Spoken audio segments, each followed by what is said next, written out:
And so the day begins.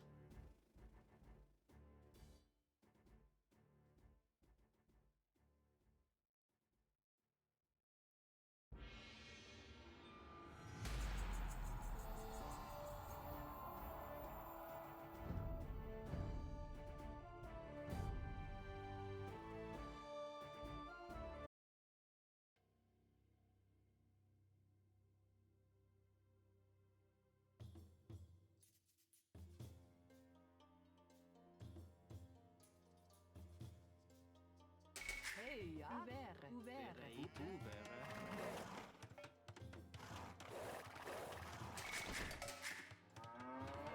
Ja, suche. Ja. Dass ich soll. Ja.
Bereite. Ja, ja. Bereite, das ist toll. Hey, Jocha.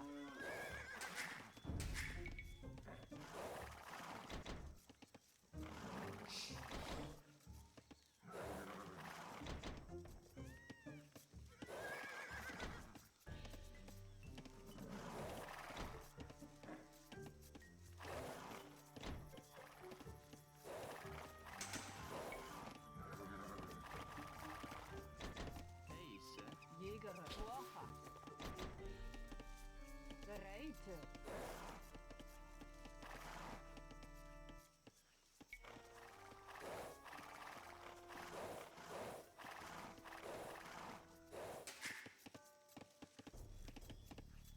bereite,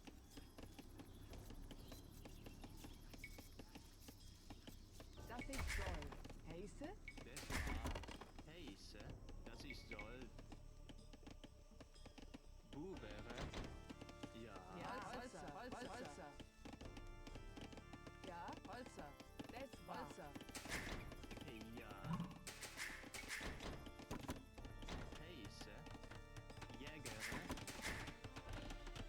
ja. Bubere, Bubere, Bubere, Bubere, Bubere, Bubere, ja. Bubere, Heiße? Bubere, ja. Bubere, Heise, Bubere, Hey, ja. bereite, Bubere, ja.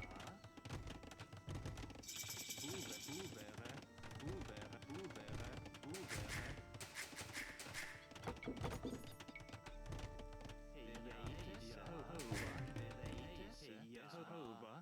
Ja, Hova, bereite. Bubere, ja, ja, Hova. Heise, Jäger.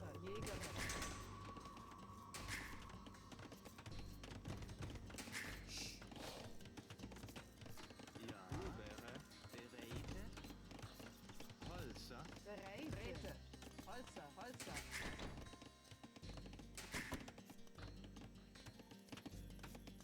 Ja. Holzer, Hey, Holzer. Heise, ja, Holzer, ja, Holzer, Bereite. Heiße? ja, das war Bubere, Ja. das ist Holzer, Heiße? Uber. Heise, Bubere, Bereite. Hey, ja. Hey, ja. Bereite. Ja. Das war. Heiße? Uber. Bereite. Holzer. bereite, Ja. Ja. Heiße? Uber. Heise, ja, Bubere, Bubere, Bubere, ja, das ist toll. Bereite, das ist Rede, Bubere,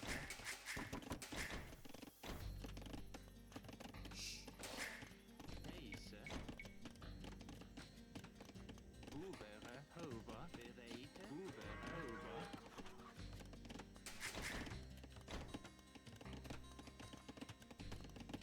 Welcome to the chat, Luna.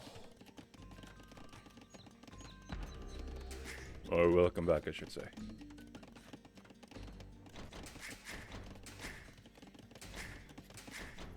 Hey, ja. Holzer. Ja. Holzer. Das Holzer. Ja, Heiße? ja. Bubere, Bubere, Bubere, ja. Uber. Hauber. Ja, Heise,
I have a few different mods. There's the original stone piles, original gold piles. I'd have to double check and see what the actual names are. We can look after this game if you'd like.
Welcome back, Toothpaste.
Das ist so. Bereite.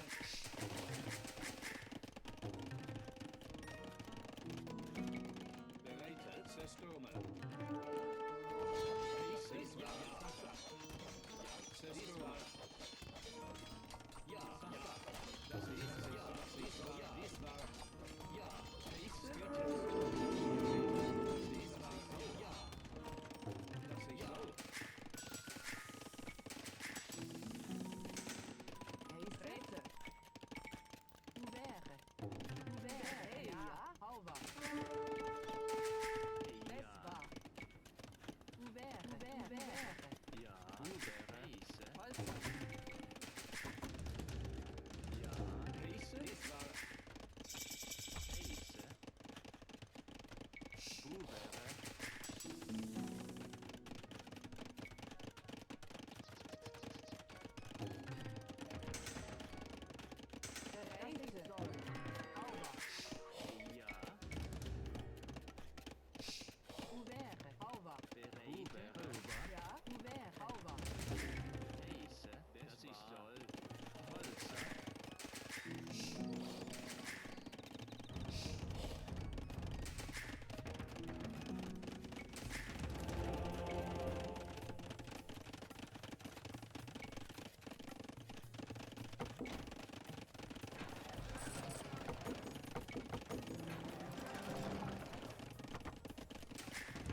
Bereitet. Ja, dies war. Ja.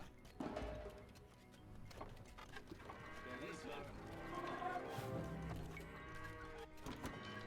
Ja, das ist so. Heiße, das ist so.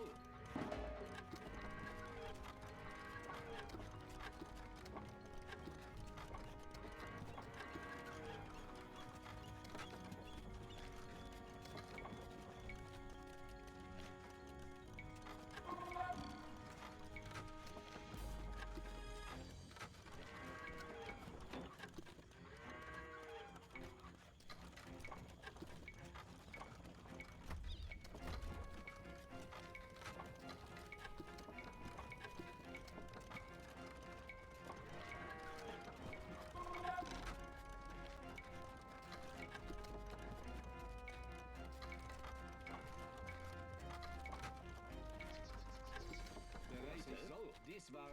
Ja, dies war. Ja, das ist so. Dies war. Ja, dies war. Dies war. Dies war.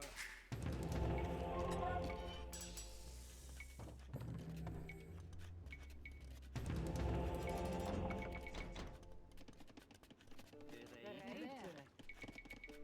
Es war. Bereite. Ouvert. Heiße? Ja, das ist so. Bereitet. Dies war. Das ist heiße? Ja.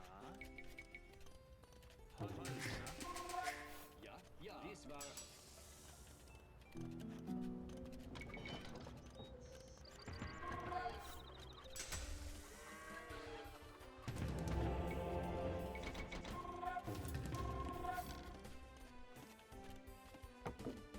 Heiße?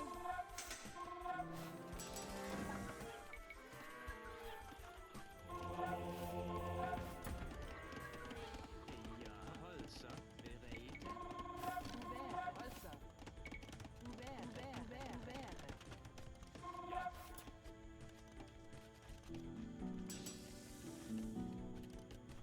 Bereitet. Ja, ja. Das ist so.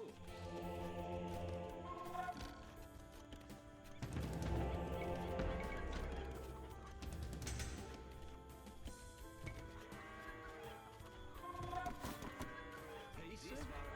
Ja. Bereitet. Dies war. Heiße? So. Dies war. Ja, das ist so. Das ist so. System. Dies war. Ja, dies war. Ja, das ist so. Ja, das ist so. Das ist Bereite. Sauber. Holzer. Bereitet. Das ist so. Dies war. Street. Dies war. Das ist so.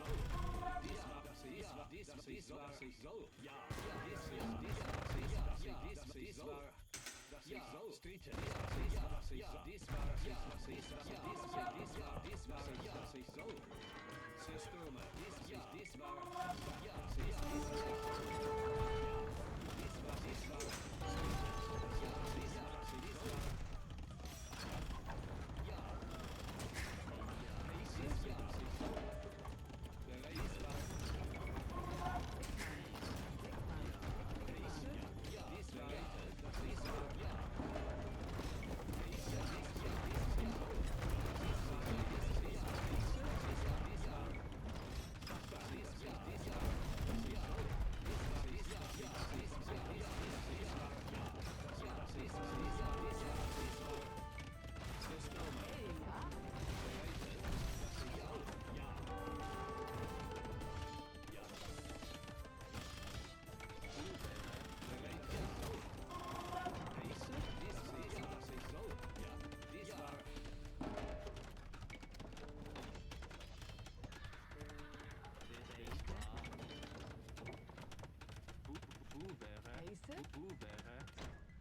Heiße? Das ist so. Systeme.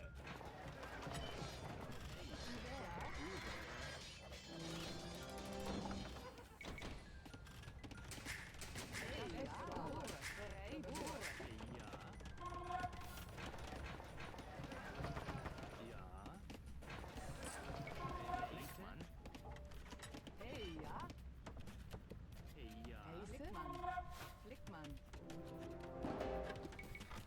Bereitet. Heiße? Dies war. Ja, das ist dies war. Ja. Ja. Holz.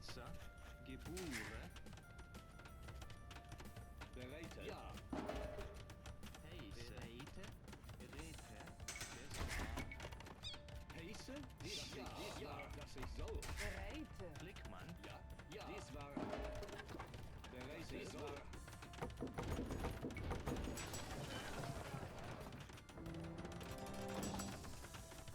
Pacer, ja, was ich soll.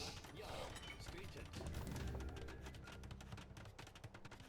Bereit, dies war, ja, was ich soll. Dies war, Ja. ja, dies war. Pacer, ja, was ich soll. Dies war, Sasa, ja, dies war. Sesto, ja, dies war, was ich soll. Bereit, was ich soll. Dies war. Ja, das ist, was ich soll. Dies war. Das ist, was ich soll.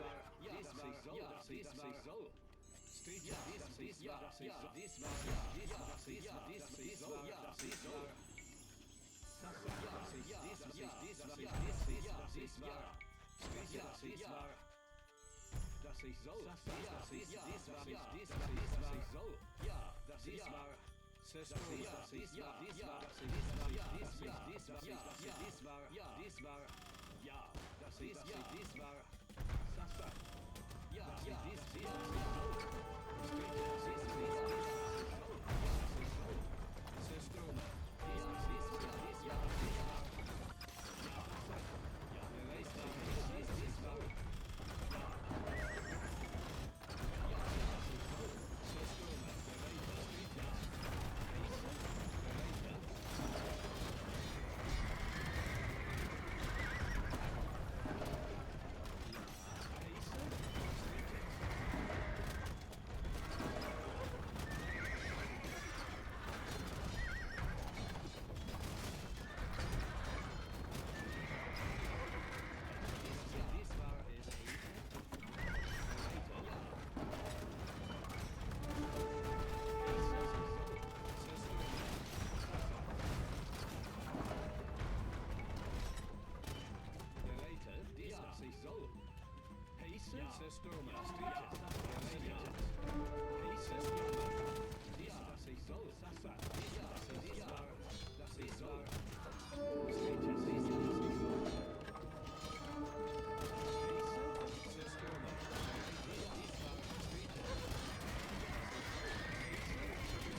So.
And cannons are always something I have trouble dealing with, but sometimes I get lucky, sometimes not so much.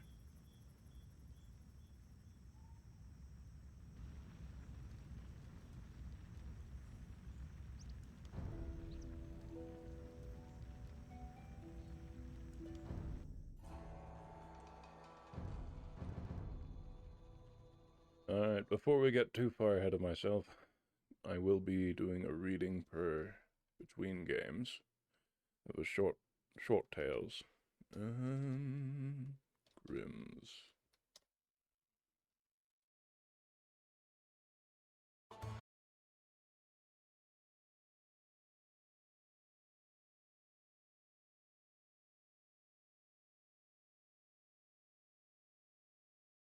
Hans in luck.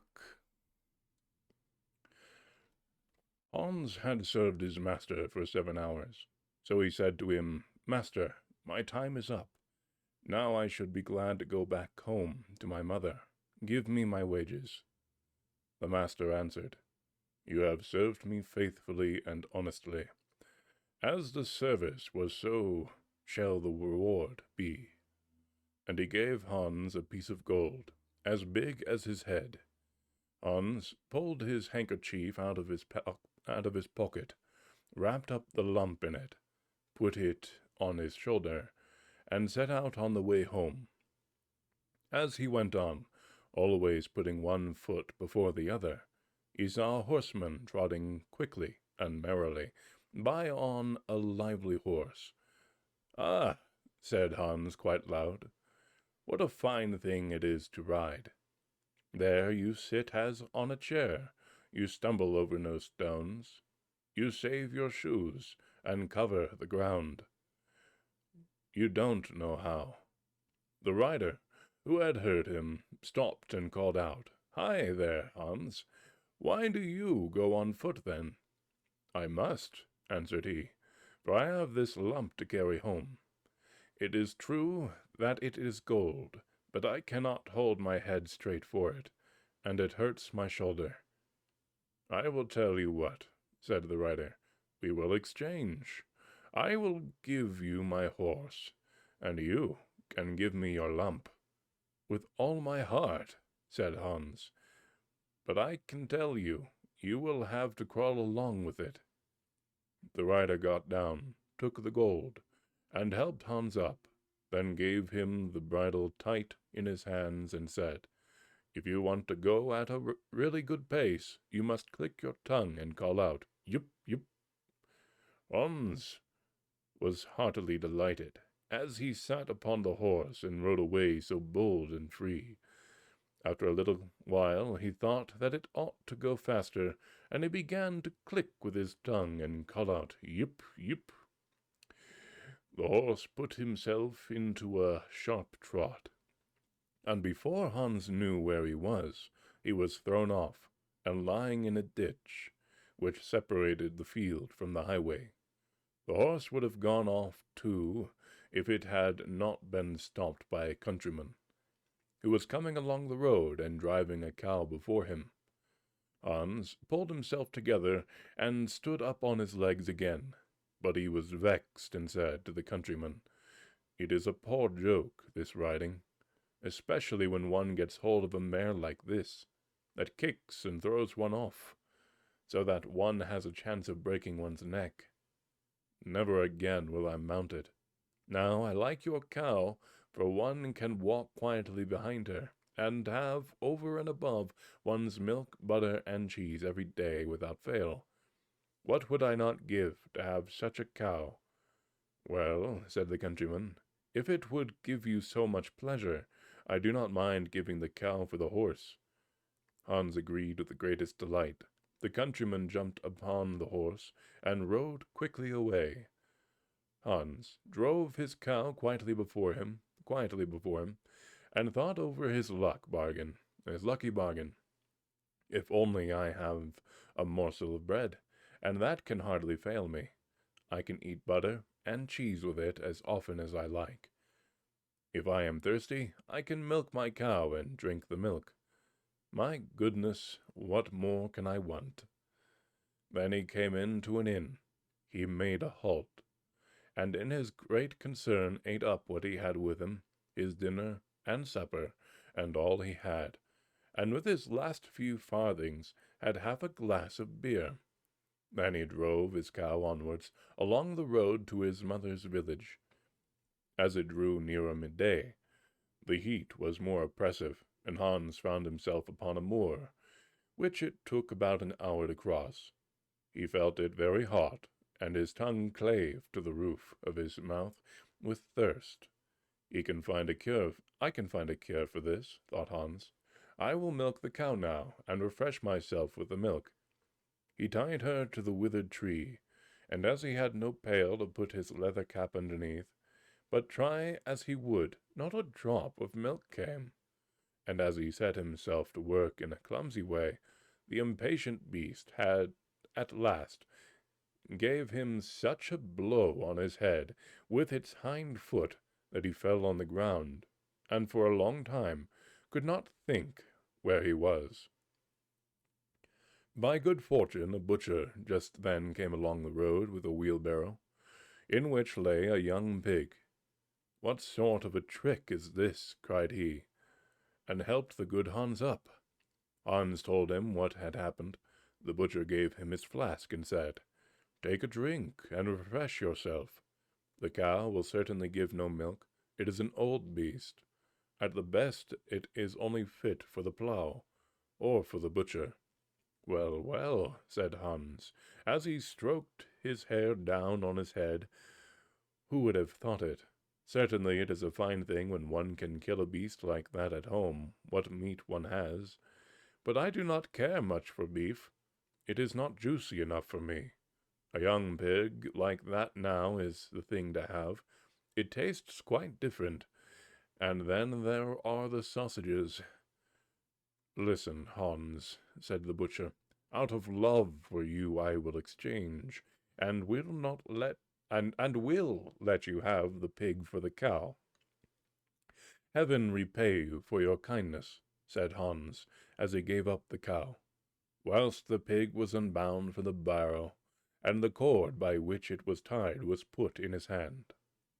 Hans went on, and thought to himself how everything was going just as he wished. If he did meet with any vexation, it was immediately set right. Presently there joined him a lad who was carrying a fine white goose under his arm. They said good morning to each other, and Hans began to tell of his good luck, and how he had always made such good bargains. The boy told him that he was taking the goose to a christening feast. "Just lift her," added he, and laid hold of her by the wings. "How heavy she is! She has been fattened up for the last 8 weeks. Whosoever has a bit of her, when she is roasted, will have to wipe the fat from both sides of his mouth." "Yes," said Hans, as he weighed her in one hand, she is a good weight, but my pig is no bad one." Meanwhile, the lad looked suspiciously from one side to the other, and shook his head. "Look here," he said at length, "it may not be all right with your pig. In the village through which I passed, the mayor himself had just had one stolen out of its sty. I fear that you have got hold of it there. They have sent out with some people, and it would be a bad business if they caught you with the pig. At the very least, you would be shut up in the dark hole." The good Hans was terrified. "Goodness," he said, "help me out of this fix. You know more about this place than I do. Take my pig and leave me your goose. I shall risk something at that game," answered the lad. "But I will not be the cause of your getting into trouble." So he took the cord in his hand, and drove away the pig quickly along the by-path. The good Hans, free from care, went homewards with the goose under his arm. "When I think over it properly," said he to himself, "I have even gained by the exchange. First, there is the good roast meat, then the quantity of fat which will drip from it, and which will give me dripping for my bread for a quarter of a year. And lastly, the beautiful white feathers. I will have my pillow stuffed with them, and then indeed I shall go to sleep without rocking. How glad my mother will be." As he was going through the last village, there stood a scissors grinder with his barrow. As his wheels whirring, he sang, "I sharpen scissors and quickly grind. My coat blows out in the wind behind." Hans stood still and looked at him. At last he spoke to him and said, "All's well with you, as you are so merry with your grinding."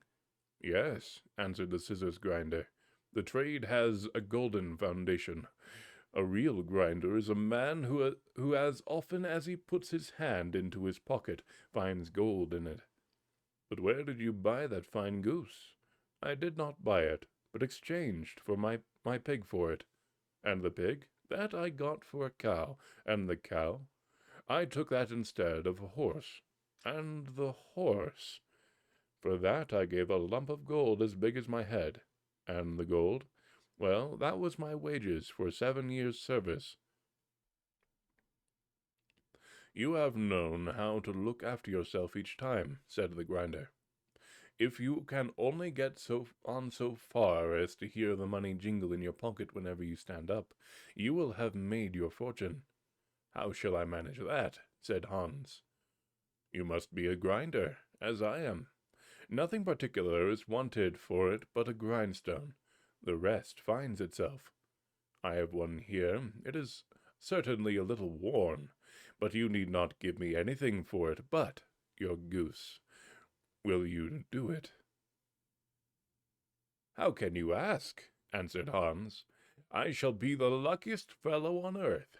If I have money whenever I put my hand in my pocket, why should I ever worry again?"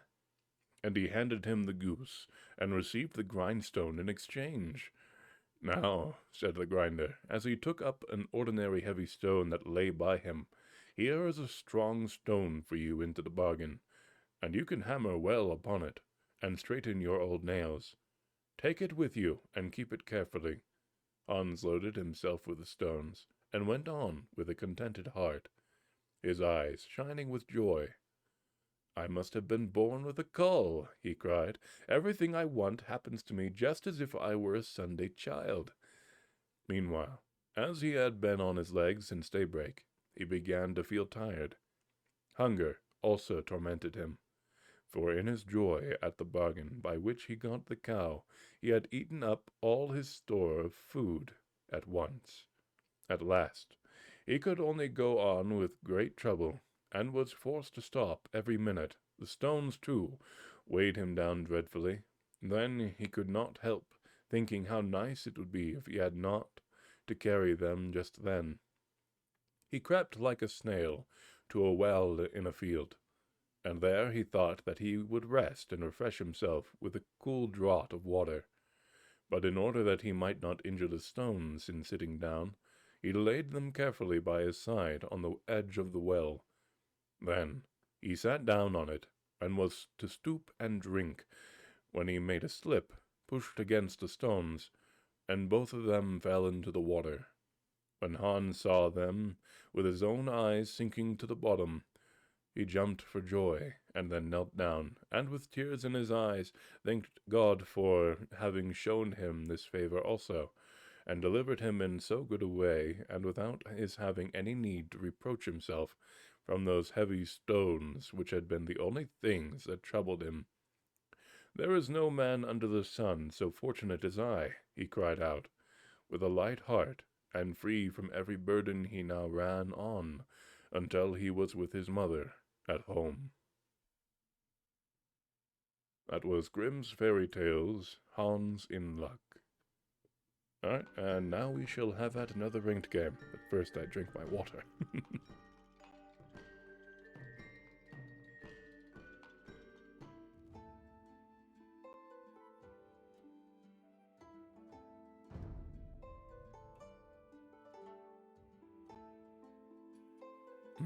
Welcome back, Commander. Commander.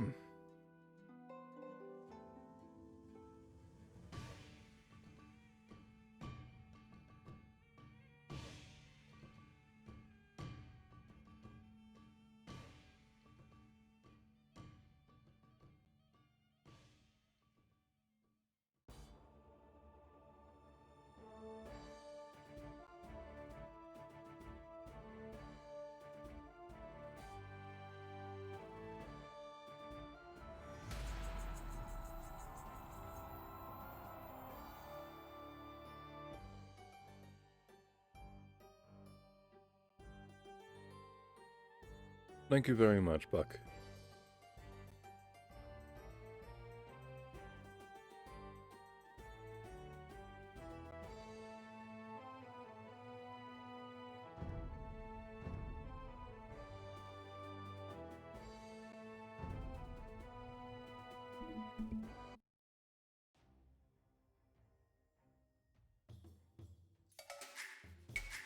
Heise, Buwe, Buwere, Buwere.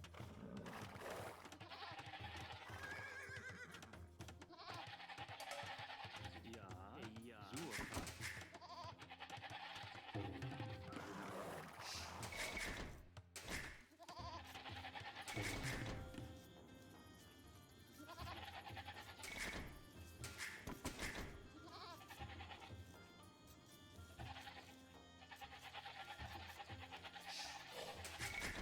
Heise.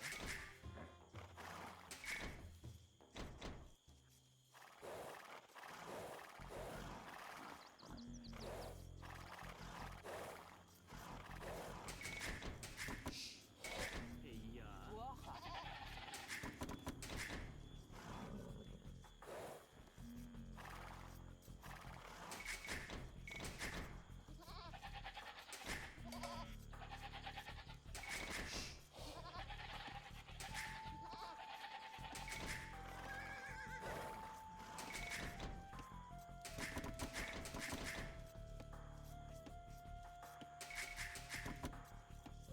Ah, I completely forgot.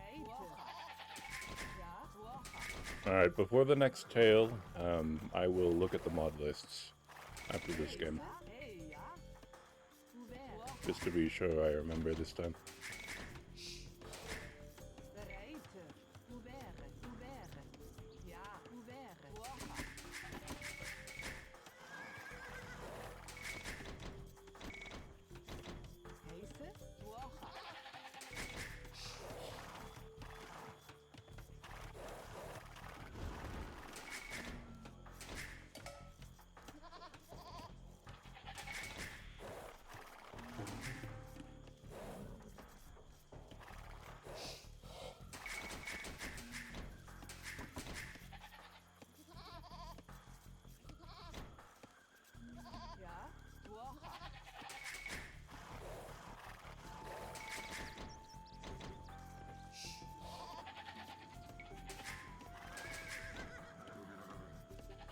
Ja, Buwe, Suche.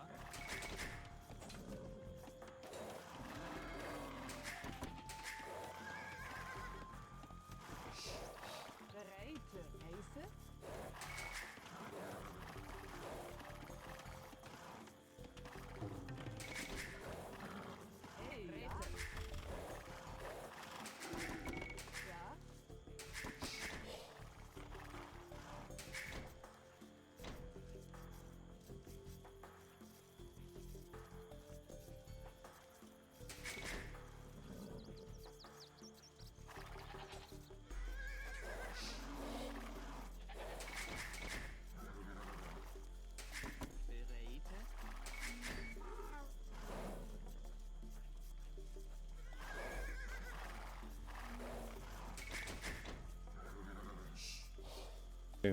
Now I will note that most of the UI was set up much by the help of Motions Are Prohibited. I think Command Higsby, or I imagine Commander Higsby is the same person. And you'd want to ask him for some specifics.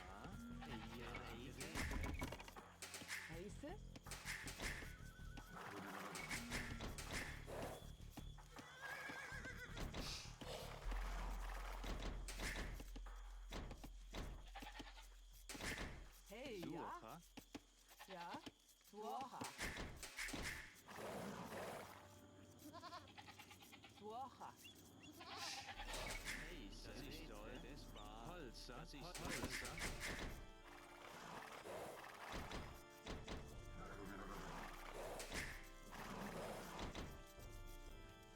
Heiße?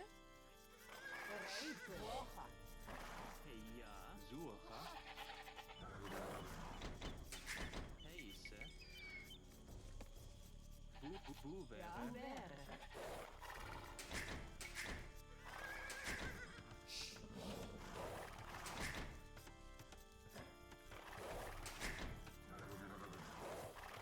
Hey, ja?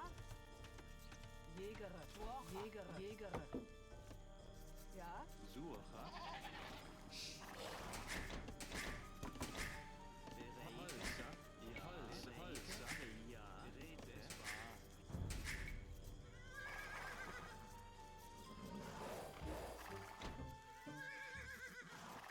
Ja. Hölzer.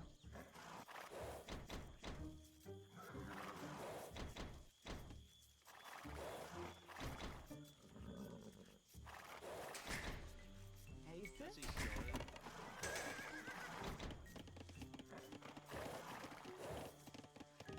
Ja. Das ist toll. Bereite. Geräte. Hey, ja?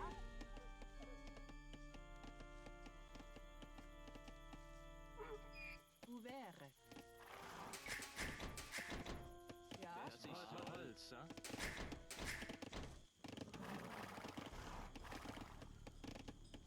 This version of the mod is made on a 1200 piece screen or some such. 1920 times 1200? Heiße?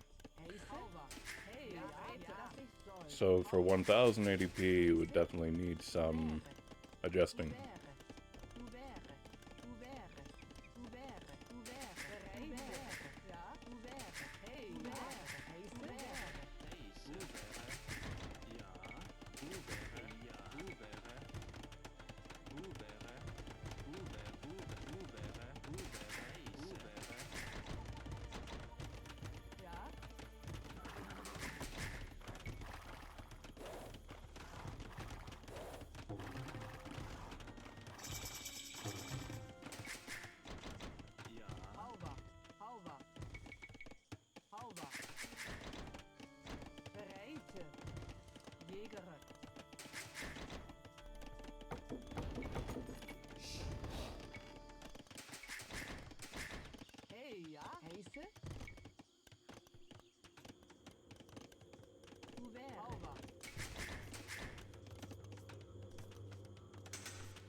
Ja.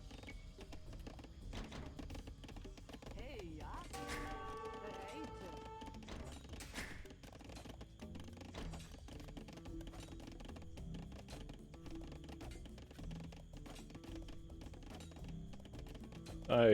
When I have my volume up all the way, it tends to be hurtful on my ears, so I make sure to keep it to the point where someone can have it on maximum volume and not have to adjust.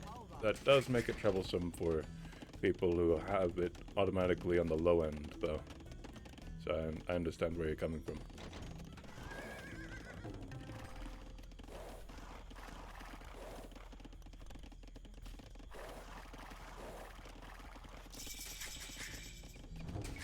Heiße. Geboren. Ubere.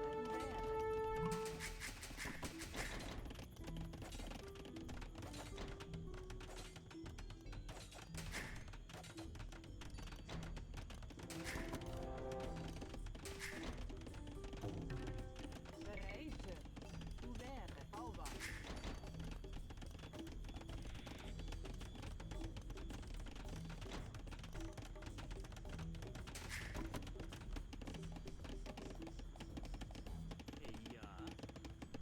I suppose it's the same with the game volume.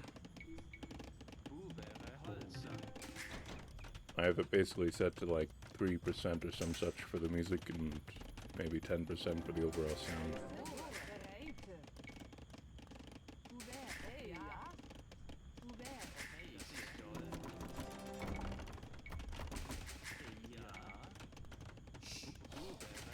Ja, es war.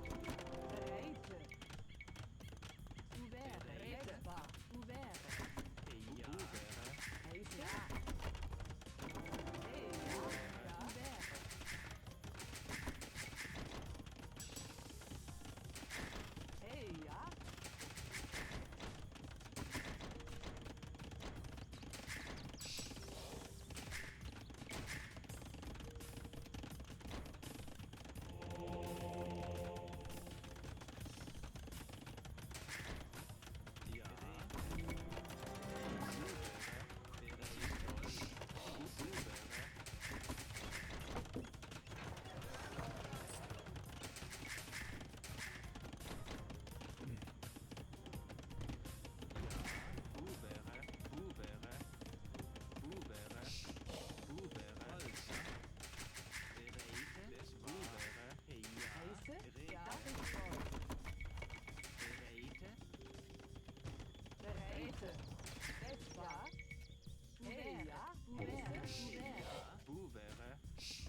Thank you for the gifted sub, Stormy.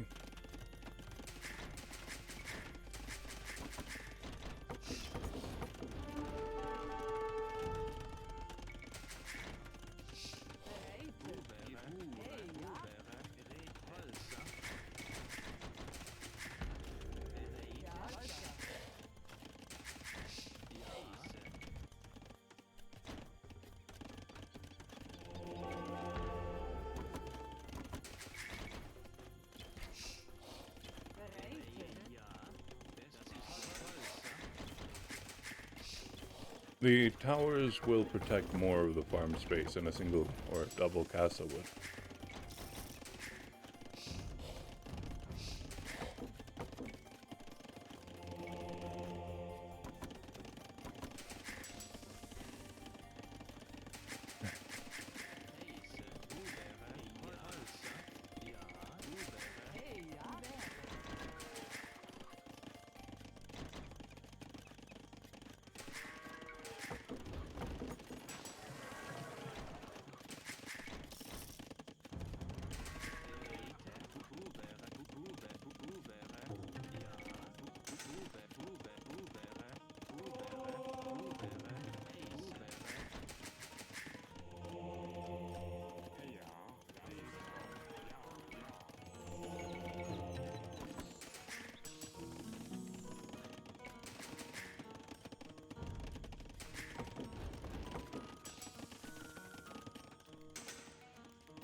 I've always felt that Turks are the arch nemesis of the Teutons.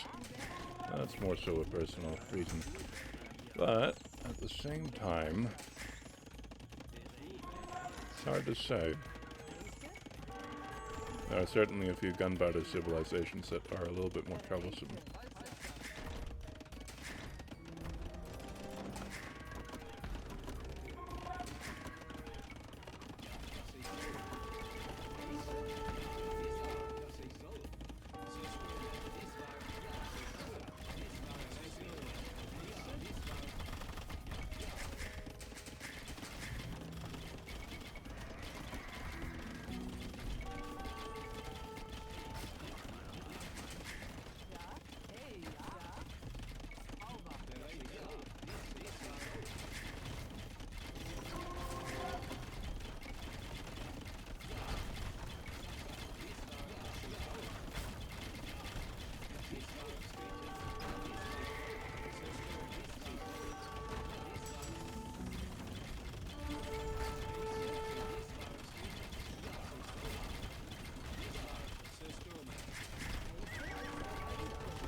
so. Dies war, ja.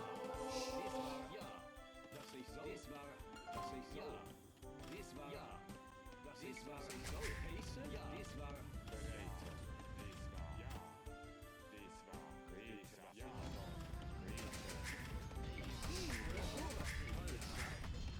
Ja, bereit. Das ist so. Ja, dies war, heiße, das ist so. Ja, ja, das ist so.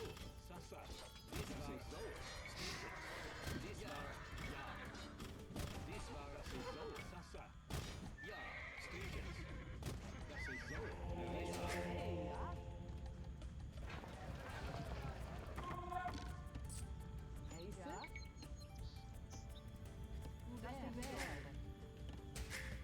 Heiße? Bereit. Heiße, bereit. Ja, das ist so. Dies war, zerstören. Heiße, das ist so. Dies war, ja, ja, das ist so. Ja, das ist so. Bereit.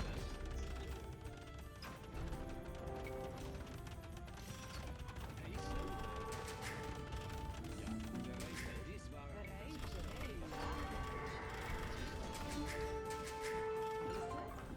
Ja. Das ist dies war, ja. Das ist so. Ja.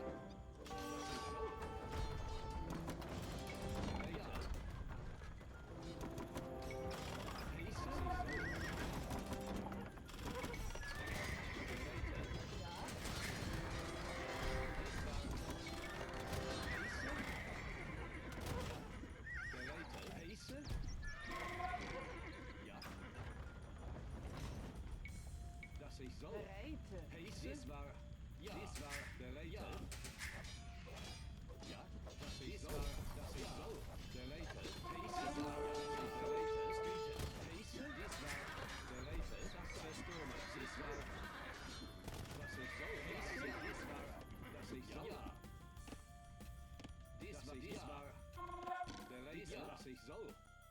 Ja, ja. Dies war, heiße? Dies war, ja. Hey, ja. Bereit. Das ist so. Das ist so. Heiße? Bereit. Sasa. Heiße? Dies war, ja. Dies war, das ist so. Heiße? Dies war, bereit. Streetet. Dies war so. Ja, dies war so.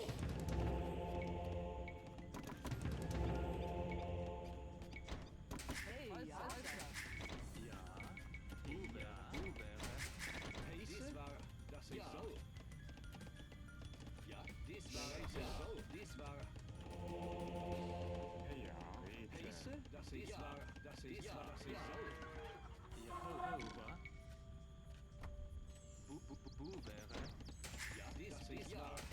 Bereit. Dies war so.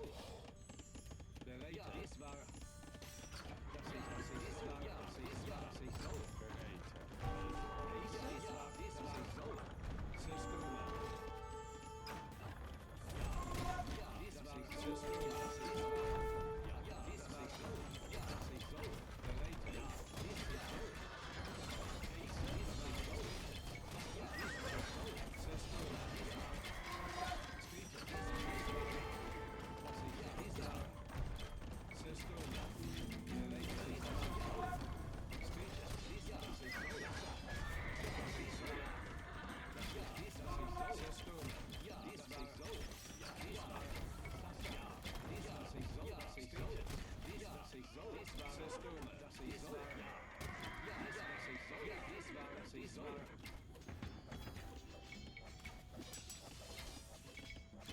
Heiße? Ja, das ist so. Dies war. Das ist so.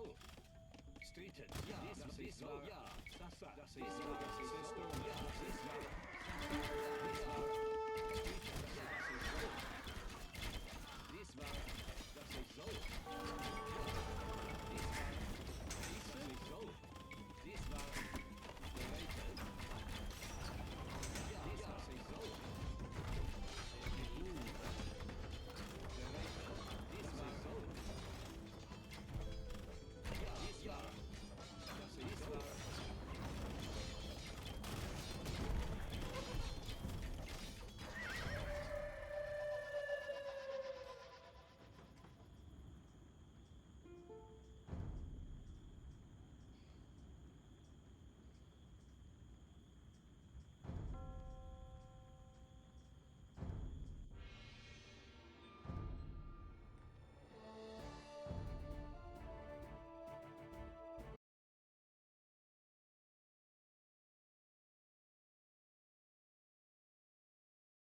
Alright, time for another.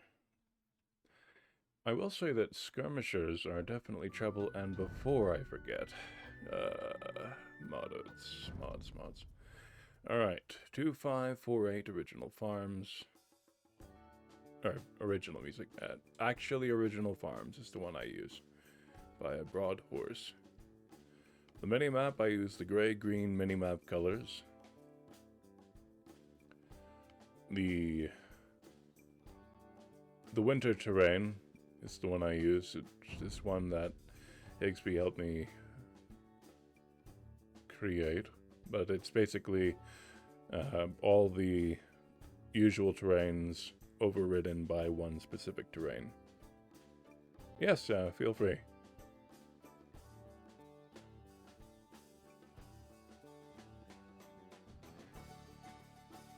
Then we also have the useless plant remover, all bush trees with grid shadow.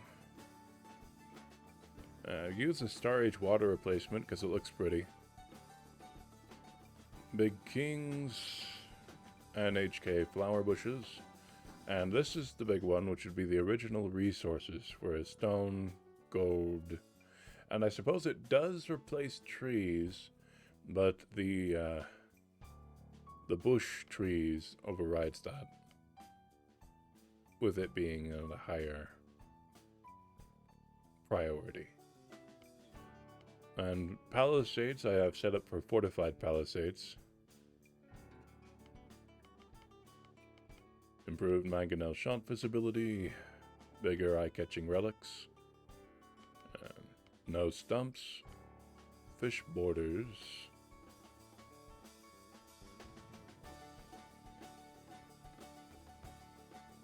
understandable. And I really like this one because it looks nice. Gebeto to Hatsune Miku.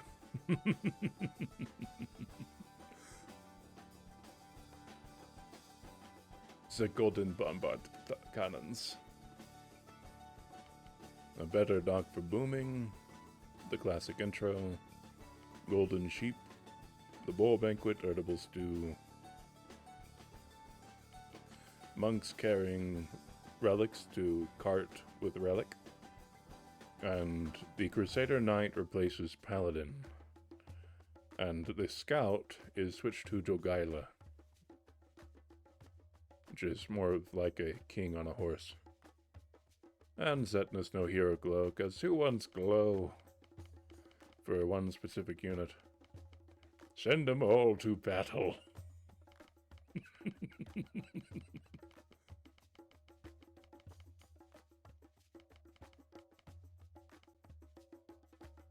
And currently I'm using the Age of Empires 2 HD menu music mod.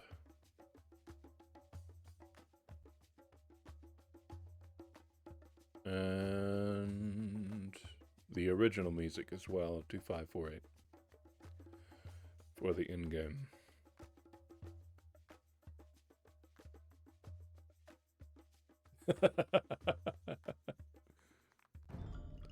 Alright, now before I begin the next ranked match, I will do one reading. This doesn't look like it'll be too long. Alright, this one is called The Master Thief. One day, an old man and his wife were sitting in front of a miserable house resting a while from their work. Suddenly, a splendid carriage with 4 black horses came driving up, and a richly dressed man descended from it.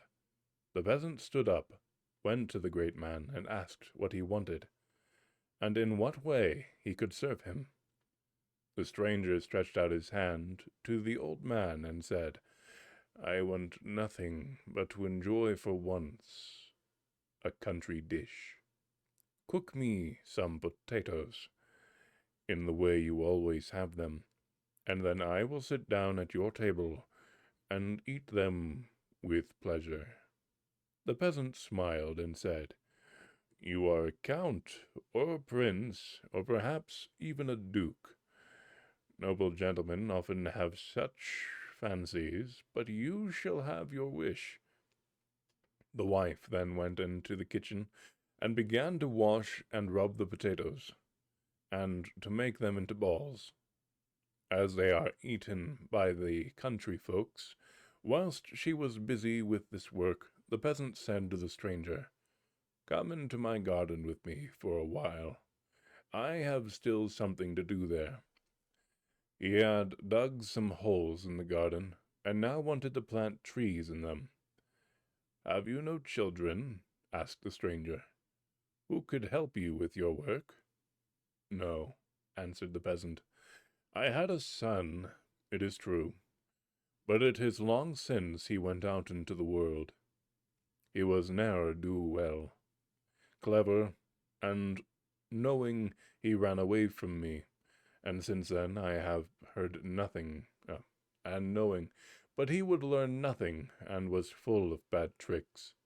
At last he ran away from me, and since then I have heard nothing of him." The old man took a young tree, put it in a hole, drove in a post beside it, and when he had shoveled in some earth and had trampled it firmly down, he tied the stem of the tree above, below, and in the middle, fast to the post by a rope of straw. "But tell me," said the stranger, "why you don't tie that crooked knotted tree which is lying in the corner there, bent down almost to the ground, to a post also, that it may grow straight up, as well as these?" The old man smiled and said, "Sir, you speak according to your knowledge. It is easy to see that you are not familiar with gardening. That tree there is old and misshapen. No one can make it straight now. Trees must be trained while they are young. That is how it was with your son," said the stranger. "If you had trained him while he was still young, he would not have run away. Now he too must have grown hard and misshapen." "Truly it is a long time since he went away," replied the old man. "He must have changed." "Would you know him again if he were to come to you?" asked the stranger. "Hardly by his face," replied the peasant, "but he has a mark about him, a birthmark on his shoulder, that looks like a bean." When he had said that, the stranger pulled off his coat, bared his shoulder, and showed the peasant the bean. "Good God!" cried the old man, you are really my son." And love for his child stirred in his heart. "But," he added, "how can you be my son? You have become a great lord, and lived in wealth and luxury. How have you contrived to do that?" "Ah, father," answered the son, "the young tree was bound to no post, and has grown crooked. Now it is too old. It will never become straight again. How have I come by all this? I have become a thief. But do not be alarmed. I am a master thief. For me there are neither locks nor bolts. Whatsoever I desire is mine. Do not imagine that I steal like a common thief. I only take some of the superfluity of the rich. Poor people are safe. I would rather give to them than take anything from them. It is the same with anything which I have without trouble, cunning, and dexterity. I never touch it." "Alas, my son," said the father, "it still does not please me. A thief is still a thief. I tell you it will end badly." He took him to his mother, and when she heard that was her son, she wept for joy. But when he told her that he had become a master thief, 2 streams flowed down over her face. At length she said, "Even if he has become a thief, he is still my son, and my eyes have beheld him once more." They sat down to table, and once again he ate with his parents the wretched food which he had not eaten for so long. The father said, "If our Lord, The Count up there in the castle learns who you are, and what trade you follow. He will not take you in his arms and cradle you in them, as he did when he held you at the font, but will cause you to swing from a halter. Be easy, father. He will do me no harm, for I understand my trade. I will go to him myself this very day, when evening drew near. The master thief seated himself in his carriage, and drove to the castle. The Count received him civilly, for he took him for a distinguished man. When, however, the stranger made himself known, the Count turned pale, and was quite silent for some time.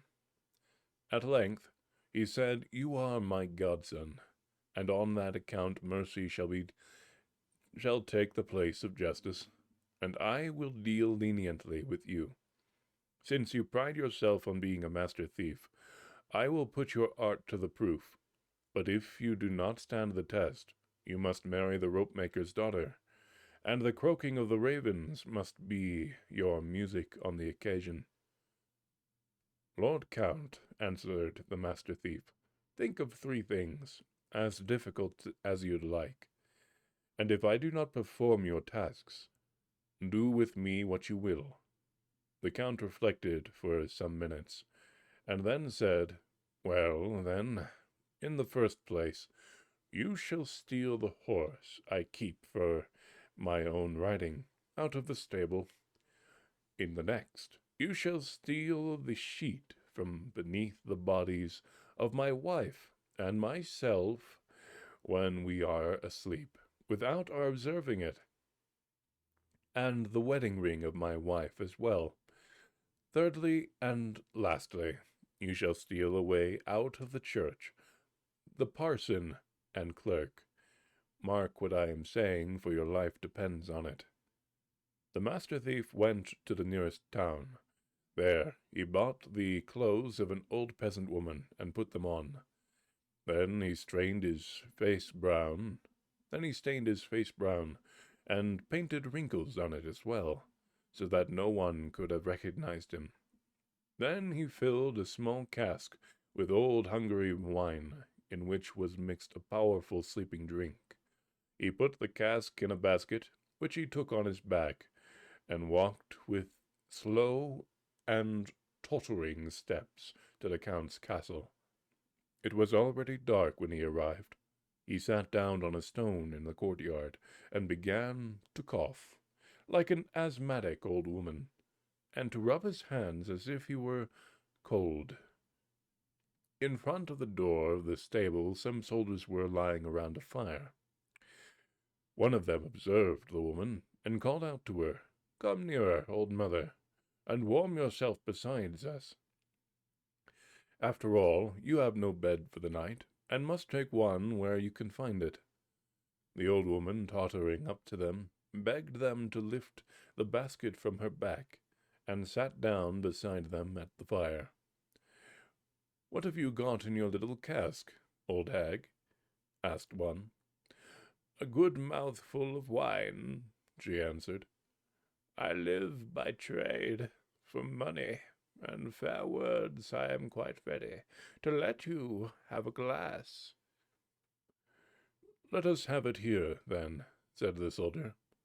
And when he had tasted one glass, he said, "When wine is good, I like another glass," and had another poured out for himself, and the rest followed his example. "Hallo, comrades!"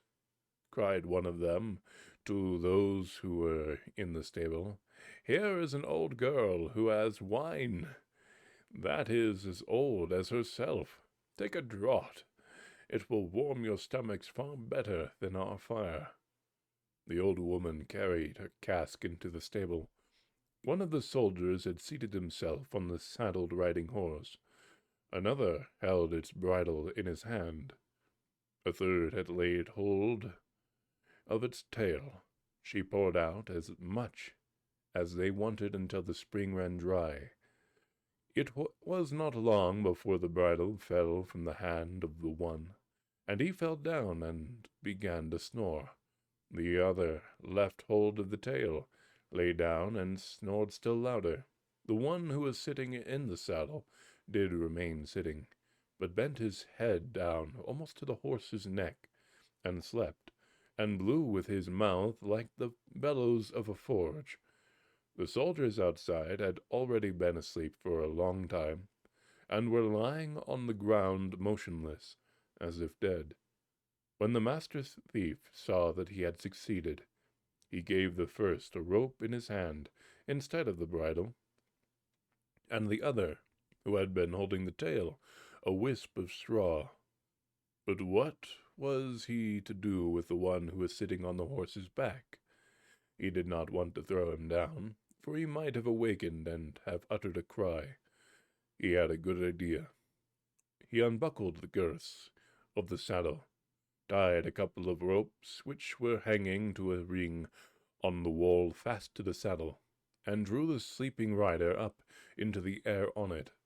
Then he twisted the rope round the posts, and made it fast. He soon unloosed the horse from the chain, but if he had ridden over the stony pavement of the yard, he would have heard the noise in the castle. So he wrapped the horse's hoofs in old rags, led him carefully out, leapt upon him, and galloped off. When day broke, the master galloped to the castle on the stolen horse. The count had just got up, and was looking out of the window. "Good morning, Sir Count," he cried to him. "Here is the horse, which I have got safely out of the stable. Just look, how beautifully your soldiers are lying there sleeping, and if you will but go into the stable, you will see how comfortably your watchers have made it for themselves." The Count could not help laughing. Then he said, "For once you have succeeded. But things won't go so well the second time, and I warn you that if you come before me as a thief, I will handle you as I would a thief." When the Countess went to bed that night, she closed her hand with the wedding ring tightly together, and the Count said, "All the doors are locked and bolted. I will keep awake and wait for the thief, but if he gets in by the window, I will shoot him." The master thief, however, went in the dark to the gallows, cut a poor sinner who was hanging there down from the halter, and carried him on his back to the castle. Then he set a ladder up to the bedroom, put the dead body on his shoulders, and began to climb up. When he had got so high that the head of the dead man showed at the window, the Count, who was watching in his bed, fired a pistol at him, and immediately the master thief let the poor sinner fall down, descended the ladder,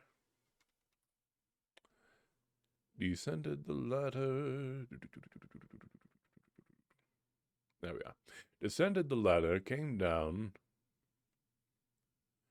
carried the dead body into the garden, and began to dig a hole in which to lay it. "Now," thought the thief, "the favorable moment has come," stole nimbly out of his corner, and climbed up the ladder straight into the Countess's bedroom. "Dear wife," he began in the Count's voice, "the thief is dead, but after all he is my godson, and has been more of a scapegrace than a villain. I will not put him to open shame. Besides, I am sorry for the parents. I will bury him myself before daybreak in the garden, that the thing may not be known. So give me the sheet. I will wrap up the body in it, and not bury him like a dog." The Countess gave him the sheet. "I tell you what," continued the thief, "I have a fit of magnanimity. Give the ring too. The unhappy man risked his life for it, so he may take it with him into his grave." She could not gainsay the Count, and although she did it unwillingly, she drew the ring from her finger and gave it to him. The thief made off with both these things, and reached home safely before the Count in the garden had finished his work from burying. What a long face the Count did pull when the master came next morning, and brought him the sheet and the ring. "Are you a wizard?" said he. who has fetched you out of the grave in which I myself laid you, and brought you to life again." "You did not bury me," said the thief, "but the poor sinner on the gallows." And he told him exactly how everything had happened, and the Count was forced to own to him that he was a clever, crafty thief. "But you have not reached the end yet," he added. "You have still to perform the third task, and if you do not succeed in that, all this is of no use." The master smiled, and returned no answer. When night had fallen, he went with a long sack on his back, a bundle under his arms, and a lantern in his hand to the village church. In just a moment, I'll drink something.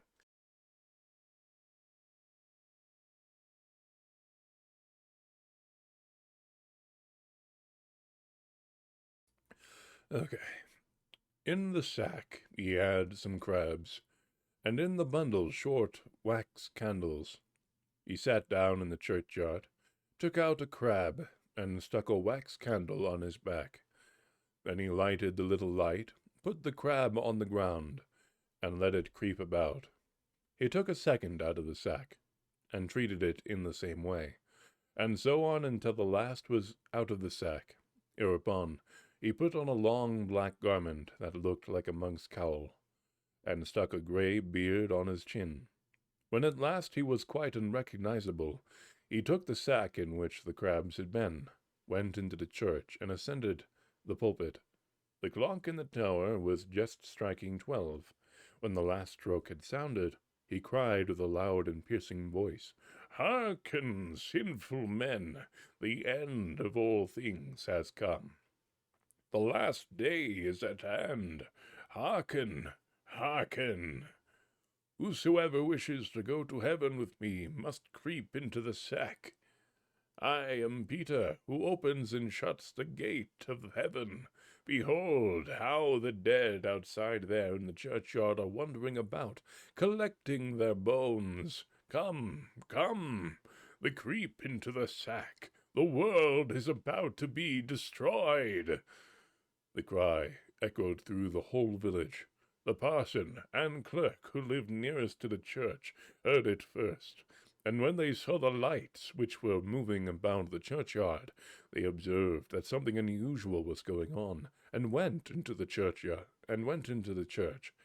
They listened to the sermon for a while, and when the clerk nudged the parson and said, "It would not be amiss if we were to use the opportunity together, and before the dawning of the last day, find an easy way of getting to heaven."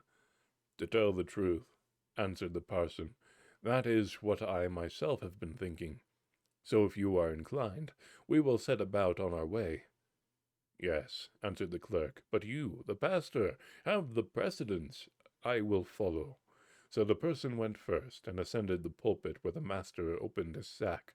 The parson crept in first, and then the clerk.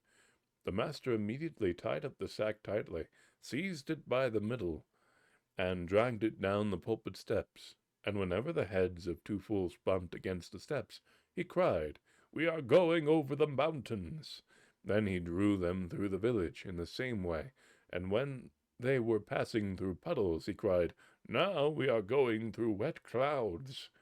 And when at last he was dragging them up the steps of the castle, he cried, "Now we are on the steps of heaven, and will soon be in the outer court." When he had got to the top, he pushed the sack into the pigeon house, and when the pigeons fluttered about, he said, "Hark, how glad the angels are, and how they are flapping their wings." Then he bolted the door upon them and went away. Next morning he went to the Count, and told him that he had performed the third task also, and had carried the parson and clerk out of the church. "Where have you left them?" asked the lord. "They are lying upstairs in a sack in the pigeon house, and imagine that they are in heaven." The Count went up himself, and convinced himself that the master had told the truth. When he had delivered the parson and clerk from their captivity, he said, "You are an arch-thief, and have won your wager. For once you escape with a whole skin, But see that you leave my land, for if ever you set foot on it again, you may count on your elevation to the gallows. The arch-thief took leave of his parents, once more went forth into the wide world, and no one has ever heard of him since.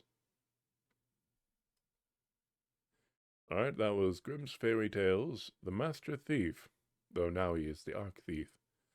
And now we shall have at another ranked. I am really not having the best of times. I really need to increase the ELO. And my ability to micro-skirms is terrible. We shall see what can be done about this. To get back to the 1200 range would be preferable. But my opponents have been doing well. I'll say that much.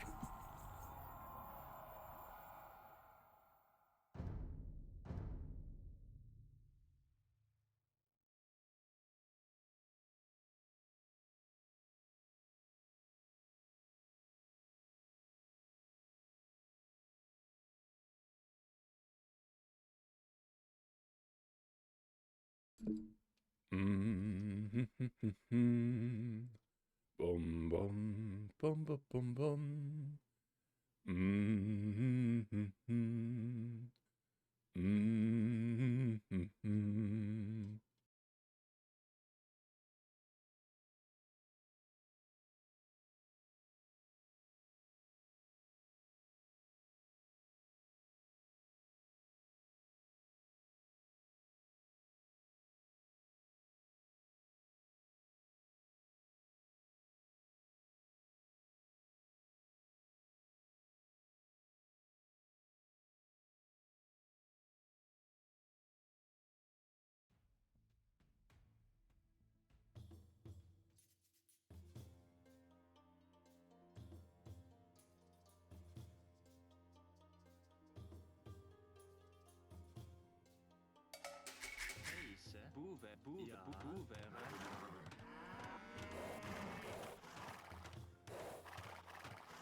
Welcome to the chat, YZ, Frosty, and Cordumby.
Heise? Ja. Bereite.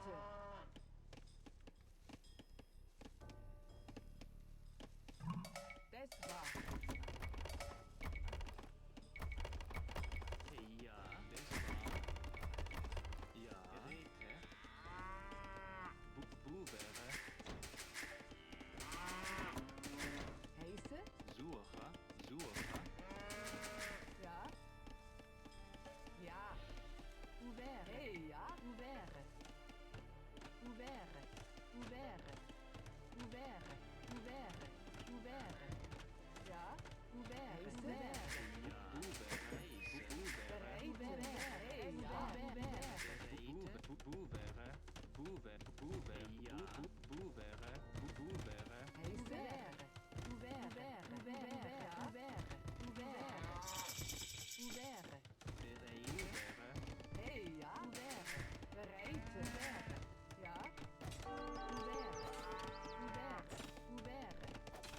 Hey, ja.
The scout skin is Jogaila.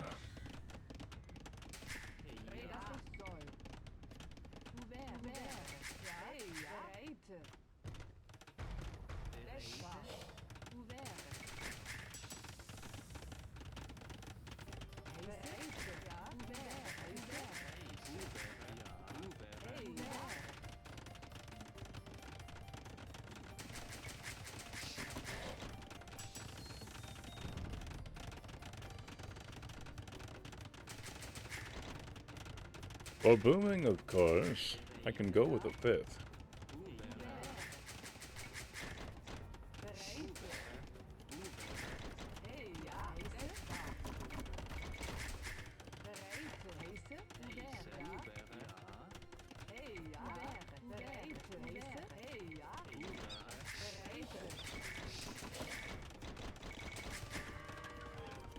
That is possible. I'm not actually familiar with the campaign itself. I dislike the lack of the unit.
The average elo has been about 1150 to 1200 to highest peak approximately 14. However, my opponents have been certainly giving me trouble as of late.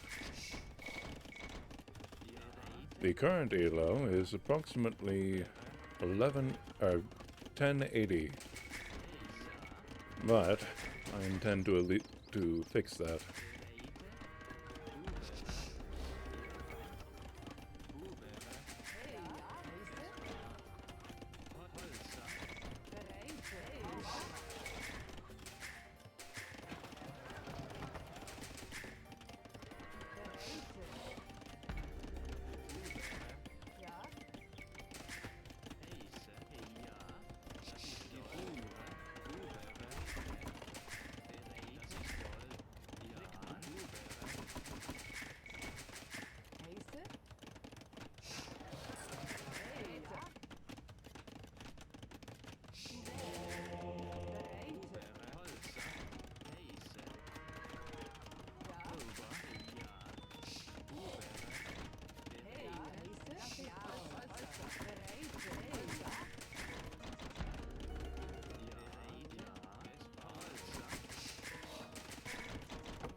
Very good.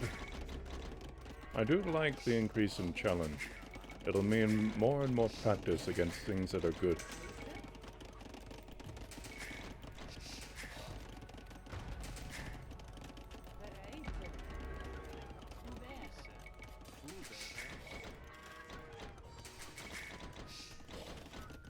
I believe that there is always room for improvement for myself and this strategy.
Ja, das ich soll.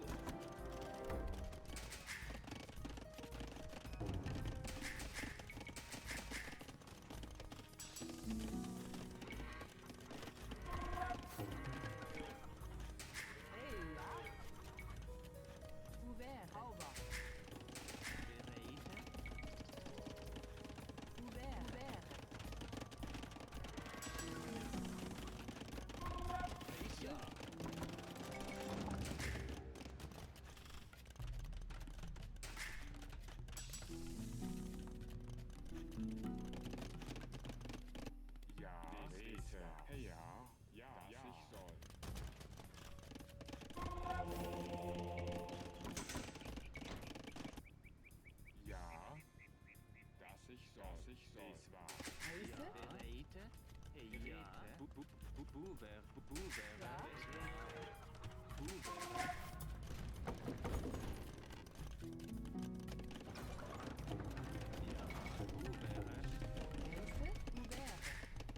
Heiße? Ouvert. Hauber. Hauber.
You're certainly not wrong. I was simply thinking in proximity to the villagers, where they can go immediately.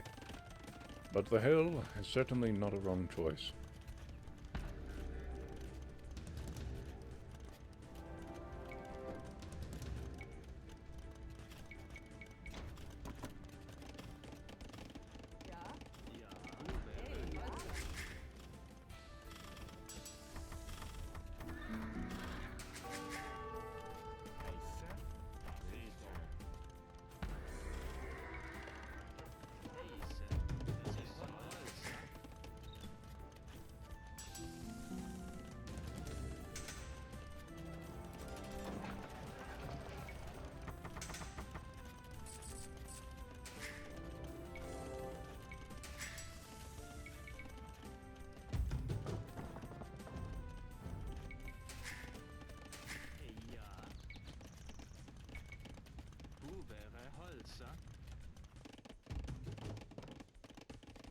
Welcome to the chat, Otto.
The stone wall I tend to make in late Imperial if I have the resources available.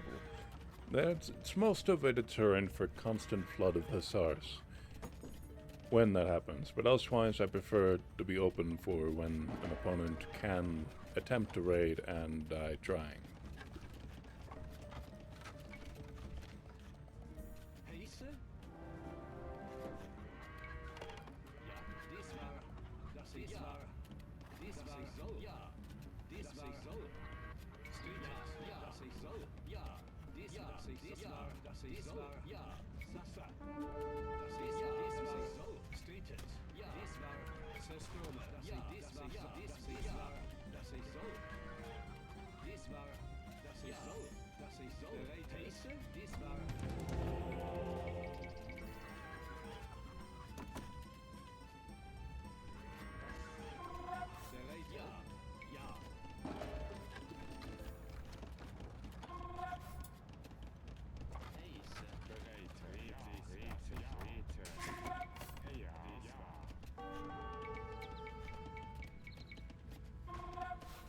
Currently, only one relic. The opponent had the... Well, it's going to be troublesome.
His bombard cannons are more of a danger than the conquistadors are.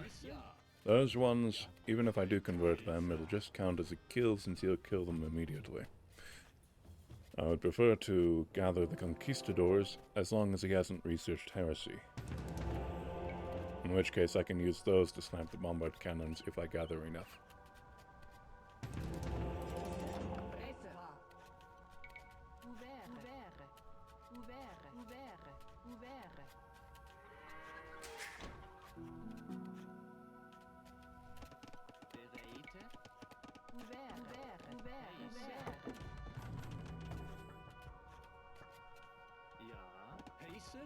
Bereite.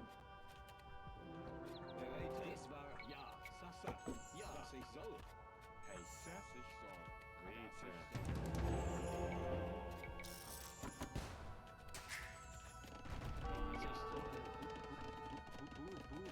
Heiße? Ja. Bereite. Dies war, dass ich soll. Ja, dass ich, dies war, dass ich soll. Dies, ja. Streetet. Dies war, dass ich soll. Dies, ja, was ich soll. Ja. Rete. Ja.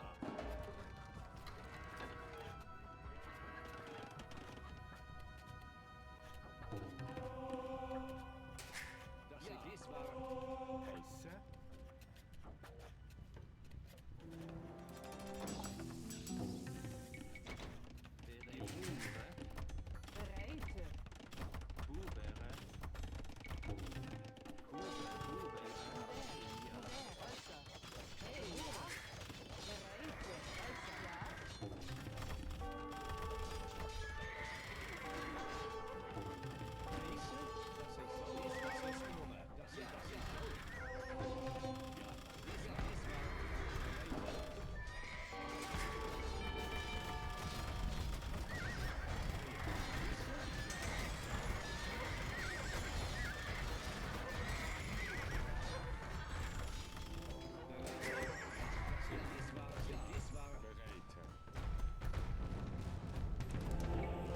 Bereite. Bereite.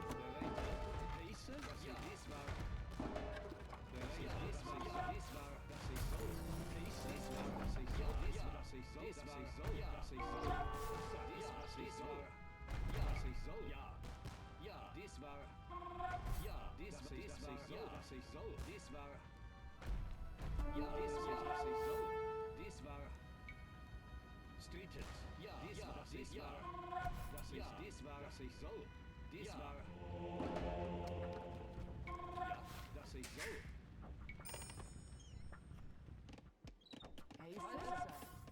Bereite.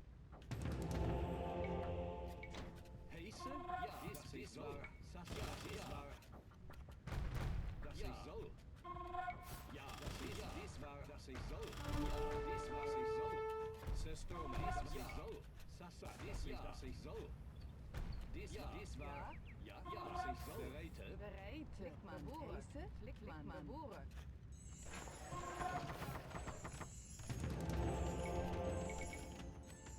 Heiße? Dies war. Ja. Rete. Ja.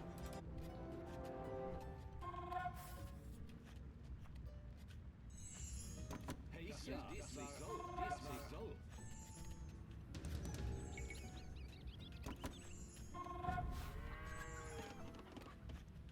Ja. Bereite. Dies war. Das ich dies war. Heiße? Das ist was dies war. Dies war. Ja. Heiße. Rete. Bereite. Ja, das ich soll. Ja. Heiße.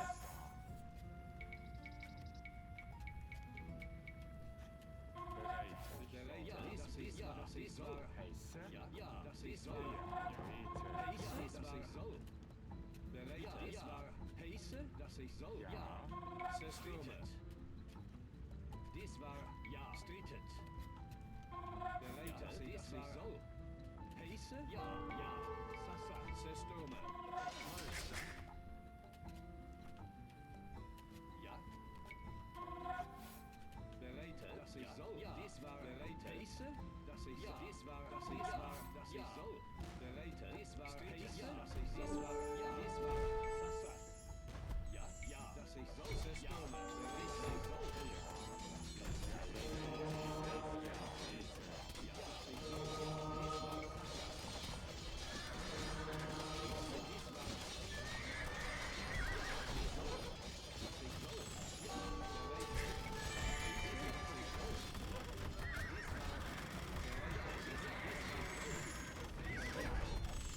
Systeme. Dies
Alright, I have returned.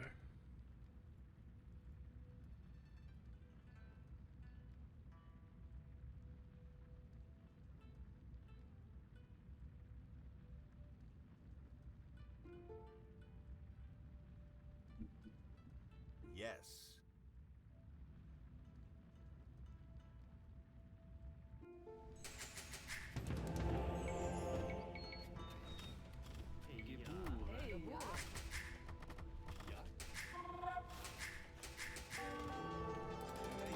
Heise? Ja, dies war...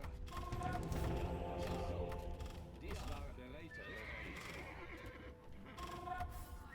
Heise? Ja, das ist so. Systems. Heise, das war bereiter. Das ist so. Ja.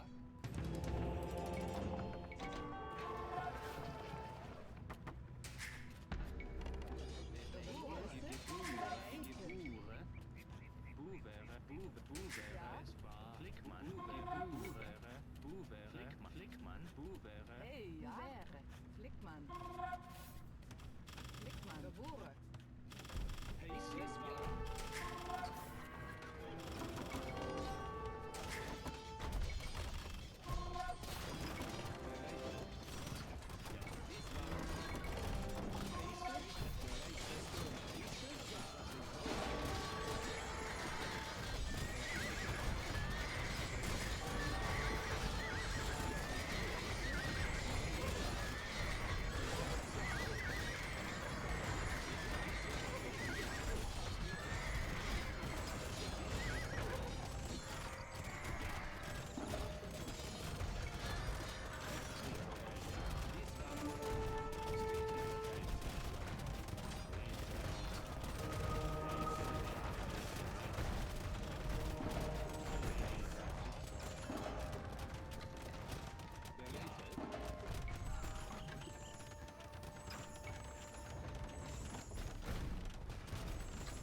sich soll.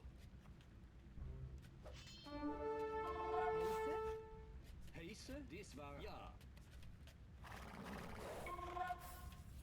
Bereite? Dies war. Ja, das ich soll. I'm not liking the look of this one. I should have gone for Paladin Dies war ich soll.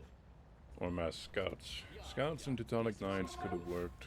Ja, dies war ich soll. Dies war ja. I don't have much in the terms of resources. Plenty of wood stockpiled. That'll last me a while. Das ich soll. I have one relic, so it's possible to win, but highly unlikely. Ja. We shall see what happens. Heiße? Hey, ja. Ja. Hey, ja. Geboren. Ja, wo wäre? Ja. Heiße? Ja, das ist war, das ich soll. Bereite? Dies war Sasa. Ja. Heiße?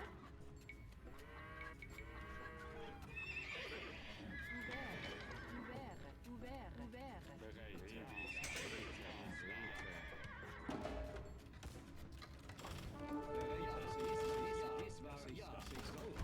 Ja.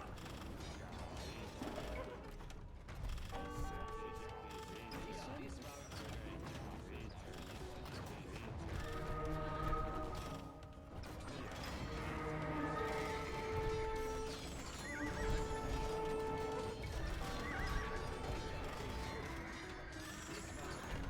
And that's game.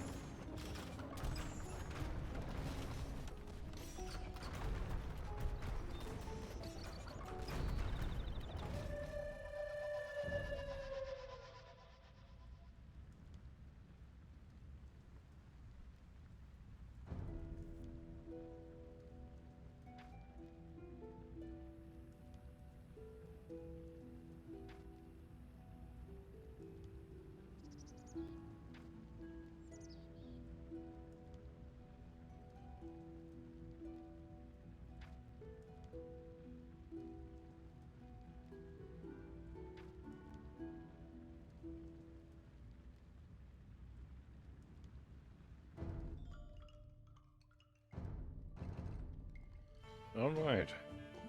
One more story before the next one.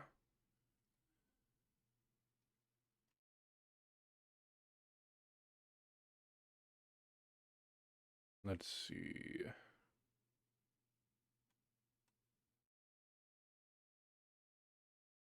Would you like the boots of buffalo leather or the nail?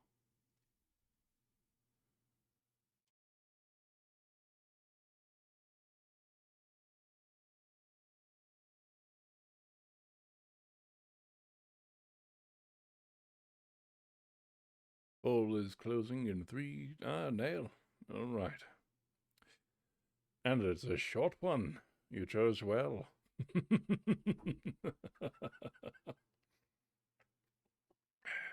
All right. A merchant had done good business at the fair. He had sold his wares and lined his money bags with gold and silver. Then he wanted to travel homewards and be in his own house before nightfall. So he packed his trunk with the money on his horse and rode away. At noon he rested in a town, and when he wanted to go farther, the stable boy brought out his horse and said, "A nail is wanting, sir, in the shoe of its near hind foot." "Let it be wanting," said the merchant. "The shoe will certainly stay on, for the 6 miles I have still to go. I am in a hurry." In the afternoon, when he once more alighted and had his horse fed, the stable boy went into the room to him and said, "Sir, a shoe is missing from your horse's near hind foot. Shall I take him to the blacksmith?" "Let it be wanting," answered the man. "The horse can very well hold out for a couple of miles which remain. I am in haste." He rode forth, but before long the horse began to limp. It had not limped long before it began to stumble, and it had not stumbled long before it fell down and broke its leg. The merchant was forced to leave the horse where it was, and unbuckled the trunk. Take it on his back and go home on foot. And there he did not arrive until quite late at night. And that cursed nail, said he to himself, has caused all this disaster. The more haste, the less speed. Rest in peace, horse. On to the next. That was the nail. Well, surely it was the nail's fault. Oh, goodness. The laugh reminded you of the night of Solaire. Very cool. Thank you, Mario, but our princess is in another Teutonic Fortress. Yes, I wholeheartedly agree. Welcome to the chat, Ready. Oh, thank you.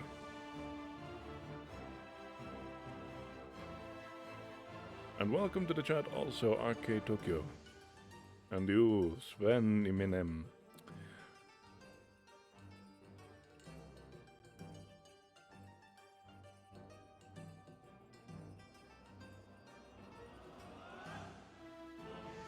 And the Rustic One, and the Vapia. The year is 20XX. Teutonic Fortress is the only viable strategy.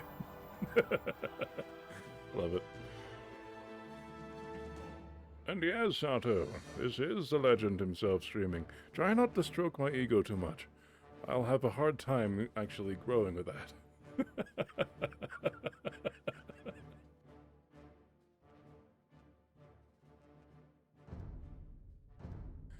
Onwards to the next.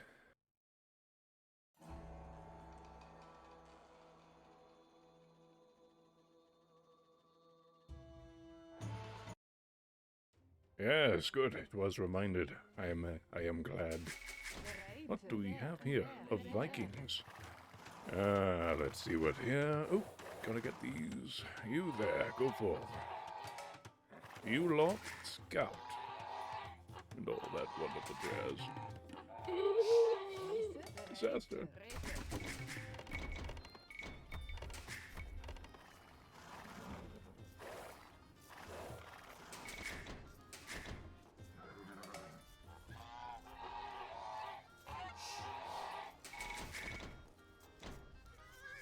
Oh, this was a new map.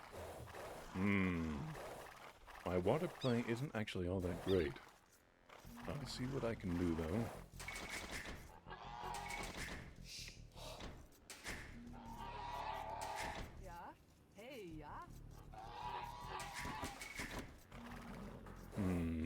A land bridge.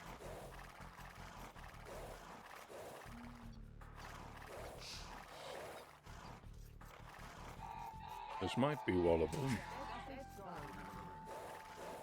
But I don't really trust walls.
Reminds me of Highland.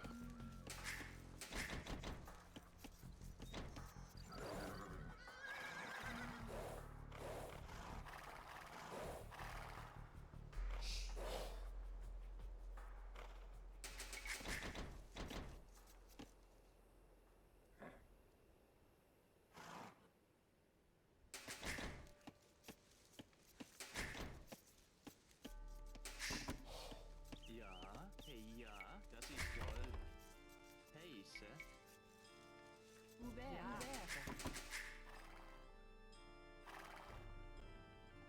But alas, it is not quite. I'll have to treat it as Arabia. Hey, ja. Jäger. Jäger. Jäger. Jäger. Jäger. Jäger.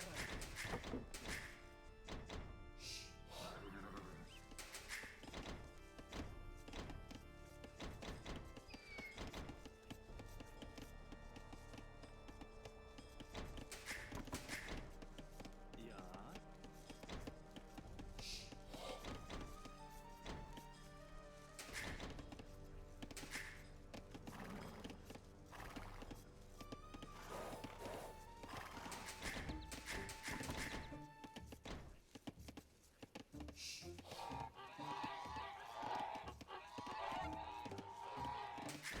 Ja, bereit.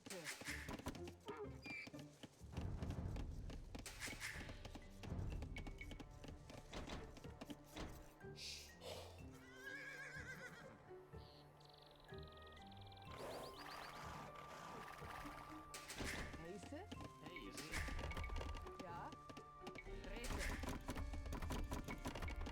Hey, ja. Das ich soll.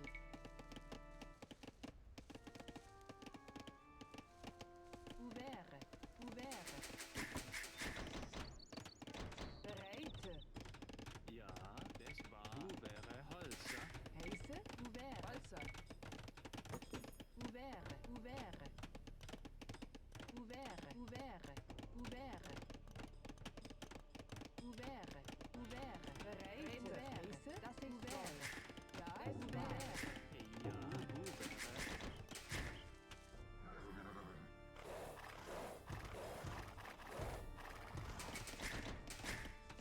Hey, ja.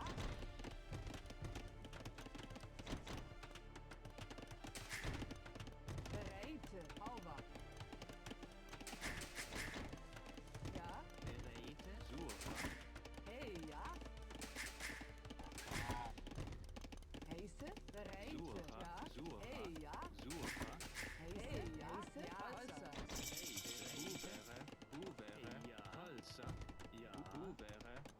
Holzer. Heise. Holzer. Bereite. Bereit. Ja. Ouvert. Bereit. Holzer. Hey, ja.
Sasse.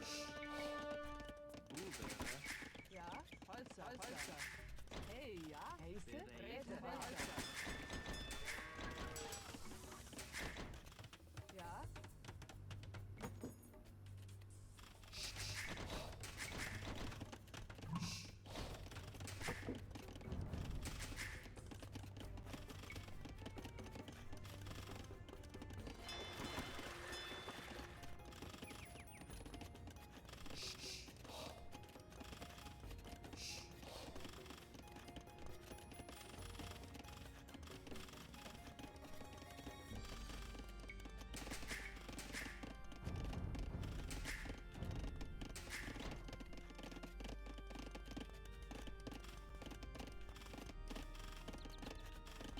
The adaptation for water maps is tricky.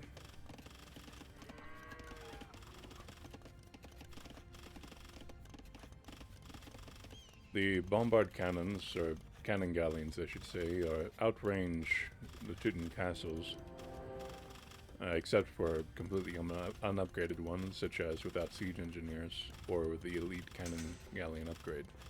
Without either one of those, they just match the range of the castle. But either one of those, and they'll outrange. So, the castle I can't really rely on, and he's going for trebuchets anyways.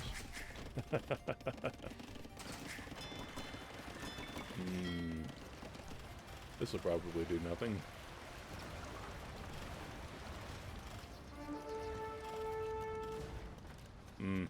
Yeah. Really, not much I can do on this one. Good evening, Matzo. Hello, Gubetto. Nice to see you.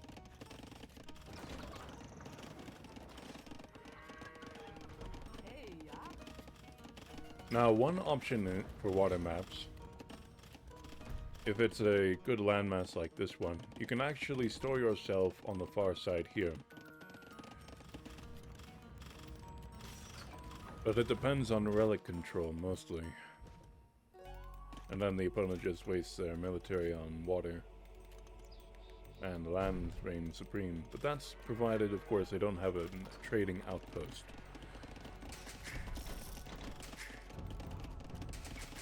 Bereit, ja. And I think... I'm not sure what I'm going to do in this case. Hey, ja. This is the Starry Night water mod, if I remember correctly. It was one of the official mods. Why did I need a second one? Heiße, If you can't tell, I am most certainly panicking.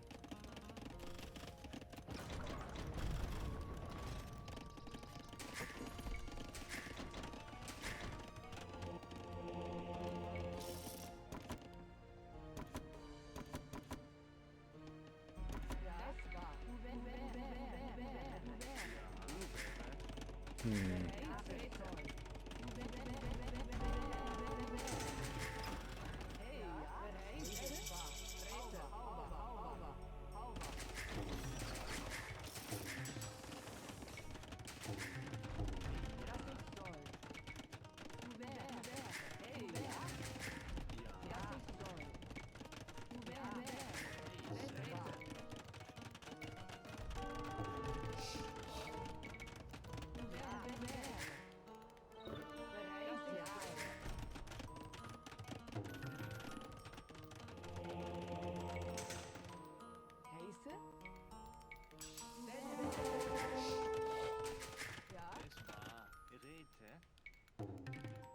Das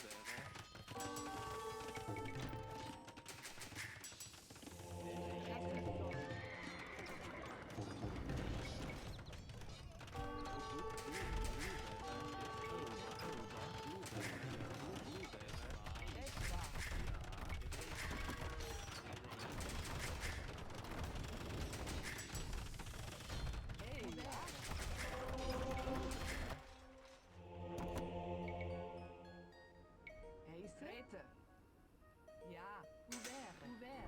Alright.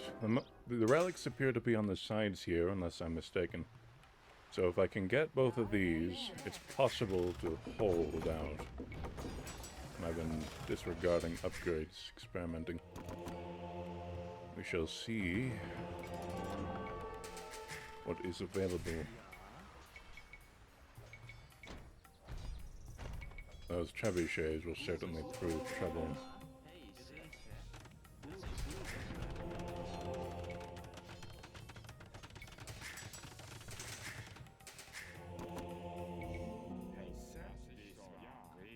Ja, das ist wahr.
Das ist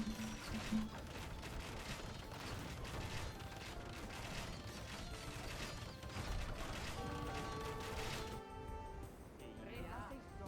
Rete. Das war. Ja. Das ist so. Du wäre.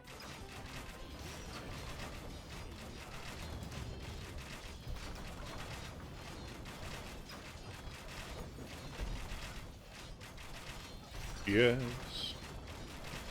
And I think the opponent has pushed well enough. More would be too much.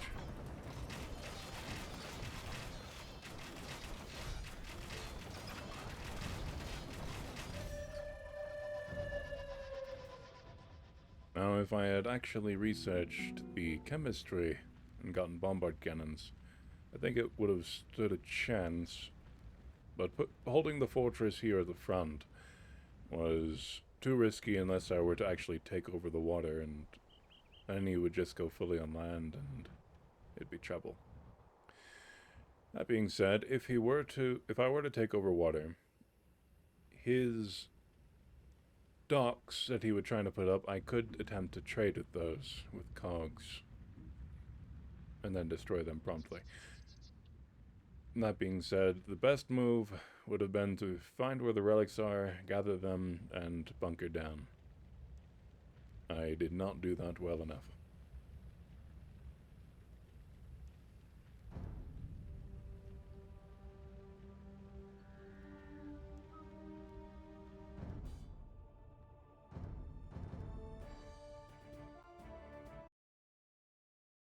Alrighty, and one more reading before the next. The Spirit in the Bottle. There was once a poor woodcutter who toiled from early morning till late at night. When at last he had laid by some money, he said to his boy, "You are my only child. I will spend the money which I have earned with the sweat of my brow on your education. If you learn some honest trade, you can support me in my old age. When my limbs have grown stiff and I am obliged to stay at home,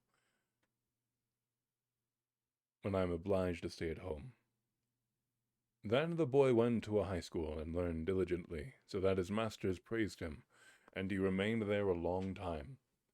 When he had worked through 2 classes, but was still not yet perfect in everything, the little pittance which the father had earned was all spent, and the boy was obliged to return home to him. "Ah," said the father, sorrowfully, "I can give you no more, and in these hard times I cannot earn a farthing, more than will suffice for our daily bread." "Dear father," answered the son, "don't trouble yourself about it. If it is God's will, it will turn to my advantage. I shall soon accustom myself to it." When the father wanted to go into the forest to earn money by helping to chop and stack wood, the son said, "I will go with you and help you." "Nay, my son," said the father, "that would be hard for you. You are not accustomed to rough work, and will not be able to bear it. Besides, I have only 1 axe, and no money left wherewith to buy another." "Just go to the neighbor," answered the son. "He will lend you his axe, until I have earned one for myself." The father then borrowed an axe of the neighbor, and next morning, at break of day, they went out into the forest together. The son helped his father, and was quite merry and brisk about it. But when the sun was right over their heads, the father said, "We will rest, and have our dinner, and then we shall work twice as well." The son took his bread in his hands, and said, "Just you rest, father. I am not tired. I will walk up and down a little in the forest, and look for birds' nests." "Oh, you fool," said the father. "Why would you want to run about there? Afterwards you will be tired, and no longer able to raise your arm. Stay here, and sit down beside me." The son, however, went into the forest, ate his bread, was very merry, and peered in among the green branches to see if he could discover a bird's nest anywhere. So he walked to and fro, until at last he came to a great, dangerous-looking oak, which certainly was already many 100 years old, and which 5 men could not have spanned. He stood still, and looked at it, and thought, many a bird must have built its nest in that. Then all at once it seemed to him that he heard a voice. He listened and became aware that someone was crying in a very smothered voice, "Let me out! Let me out!" He looked around. He could discover nothing. Then he fancied that the voice came out of the ground, so he cried, "Where are you? Where are you?" The voice answered, "I am down here, amongst the roots of the oak tree. Let me out! Let me out!"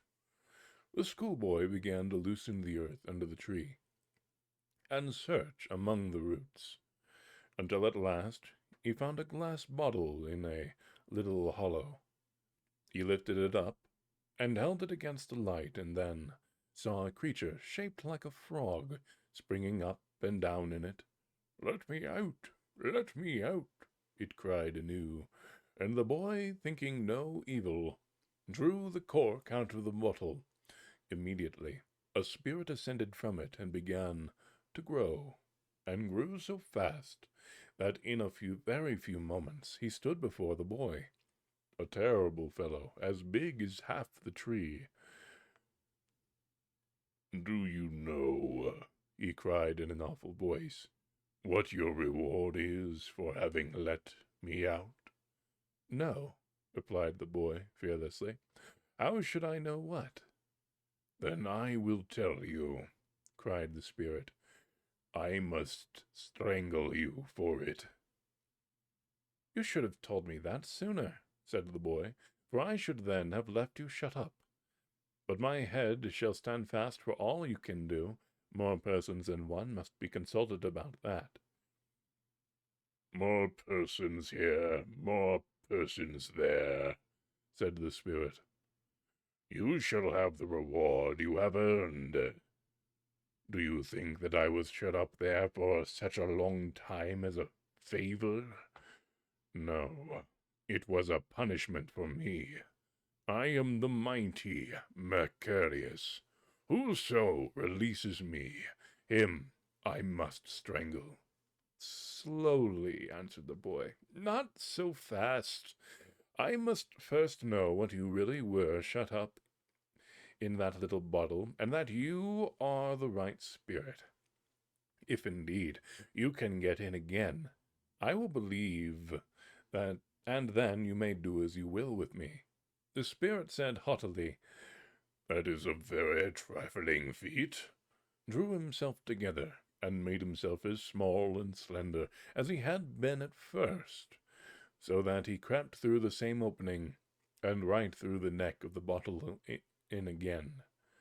Scarcely was he within, then the boy thrust the cork he had drawn back into the bottle, and threw it among the roots of the oak into its old place, and the spirit was deceived.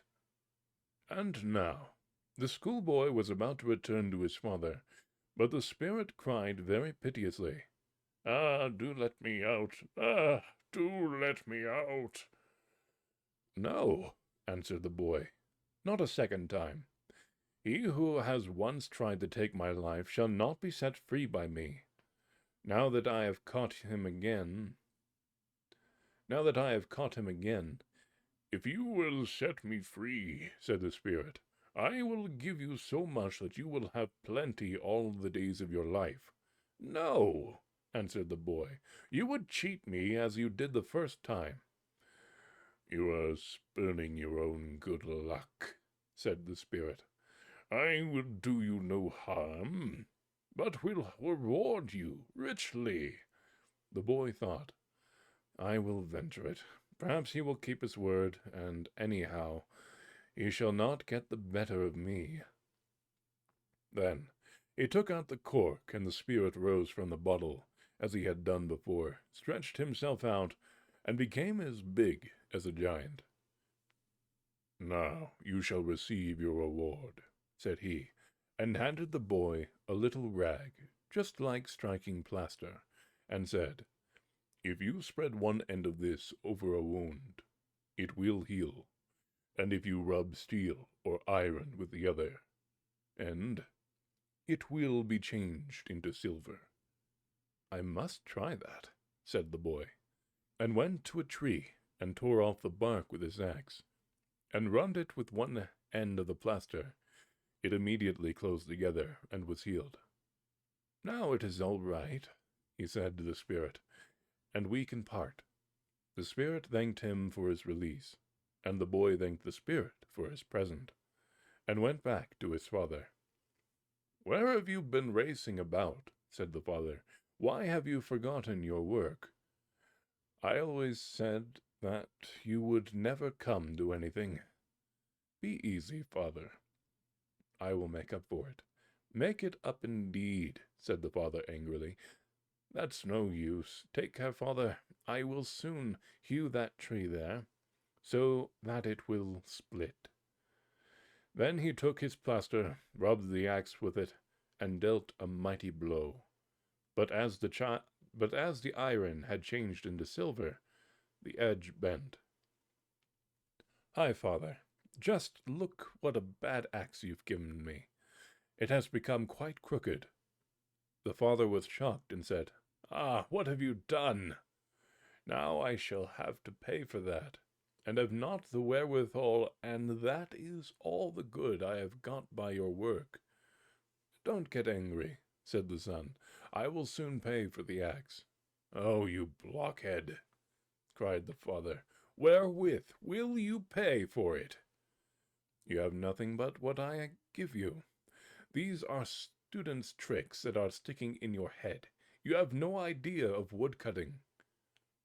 After a while, the boy said, "Father, I can really work no more. We had better take a holiday." What?" answered he. "Do you think I will sit with my hands lying in my lap like you? I must go on working, but you may take yourself off home." "Father, I am here in this wood for the first time. I don't know my way alone. Do go with me." As his anger had now abated, the father at last let himself be persuaded, and went home with him. Then he said to the son, "Go and sell your damaged axe, and see what you can get for it, and I must earn the difference, in order to pay the neighbor." The son took the axe, and carried it into town to a goldsmith, who tested it, laid it on the scales, and said, "It is worth 400 talers. I have not so much as that by me." The son said, "Give me what thou have. I will lend you the rest." The goldsmith gave him 300 talers, and remained 100 in his debt. The son thereupon went home and said, "Father, I have got the money. Go and ask the neighbor what he wants for the axe." "I know that already," answered the old man. 1 taler, 6 groschen. Then give him 2 talers. Then give him 2 talers. 12 groschen.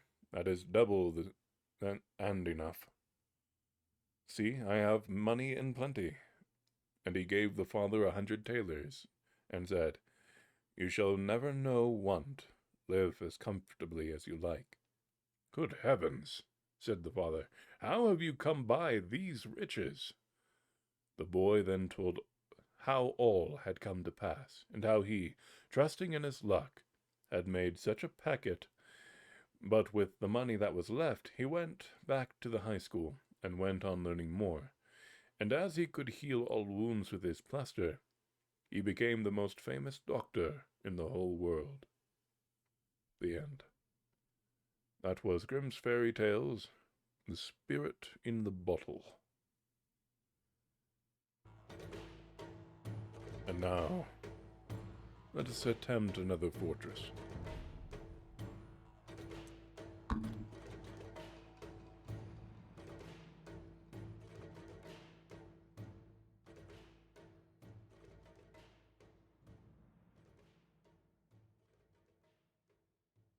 Welcome to the chat, Awesome Socks and Nikromx.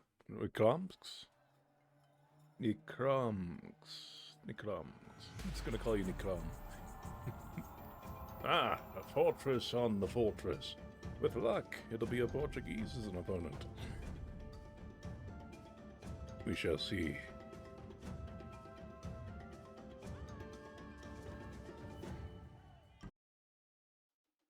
A Goss? Well, they'll certainly be having fun.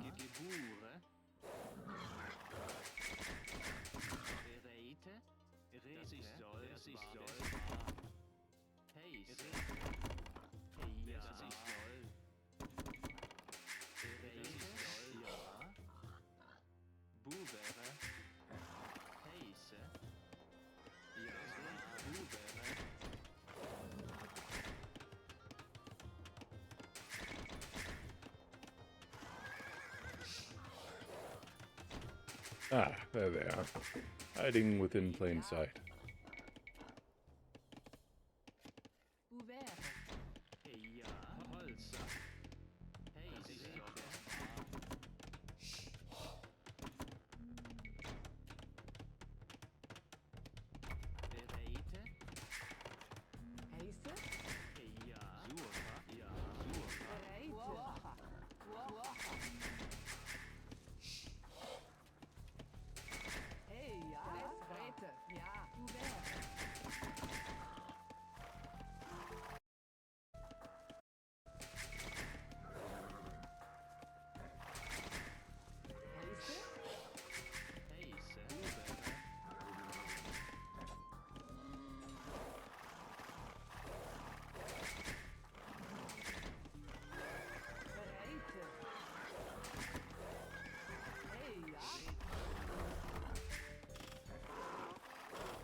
Bereite. Ja. Over. Heise? Ja. Over. Bereite. Ja. Gebure.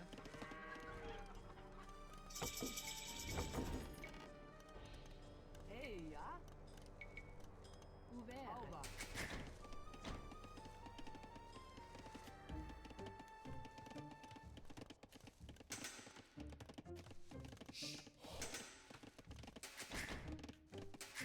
Bereite.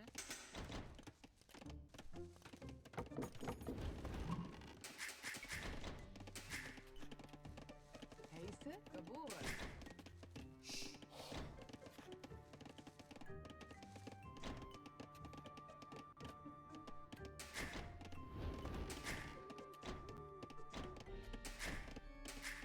Ja. Geboren. Heise. Hey, ja. Ouvert. Ja. Heise. Ja. Ja. Das ist toll. Bereite. Das ist toll. Heise. Hey, ja. Ouvert. Ja. Es war. Ouvert.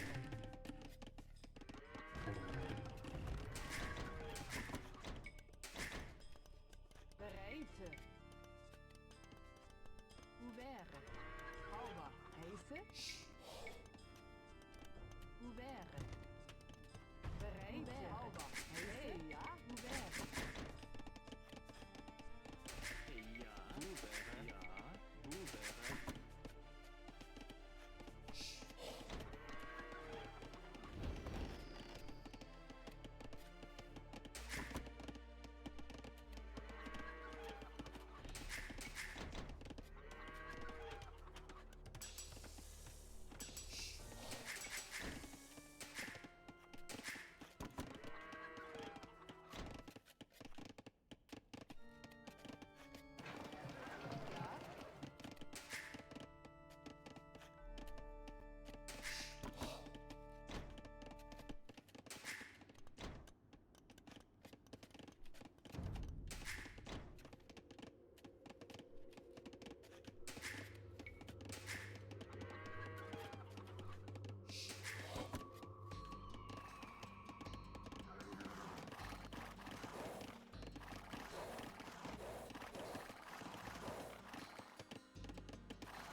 Heise?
Hey, ja. Ja. Bereiten. Geboren. Heise?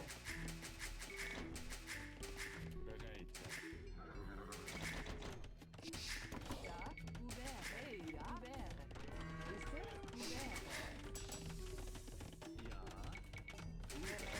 Ja. Heise?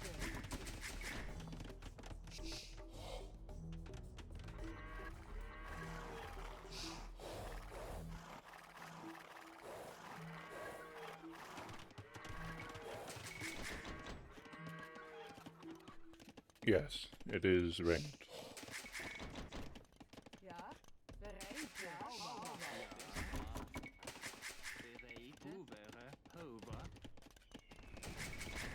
Heise?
Rete.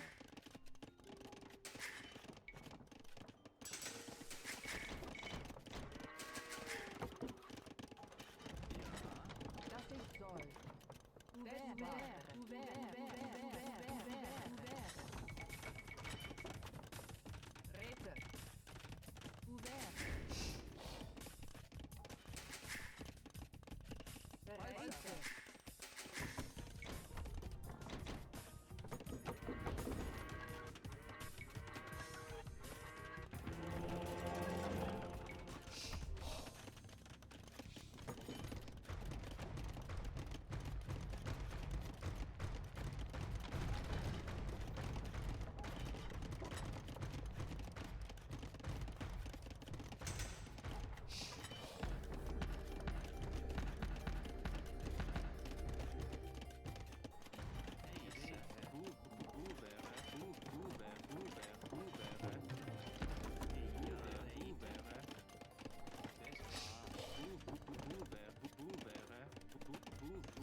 Ouvert. Rete.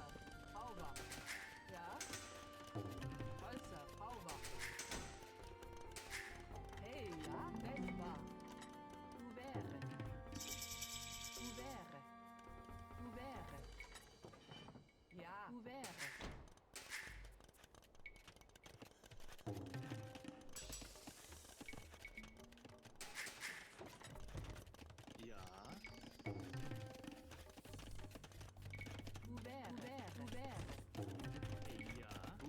Bereit.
It certainly can.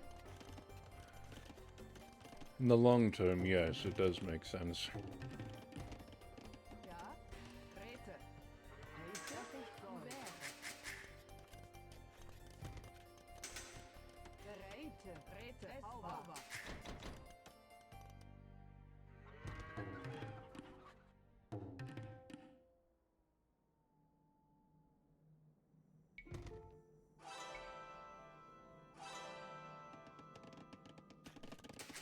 Hey, ja. Das ist soll. Das war. I'll beat you back to Age of Empires. Das war. Das ist soll. Das ist soll. Das ist soll. Buvere. Bereite. Das war.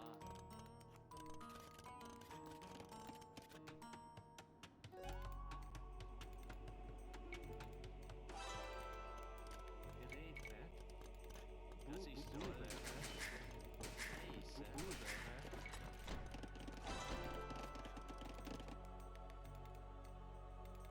Yes.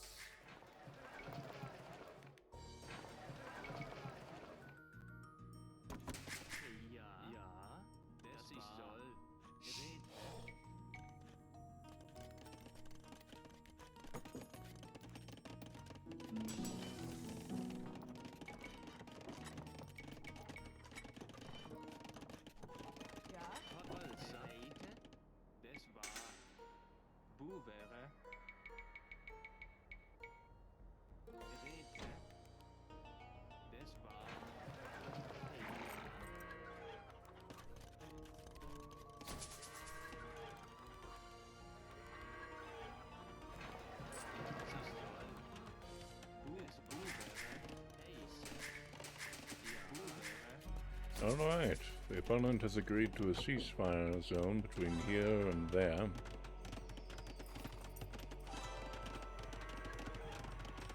Yes. Where we will do 10 cards each.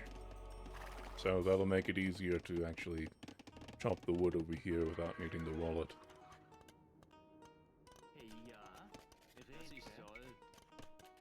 Wäre.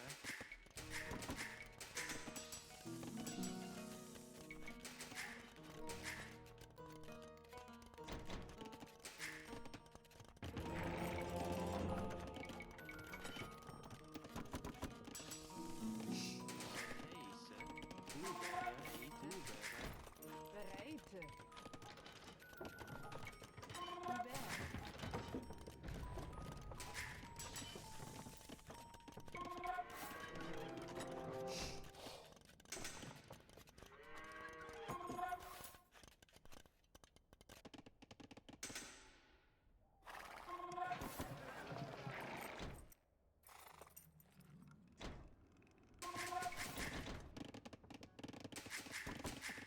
Hey, ja? Ja, das war. Hey, Was ich soll. Das war. Wäre. Bereite.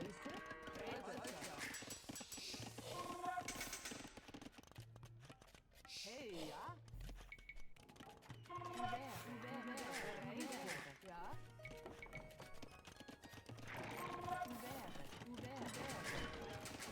Hey, ja?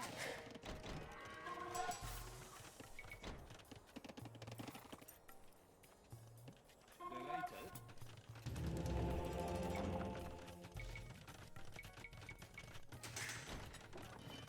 Hey, ja. Wäre. Bereitet. Wäre. Halser. Heiße? Wäre. Ja? Wäre. Holzer. Bereit. Holzer.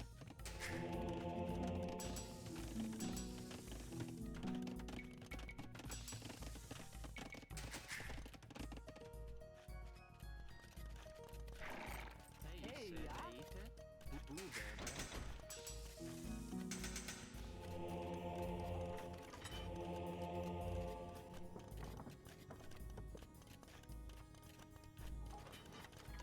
Ja, heiße. Holzer. Heiße, dass ich soll. System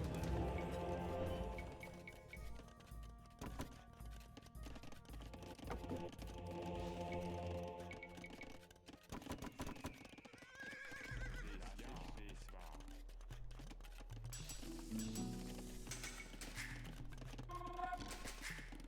Bereitet. Holzer. Auber. Hey, ja. Auber. Holzer.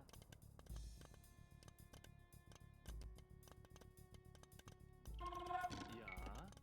Wäre. Das ist soll. Holzer. Holzer. Heiße? Hey, ja. Wäre. Das ist soll. Ja. Holzer. Bereite. Wäre. Das ich soll. Ja? Heiße. Wäre. War. Heiße? War. Bereitet. Wäre. Ja, das war. Wäre. Wäre. Wäre.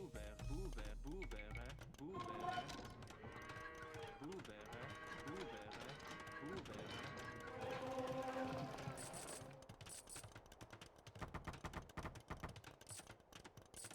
Hey, ja.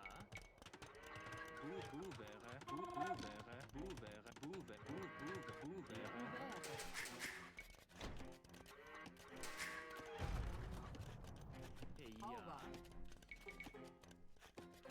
Wäre. Wäre.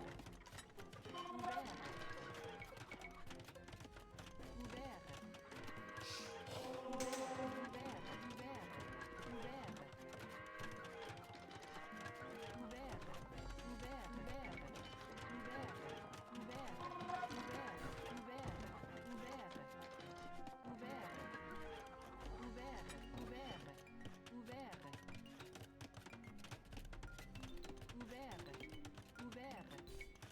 Ouvert.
Heiße, der Leiter, dies war. Ja, das ist so. Heiße, der Leiter. Das ist so. Heiße, der Leiter.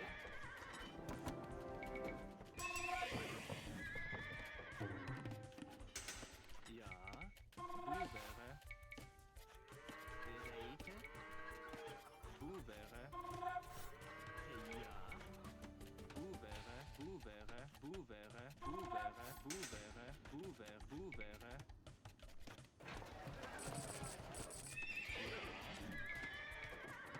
Buvere, Buvere,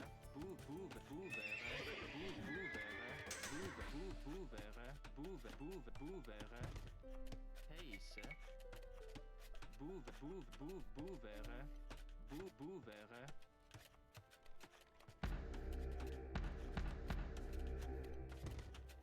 Bereite. Buvere. Buvere. Ja. Buvere. Buvere. Buvere. Buvere. Buvere. Ouvert.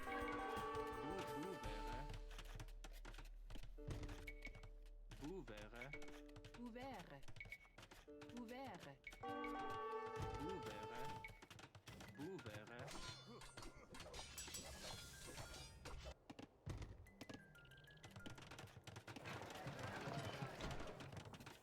Heiße. Ouvert. Ouvert. Ouvert. Ouvert. Ouvert. Ouvert. Ouvert. Ouvert. Ouvert. Ouvert. Ja. Ouvert. Ouvert. Ouvert. Ouvert. Bereite. Ouvert. Ouvert. Geboren.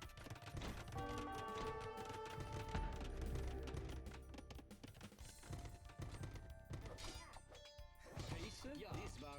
Streetet. Das ist, das ist so. Ja, das ist so. Dies war. Ja, das ist so. Ja, dies war so. Ja. Das war, dies war, das ist, das ist so. Streetet.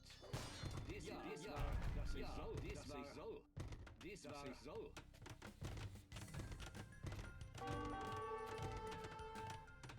Der Leiter, das ist so.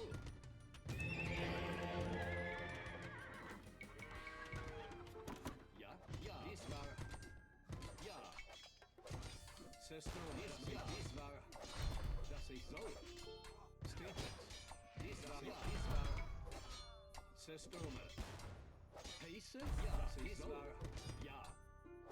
Ja, ja, dies war so. Sasa. Dies war, das ist so. Ja. Ja. Dies war.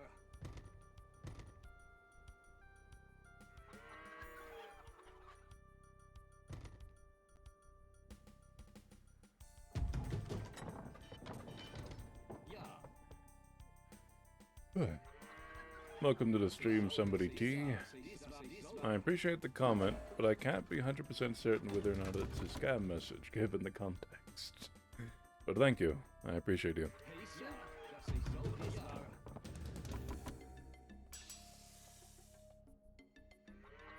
Bereite, dass ich so, dass ich so, dies war, dass ich so, dies war, ich so. Dies war, dass ich so, dies war. Dass ich so, dies war, ja.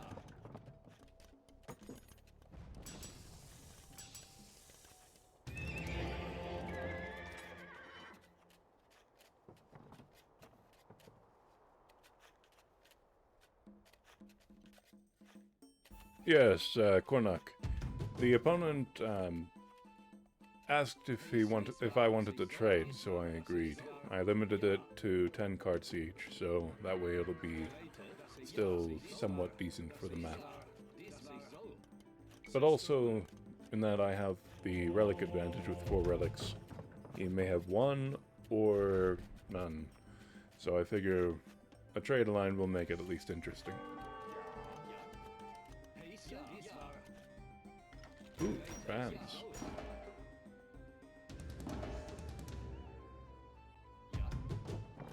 Dies war heiße, dass ich so. Bereite, ja. Dies war ich so.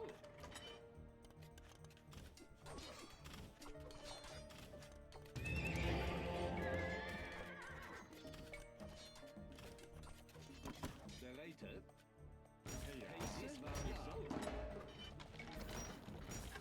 Ja, das ist wahr.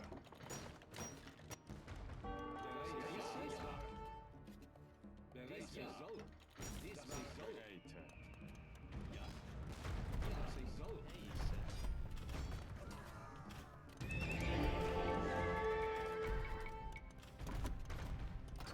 Heiße, dies war. Street heiße, bereite, ja. Dies war.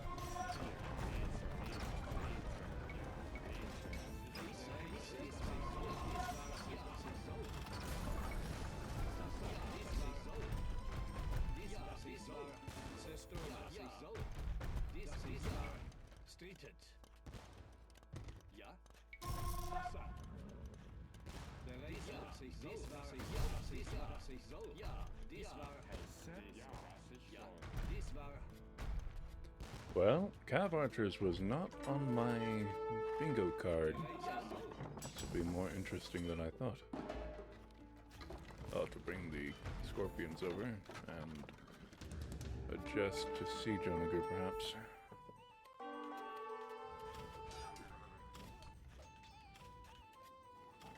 Heiße?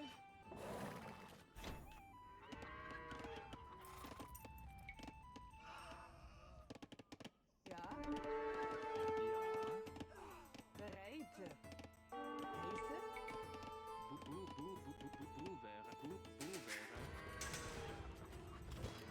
Heiße? Bereite. Heiße? Bereite. Dies war. Ja. Ja.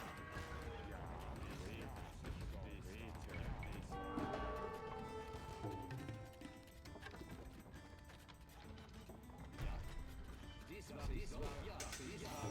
Das ist dies war. Ja. Heiße? Das ist ja. Dies war. Dies ja. Das ist dies war. Ja. Streetet. Dies war. Dies ja. Ja. Dies ja. Dies war. Dies war. Ja.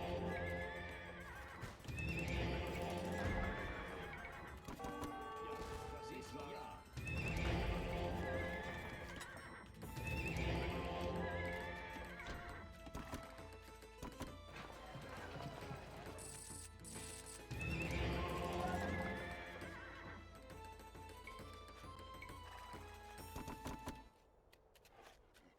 Heiße, dass ich soll. Dies war, dass ich soll. Ja. Dies war. Bereite, dass ich soll. Ja. Dies war ich soll. Hey, Heiße, dies war ich soll. bereite. Ja, Bereite, dies ich soll. Zerstörte.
Red had offered the proposition.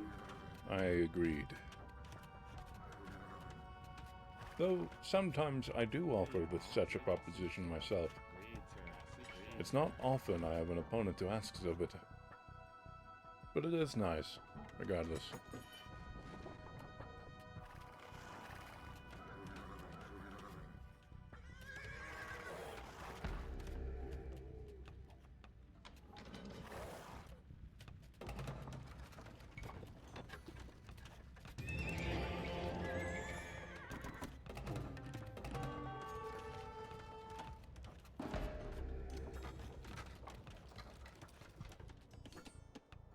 Ja, das ich soll. Das war Räte. Das war das ich soll.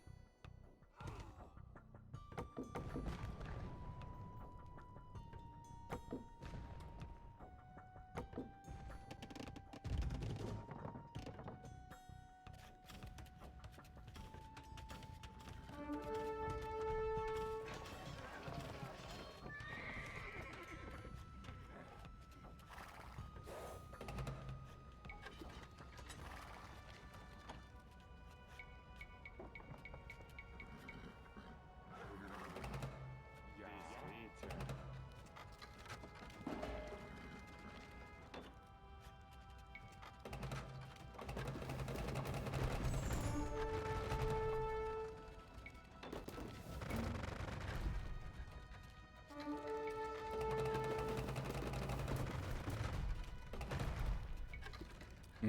Time to be rid of this coat.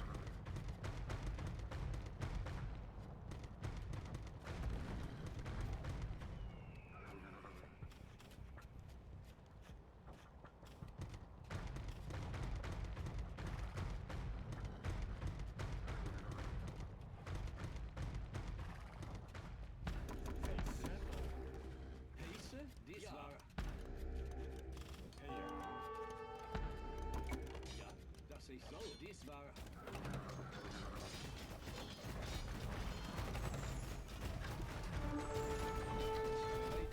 Ja, dies war. Dies war. Pace, dass ich soll. Ja, dies war. Dies war. Ja, dass ich soll. Bereite. Ja, dies war. Ich soll. Bereit. Ja.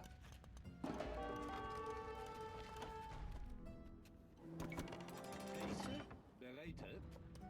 Dies war. Ja, Räte. Das ich soll. Ja.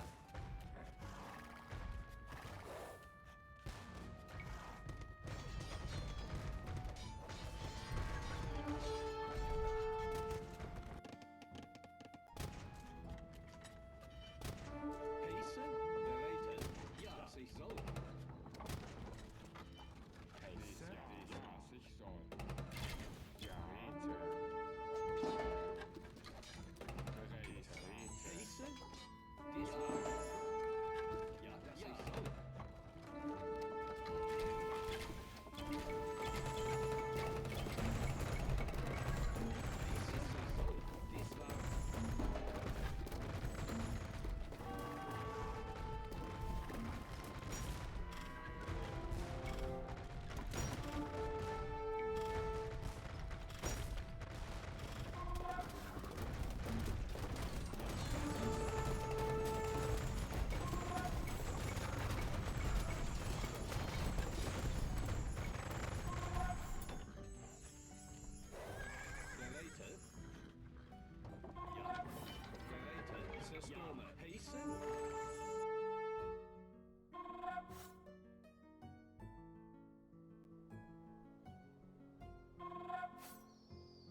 Boevere.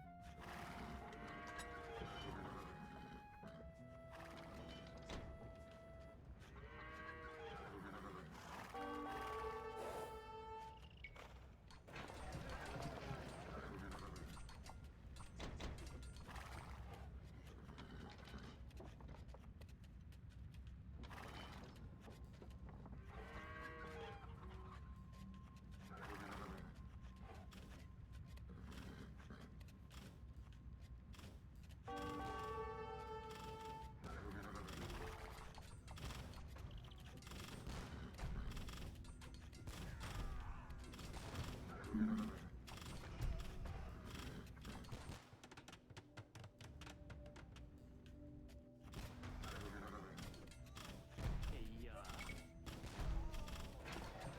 Bereite? Ja. Das ich soll. Bereite. Boevere. Hey,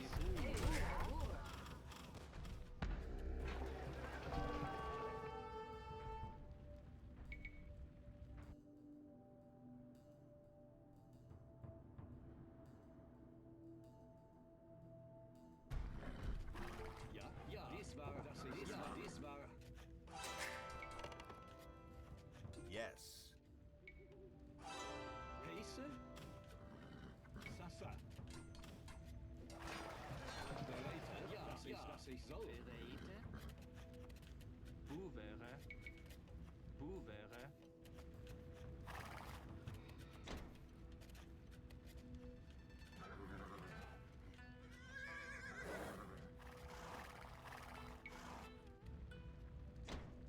Ja. Flickmann. Heise, Flickmann. Flickmann.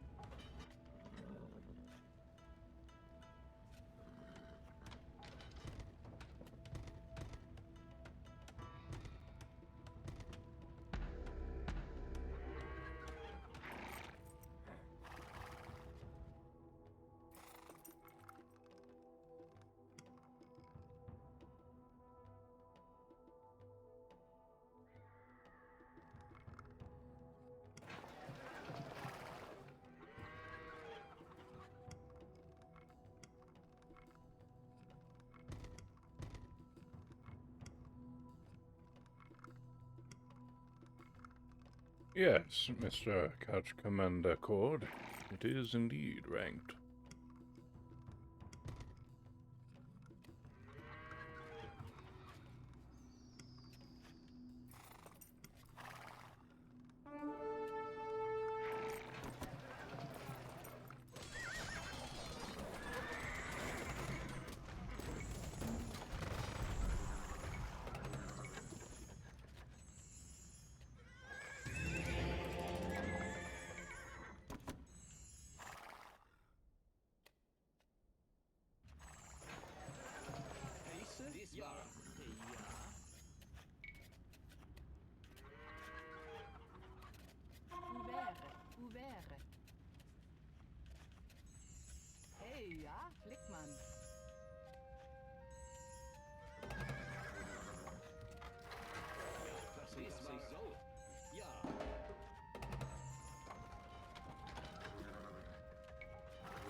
bereitet. Ja.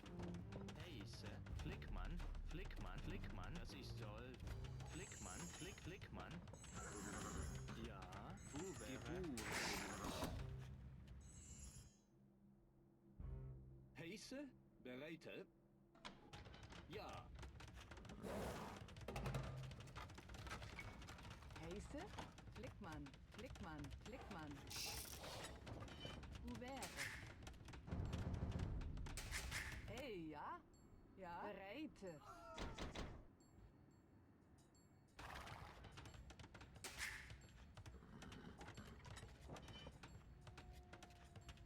Ja.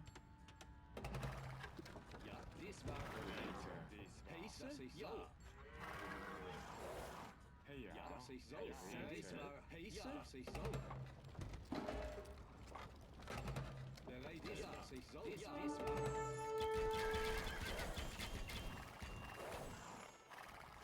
Heise. Ja, das ist war. Bereit ist, was ich soll. Ja, dies war. Dies war. Heise. Ja, was ich soll.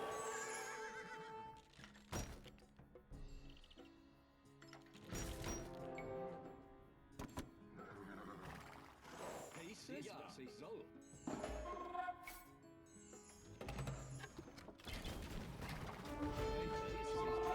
Dies war. Ja.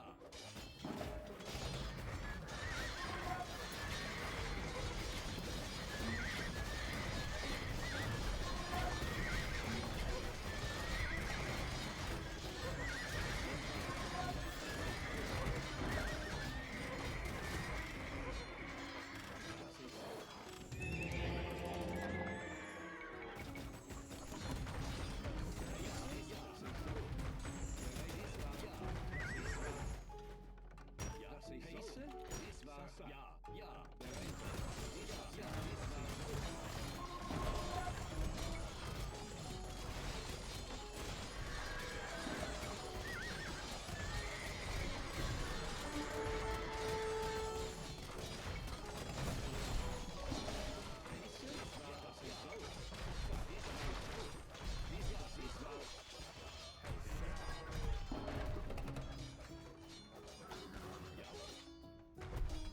Ja, das ich soll. Das ich soll. Das ich soll. Das ich soll. Dies ich soll.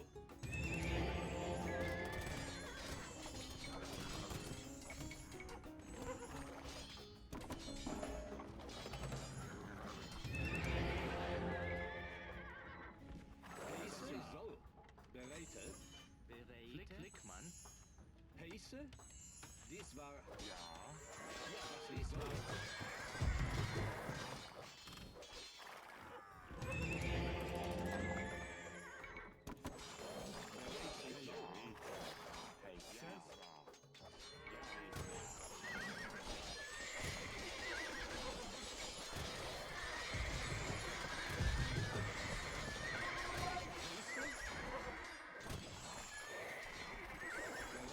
Zerstörme.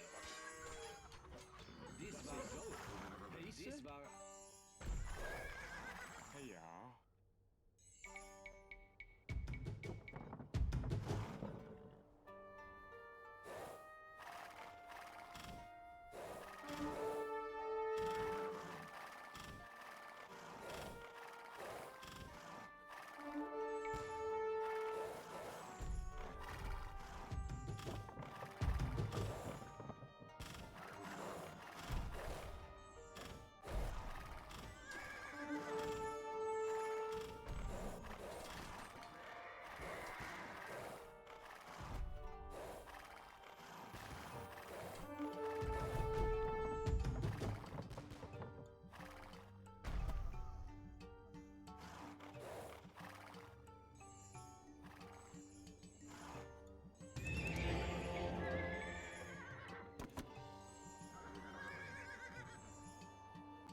ich soll. Heiße? Dies war bereitet.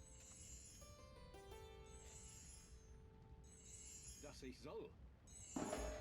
Ja. Bereitet. Heiße? Ja. Ja, dies war.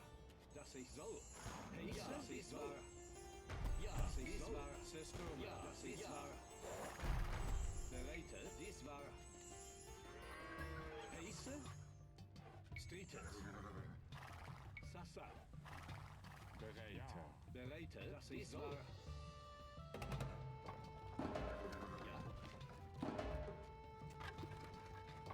Ja, Rete. Dies war. Streetet. Ja. Bereitet. Heiße. Rete. Ja, dass ich soll. Heiße? Dies war. Ja, dies Rete. Ja. Ja. Ja. Heiße. Dies Rete. Heiße? Ja, dass ich soll. Dies, dass ich soll. Bereit war. Dass ich war. Das ist ja. Ja, dass ich soll. System. Ja. Dies war. Dies war. System. Das ist ja. Das ist ja. Dies ist ja. Dies war. Dass ich soll. Dass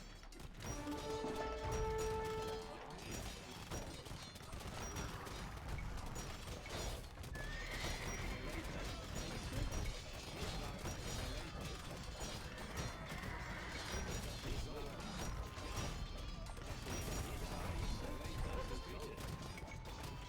Ja, dies war bereit, dass ich soll.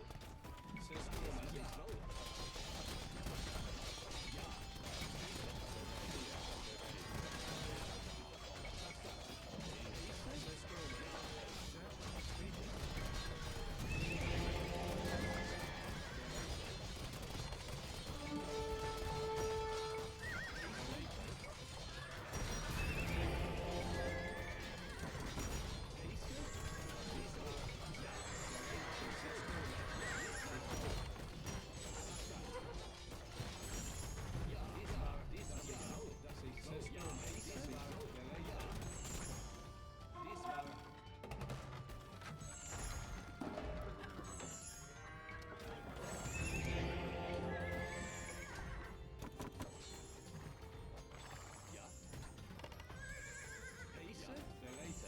Dass ich soll. Street System.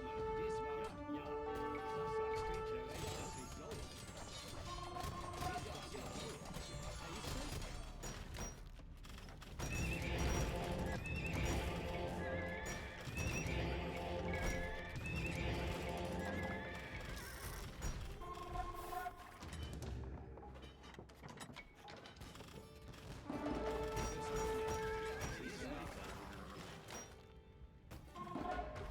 Heiße? Ja.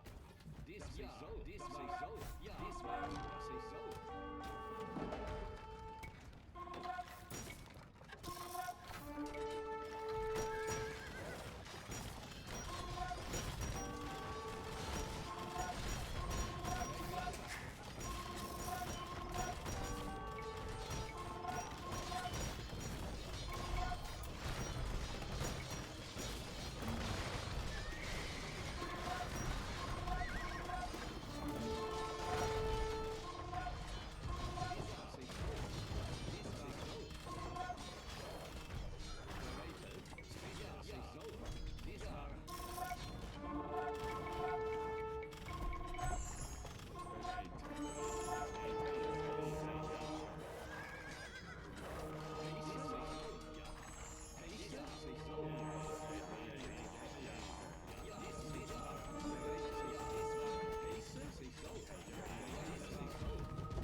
Zerstören.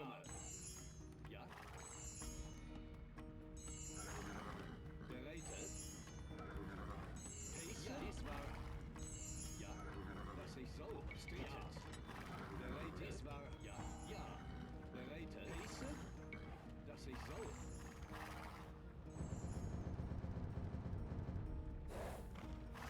Bereitet. Ja.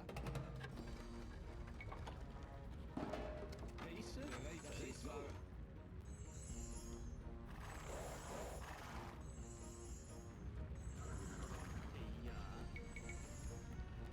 Hoe wäre? Ja. Bereitet man.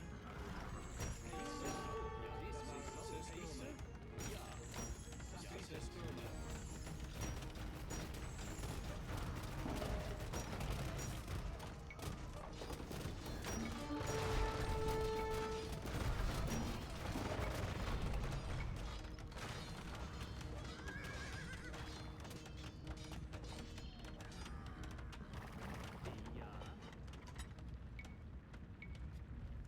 Hoe wäre?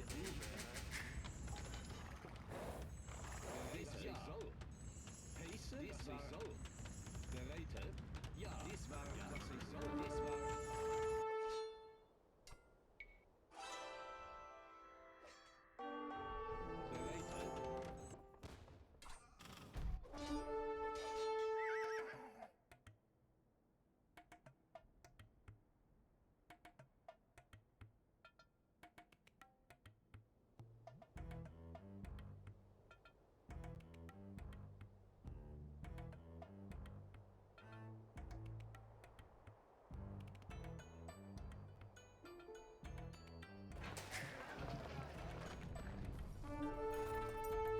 Bereitet. Yes.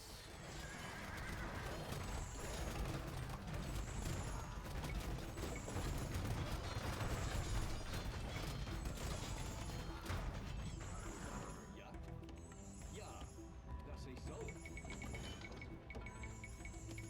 Dies war, dass ich soll. Dies war. Bereit, dies war.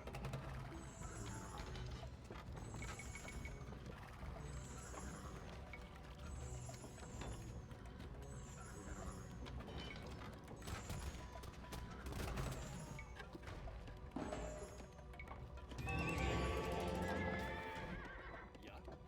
Ja, dies war. Bereitet, dass ich soll. Dies war, ja, dies war. Dies war, bereitet.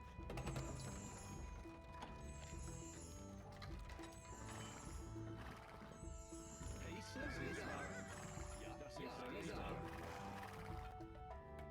Ja.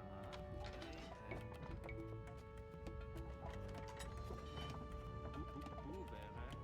Pace, das ist war. Ja. Ja, dies war.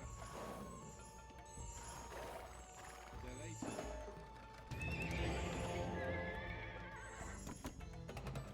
Pace? Ja. Pace? Das ist dies war. Ich soll. Ja. Bereitet. Streetet. Ja. Das ist war.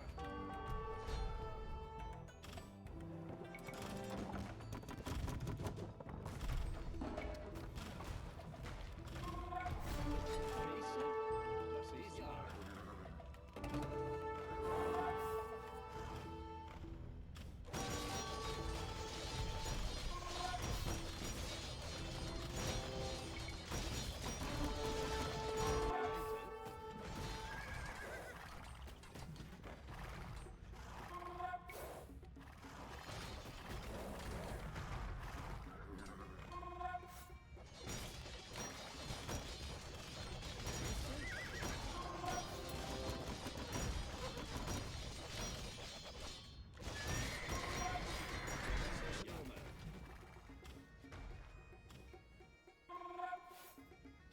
Pace? So, Sasa.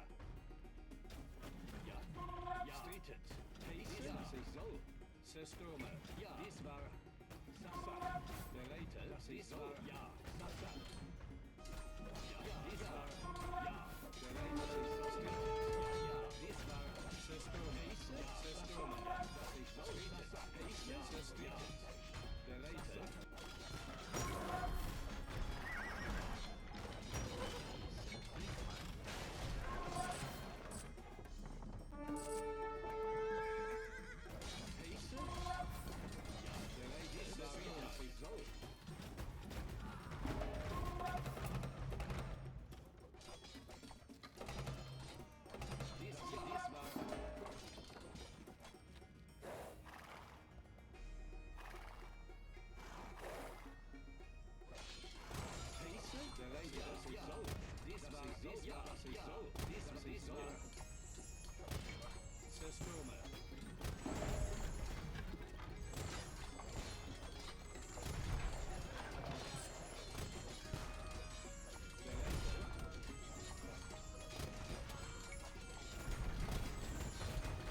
Heiße? Later? Ja, dies war... Ja. Streetet? Heiße? So. Der Later? Dies war...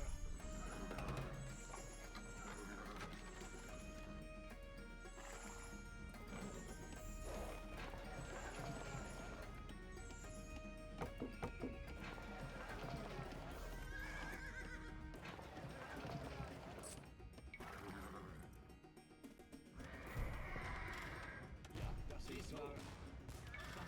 Zerstörung. Ja, das ist so. Heiße? Ja, das ist so. Ja, dies war. Zerstörung.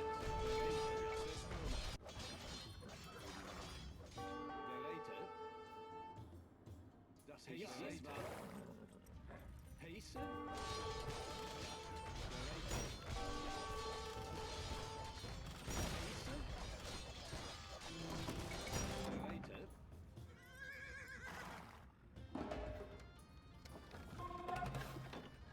Heiße? Ja, dies war Later. Dies war... Ja. Heiße? Ja, der Later.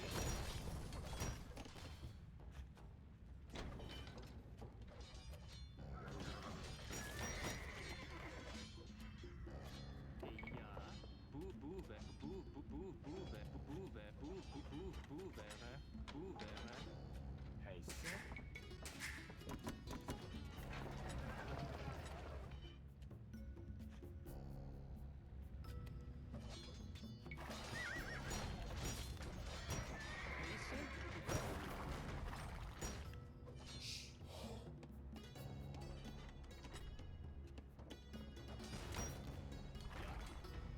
Der Later.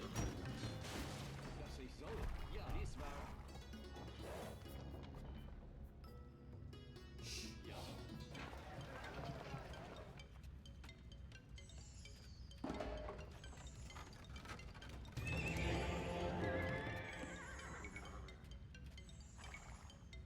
Heiße, das ist soll. Buwe.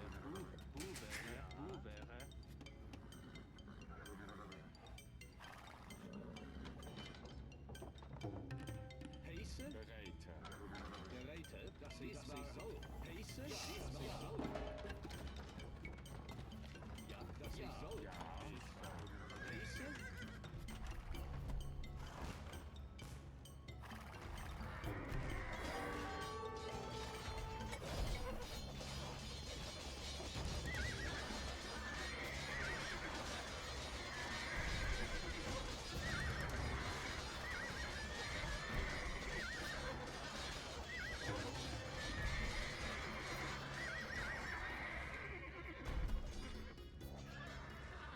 Der Later. Ja, ja. Rete. Ja, dies war...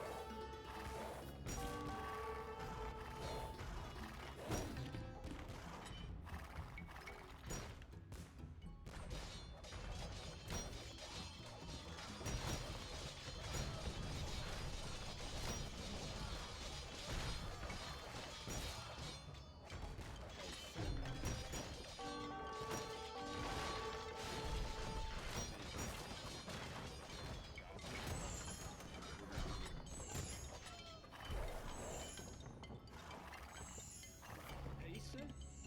Das ich soll. Ja, das ist ja, das ist war. Der Later.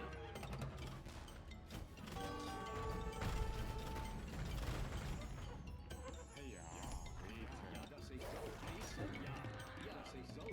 Zerstörung. Dies war...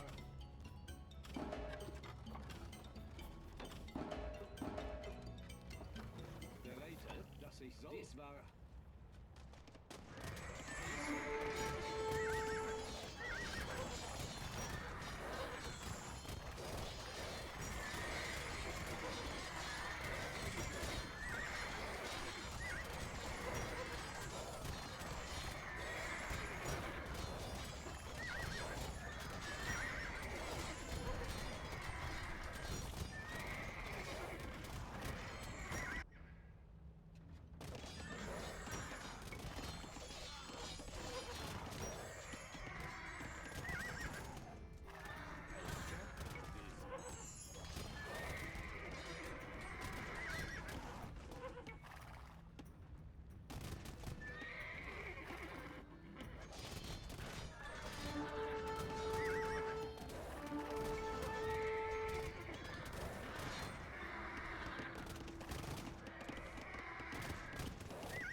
I would say the hardest sim I have trouble with.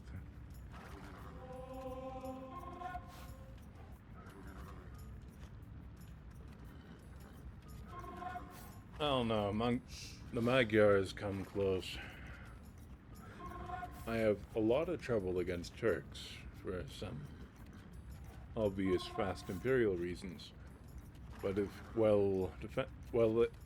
equipped, then it can be able to be defended against. I think Hindustanis are a little bit harder than Turks.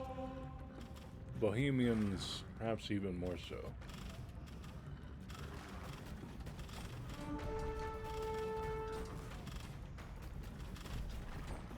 But as far as on the open field, I would say the Magyars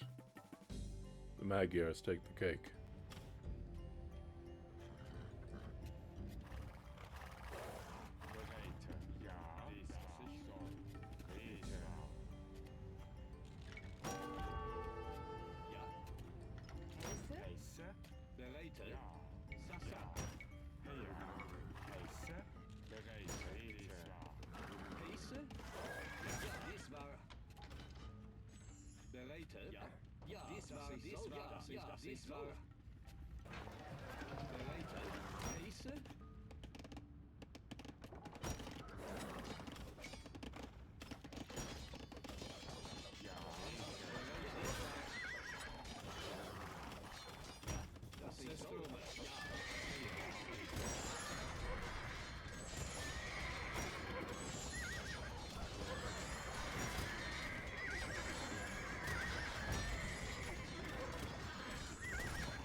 Now, while I like to make a citadel on the side here, nearby the fortress, the closer it is, the better, because the farther away it is, the more points of defense I would have to do. So I like citadels. It would have to be closer, and preferably if the fortress itself were nearer to the edge, then it would be more defensible to be able to be utilized at the same time. I like to use citadels as areas where I have a bunch of military buildings well defended. But if it's out of position, it's hard to keep it. And this is how I like to have the housing, generally. Just behind walls next to the edge. Defensible housing is best. But if it's all the way out here, the backside is vulnerable and can be counted as a fourth area that would need to be defended against.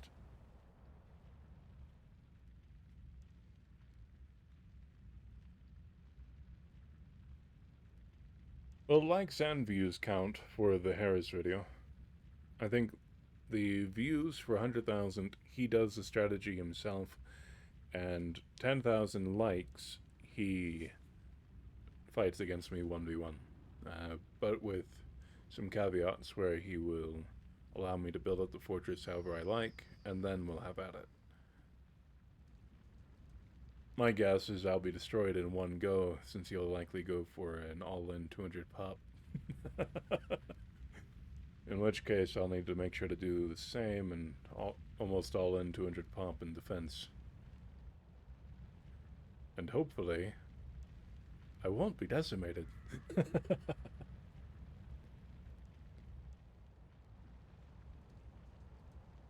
But elsewise, looking forward to it either way. Both goals are currently near their goal amounts.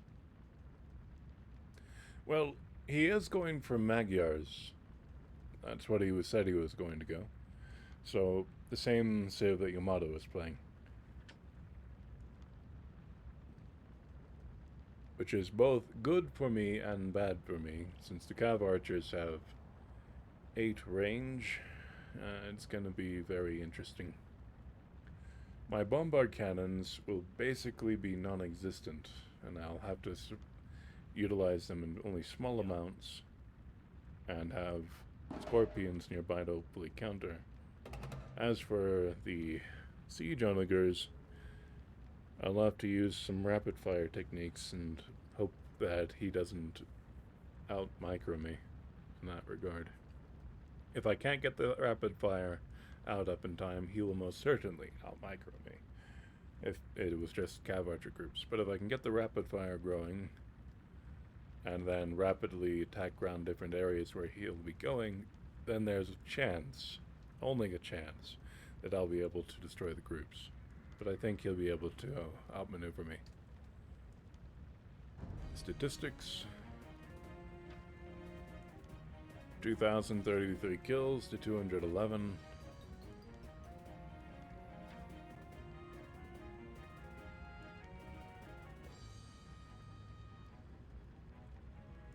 He had 15,000 trade profit to my 12,000. I should be more careful with the trade. But as far as relics, he had 1, so there was 5 total on the map. And I had a lot more gold in that regard.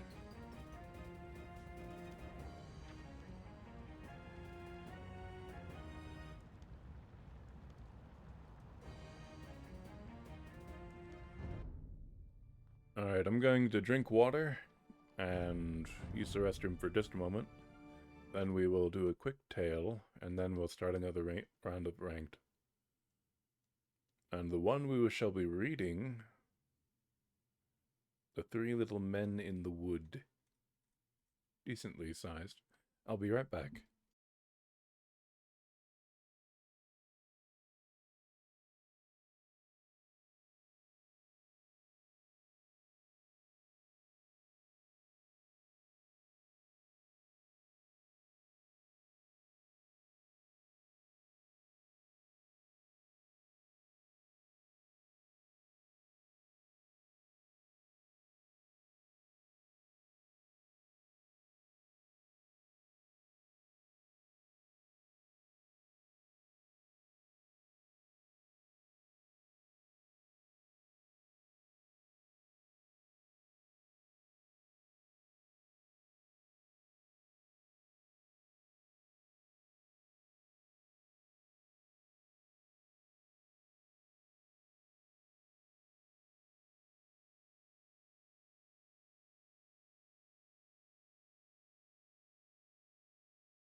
Alright, just before we go into that one, let me review the comments real quick.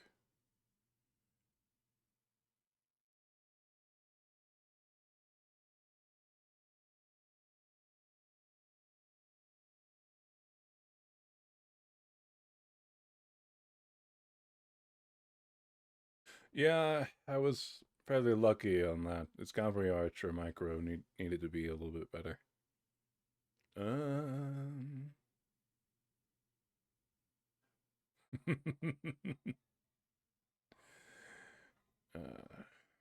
Yeah, traction trebs are trouble. You have to convert them or something.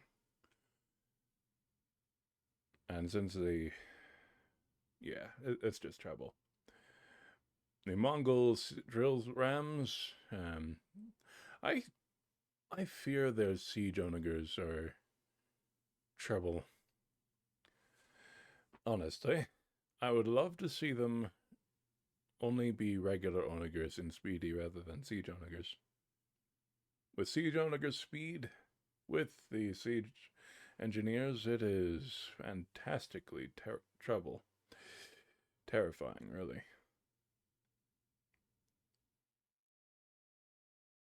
Yeah, the two rams gave me pause.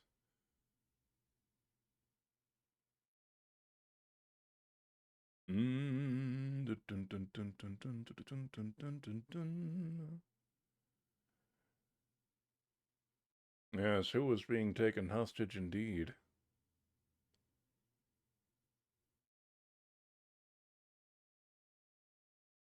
Welcome to the chat, Fancy.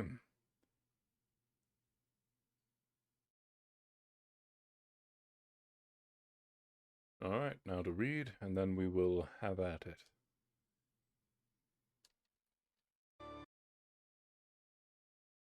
There was once a man whose wife died, and a woman whose husband died. And the man had a daughter, and the woman also had a daughter. The girls were acquainted with each other, and went out walking together, and afterwards came to the woman in her house. Then said she to the man's daughter, Listen, tell your father that I would like to marry him, and then you shall wash yourself in milk every morning, and drink wine. But my own daughter shall wash herself in water, and drink water. The girl went home, and told her father what the woman had said. The man said, What shall I do? Marriage is a joy, and also a torment. At length he could come to no decision. He pulled off his boot and said, Take this boot. It has a hole in the sole of it. Go with it to the loft, hang it on the big nail, and then pour water into it. If it hold the water, then I will again take a wife. But if it run through, I will not. The girl did as she was bid, but the water drew the hole together, and the boot became full to the top. She informed her father how it had turned out. Then he himself went up, and when he saw that she was right, he went to the widow and wooed her, and the wedding was celebrated. The next morning the two girls got up. There stood before the man's daughter milk for her to wash in, and wine for her to drink. But before the woman's daughter stood water to wash herself with, and water for drink. On the second morning stood water for washing and water for drinking before the man's daughter as well as before the woman's daughter. And on the third morning stood water for washing and water for drinking before the man's daughter, and milk for the washing and wine for drinking before the woman's daughter. And so it continued. The woman became her stepdaughter's bitterest enemy, and day by day did her best to treat her still worse. She was also envious because her stepdaughter was beautiful and lovable, and her own daughter ugly and repulsive. Once in winter, when everything was frozen as hard as a stone, and hill and vale lay covered with snow, the woman made a frock of paper, called her stepdaughter and said, "Here, put on this dress and go out into the wood. Fetch me a little basket full of strawberries. I have a fancy for some." "Good heavens," said the girl, "no strawberries grow in winter. The ground is frozen, and besides, the snow has covered everything. And why am I to go in this paper frock? It is so cold outside that one's very breath freezes. The wind will blow through the frock, and the thorns tear it off my body. Will you contradict me?" said the stepmother. "See that you go, and do not show your face again until you have the basket full of strawberries." Then she gave her a little piece of hard bread and said, "This will last you the day," and thought, "You will die of cold and hunger outside, and will never be seen again by me." Then the maiden was obedient, and put on the paper frock, and went out with the basket. Far and wide there was nothing but snow, and not a green blade to be seen. When she got into the wood, she saw a small house out of which peeped 3 little men. She wished them good day, and knocked modestly at the door. They cried, "Come in!" and she entered the room and seated herself on the bench by the stove. And there she began to warm herself and eat her breakfast. The little men said, "Give us some of it too." "Willingly," she said, and divided her piece of bread in 2, and gave them the half. They asked, What do you here in the forest in the winter time, in your thin dress?" "Ah," she answered, "I am to look for a basketful of strawberries, and am not to go home until I can take them with me." When she had eaten her bread, they gave her a broom and said, "Sweep away the snow at the back door." But when she was outside, the 3 little men said to each other, "What shall we give her, as she is so good, and has shared her bread with us?" Then said the first, "My gift is, that she shall every day grow more beautiful." The second said, "My gift is, that gold pieces shall fall out of her mouth every time she speaks." The third said, "My gift is, that a king shall come and take her to wife." The girl, however, did as the little men had bidden her, swept away the snow behind the little house with the broom, and what did she find but real ripe strawberries, which came up quite dark red out of the snow. In her joy, she hastily gathered her basketful, thanked the little men, shook hands with each of them, and ran home to take her stepmother what she had longed for so much. When she went in and said good evening, a piece of gold at once fell out of her mouth. Thereupon she related what had happened to her in the wood, but with every word she spoke, gold pieces fell from her mouth, until very soon the whole room was covered with them. "Now look at her arrogance," cried the stepsister, "to throw about gold in that way." But she was secretly envious of it, and wanted to go into the forest also to seek strawberries. The mother said, "No, my dear little daughter, it is too cold. You might freeze to death." However, as her daughter let her have no peace, the mother at last yielded, made her a magnificent coat of fur, which she was obliged to put on, and gave her bread and butter and cake for her journey. The girl went into the forest, and straight up to the little house. The 3 little men peeped out again, but she did not greet them. And without looking round at them, and without speaking to them, she went awkwardly into the room, seated herself by the stove, and began to eat her bread and butter and cake. "Give us some of it," cried the little men. But she replied, "There is not enough for myself, so how can I give it away to other people?" When she had finished eating, they said, "There is a broom for you. Sweep it all clean in front of the back door. Sweep for yourselves," she answered. "I am not your servant." When she saw that they were not going to give her anything, she went out by the door. Then the little men said to each other, "What shall we give her, as she is so naughty, and has a wicked, envious heart? That will never let her do a good turn to anyone." The first said, "I grant that she may grow uglier every day." The second said, "I grant that every word she says, a toad shall spring out of her mouth." The third said, "I grant that she may die a miserable death." The maiden looked for strawberries outside, but as she found none, she went angrily home. And when she opened her mouth and was about to tell her mother what had happened to her in the wood, with every word she said, a toad sprang out of her mouth, so that everyone was seized with horror of her. Then the stepmother was still more enraged, and thought of nothing but how to do every possible injury to the man's daughter, whose beauty, however, grew daily greater. At length she took a cauldron, set it on the fire, and boiled yarn in it. When it was boiled, she flung it on the poor girl's shoulder, and gave her an axe, in order that she might go on the frozen river, cut a hole in the ice, and rinse the yarn. She was obedient, went thither, and cut a hole in the ice. And while she was in the midst of her cutting, a splendid carriage came driving up, in which sat the king. The carriage stopped, and the king asked, "My child, who are you? And what are you doing here?" "I am a poor girl, and I am rinsing yarn."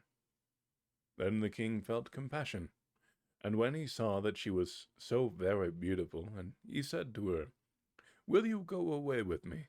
Yes, with all my heart," she answered, for she was glad to get away from the mother and sister. So she got into the carriage and drove away with the king. And when they arrived at his palace, the wedding was celebrated with great pomp, as the little men had granted to the maiden.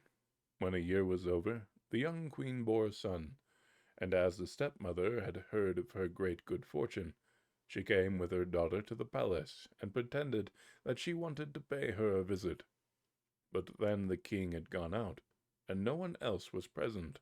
The wicked woman seized the queen by the head, and her daughter seized by the feet, and they lifted her out of the bed, and threw her out of the window into the stream which flowed by. Then the ugly daughter laid herself in the bed, and the old woman covered her up over her head. The old woman cried, "Hush, hush, that can't be now. She is lying in a violent sweat. You must let her rest today." The king suspected no evil, and did not come back again till next morning, and as he talked with his wife, and she answered him, with every word a toad leaped out, whereas formerly a piece of gold had fallen. Then he asked what that could be. But the old woman said that she had got that from the violent sweat, and would soon lose it again. During the night, however, the scullion saw a duck come swimming up the gutter, and it said, "King, what art thou doing now? Sleepest thou, or wakest thou?" And as he returned no answer, it said, "And my guests, what may they do?" The scullion said, "They are sleeping soundly too." Then it asked again, "What does little baby mine?" He answered, "Sleepeth in her cradle fine." Then she went upstairs in the form of the queen, nursed the baby, shook up its little bed, covered it over, and then swam away again down the gutter in the shape of a duck. She came thus for 2 nights. On the third, she said to the scullion, "Go and tell the king to take his sword, and swing it 3 times over me on the threshold." Then the scullion ran and told this to the king, who came with his sword and swung it thrice over the spirit. And at the 3rd time his wife stood before him strong, living and healthy, as she had been before. Thereupon the king was full of great joy, but he kept the queen hidden in a chamber until the Sunday. when the baby was to be christened. And when it was christened, he said, "What does a person deserve who drags another out of bed and throws him in the water?" "The wretch deserves nothing better," answered the old woman, "than to be taken and put in a barrel stuck full of nails and rolled down a hill into the water." Then said the king, "You have pronounced your own sentence." And he ordered such a barrel to be brought, and the old woman to be put into it with her daughter. And then the top was hammered on, and the barrel rolled downhill until it went into the river. Alright, that was Grimm's Fairy Tales, The Three Little Men in the Wood. And now we shall have another round. But first I drink water.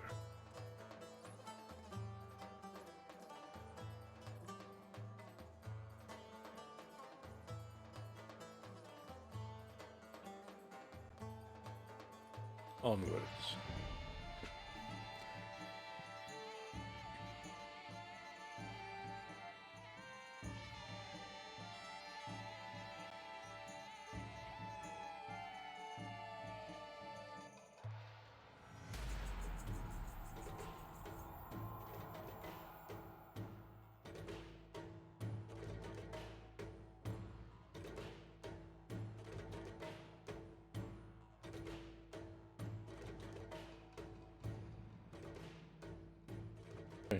Thank you very much, Prince 79. Oh goodness, Red Phosphor, raiding with a party of 126. Thank you very much. Welcome to the chat, Samtech. Same, etc. G. Petterson. Narez. Prince 79 says, "I need to hear you say what you told Yamato in game. The quest for the holy relics is complete. Now we shall decimate our foes." What'll that do?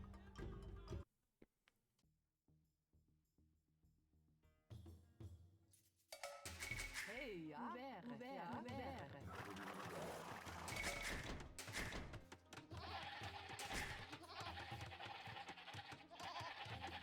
Bereite? Woche. Ja. Ja.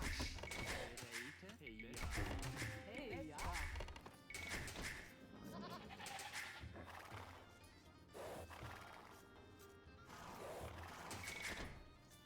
The plateau? I don't think I've quite reached it yet. Heise? However, I have been losing as of late. I will need to increase my focus. But playing more often and trying to read between games will give me a gauge of how focused I am. Bereite? In which case, perhaps I'll have some better games shortly. But for the time being, I have certainly been having issues. Opponents have been fairly nice as of late. It's good. I love the challenge.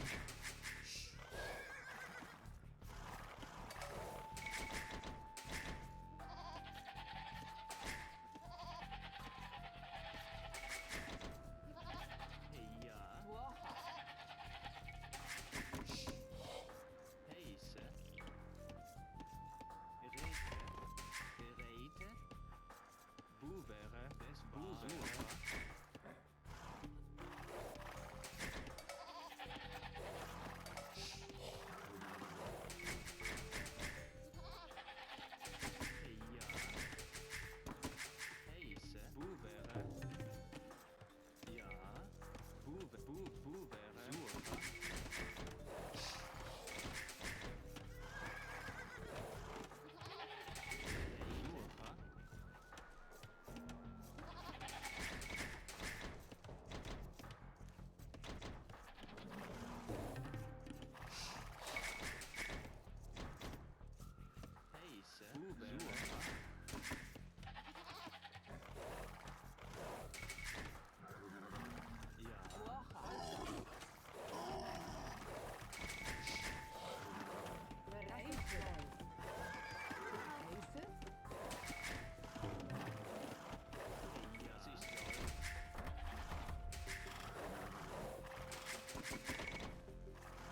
Heiße? Hey, ja. Das ist Gold.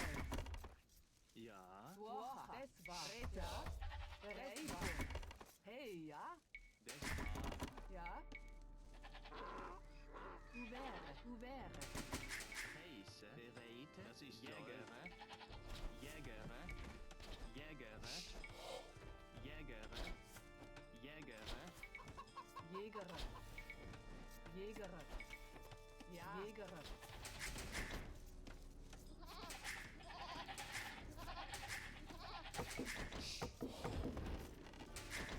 Heiße? Heiße. Holzer.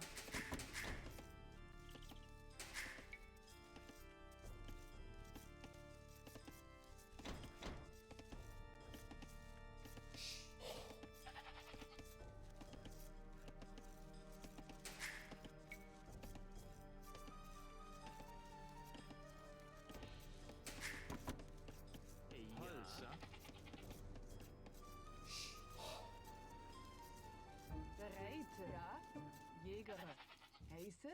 Jägere. Hey, ja? Jägere. Bereite. Jägere.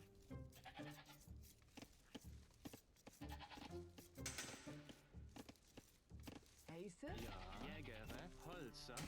Ja. Bereite. Hey, ja? Heiße? Ja. Das ist Soll. Ja. Das war. Hey, ja. Das ist Soll. Hey, ja? Bereite. Heiße? Hey, ja? Ja. Ouvert. Bereite. ist Holzer. Heiße. Hey, ja. Ja. Bereite. Holzer. Das ist Gold. Holzer. Heiße? Hey, ja? Ouvert.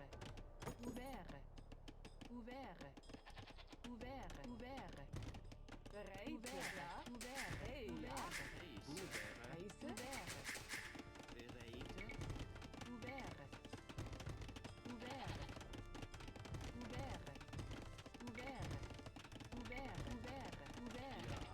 Pulver. Heiße. Bereite. Ja. Hey, ja. Bubere. Ja. Bubere. Ja. Bereite. Hauber. Heiße. Sucher.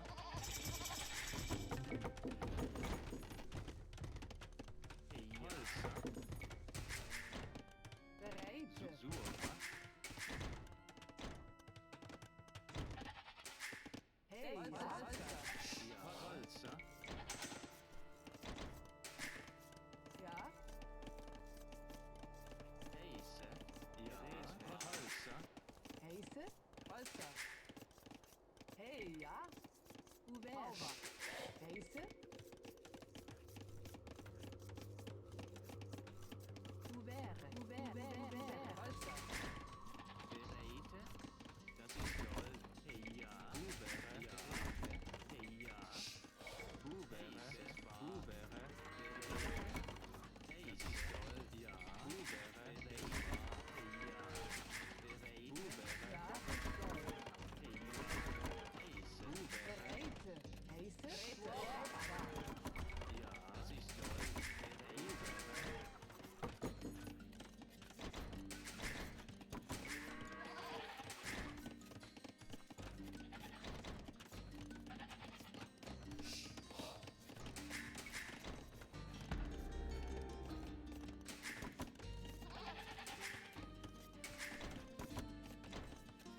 Hey, ja? Ouvert. Hauber. Ja? Bereite.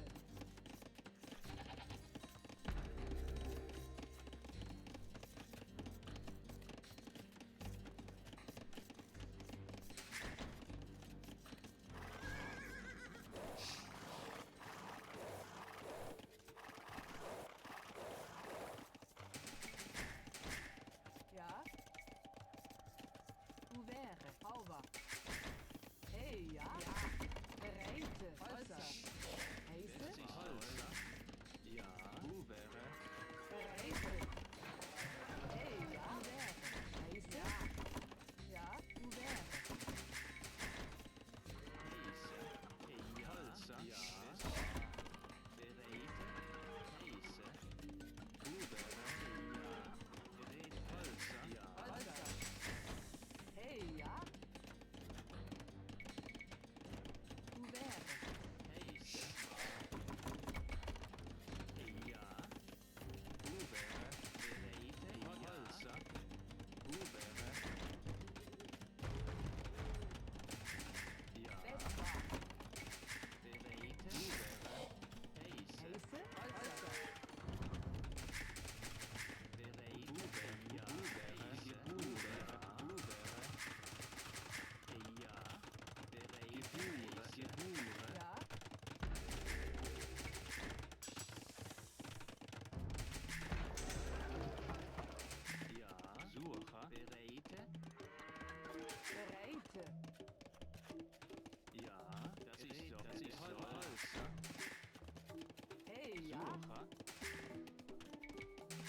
Bereite. Ja.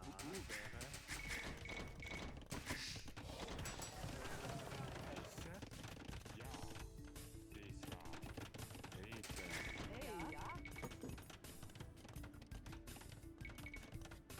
Ouvert. Das Bereite. Ja. Ouvert. Bereite. Ouvert. Ouvert, ja. Bereite. Hey, ja. Heiße? Das soll. Ouvert. Ja. Bereite. Ouvert. Hey, ja. Heiße? Ouvert. Bereite. Heiße?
For the housing, not much issue at all.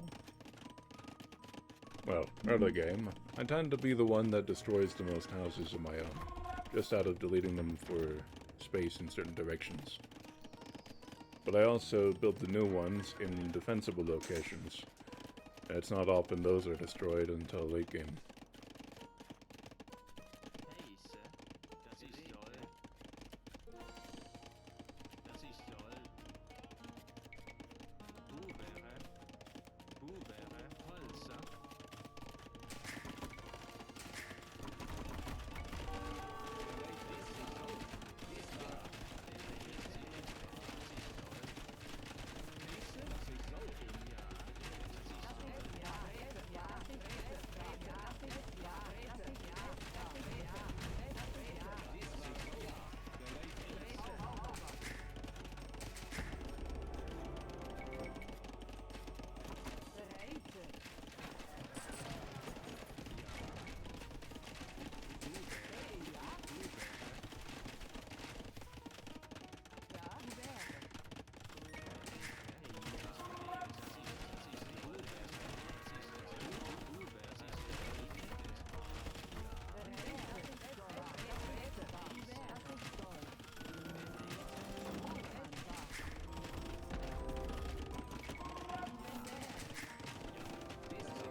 Das war. Ja.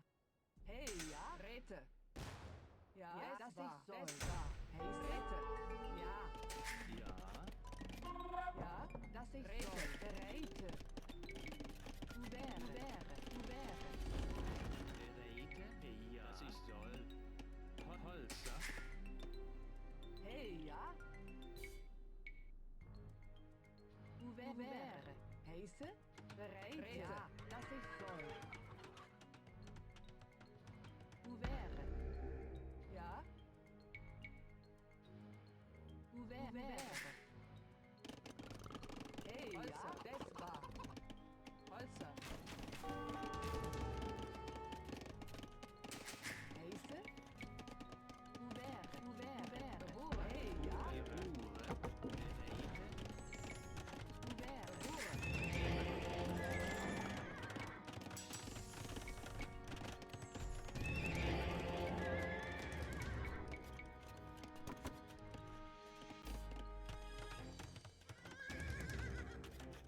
Heiße? Dies war ja. Ja.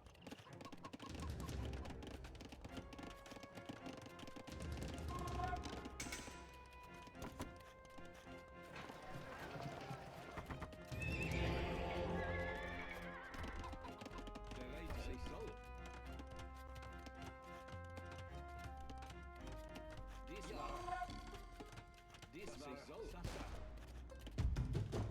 Heiße? Dies war. Das ich soll. Ja. Das ich soll. Das ich soll. Ja. Zerstörung. Das ich soll. Ja.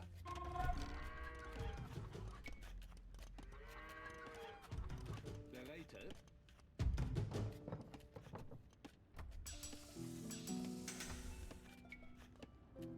Ja.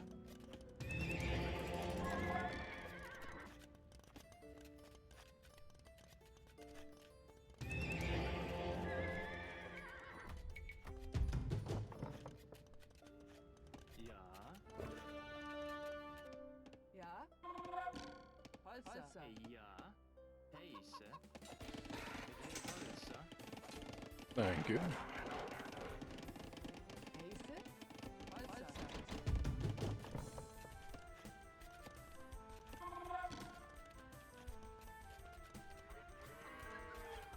Heiße?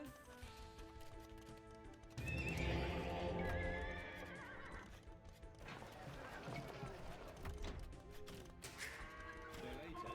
Ja. Dies war. Ja. Dies war ich so. Hey, ja. Heiße? Das ich so. Streetet. Dies war das ich so. Dies war. Heiße? Holzer. Ja. Ja. Das ist das ich so. Zerstörung. Dies war. Das ich so. Dies war das ich so. Ja. Dies war. Das ich war. Zerstörung. Dies war.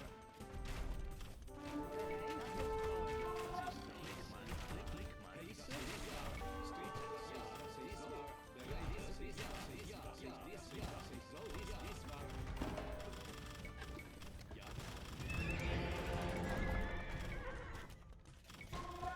Bereite. Heiße? Ja, das ist so. Ja, das ist so. Bereite. Dies ist so. Sasa, dies war. Ja. Ja. Das ist war so. Dies war. Das ist war. Dies war. Ja. Das ist so. Ja. Street. Dies ist ja. Das ist so. Dies war. Ja. Das ist so.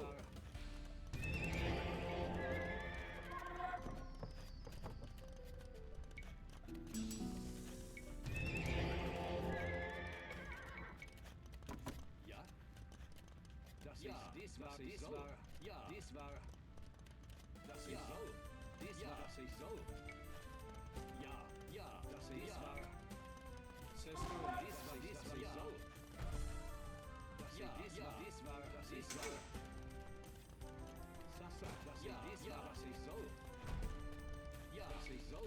Street. Das ist so. Ja. Das ist so. Dies war. Ja. Das ist so. Dies war. Das ist so. Dies war. Heiße? Ja. Dies war.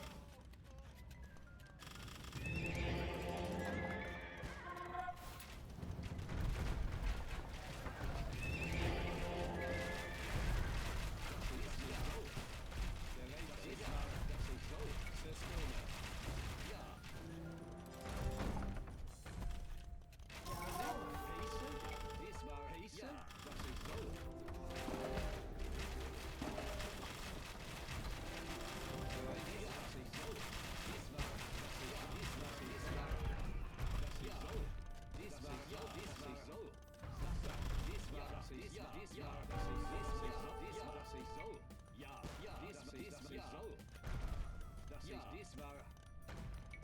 Street, ja, das ist, was ich soll. Was ich soll. Heiße? Das ist wahr. Ja, das ich soll. Bereite. Bereit, das war... Bereite. Das war. Buber. Ja, das ich soll. Ja, das war... Bereit, das ich soll. Ja, das war... Ja, das ich soll. Das war... Das ist, ja, das ich soll. Ja, das ist, was ich soll. Ja, das ist, was ich soll. Ja, das ist, das war... Das war... Heiße? Das ich soll. Bereit, das was ich soll. Streetens, das war... Ja, das ich soll. Das war... Ja, das was ich soll. Ja, das was ich soll. Sister, das ich das war... Ja. Street, das ist, was ich das was ich soll. Ja. Bereite. Flickmann. Heiße? Flickmann. Bereite?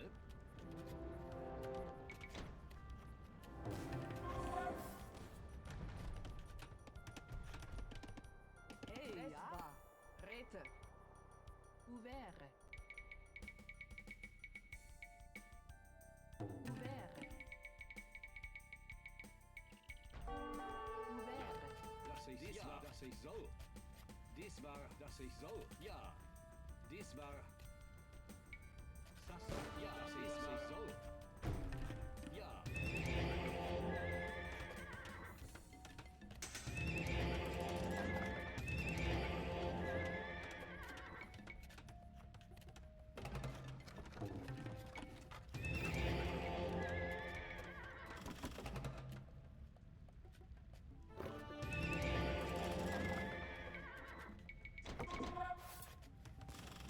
Heiße? Das war... Bereit, das ja, was ich soll. Ja. Das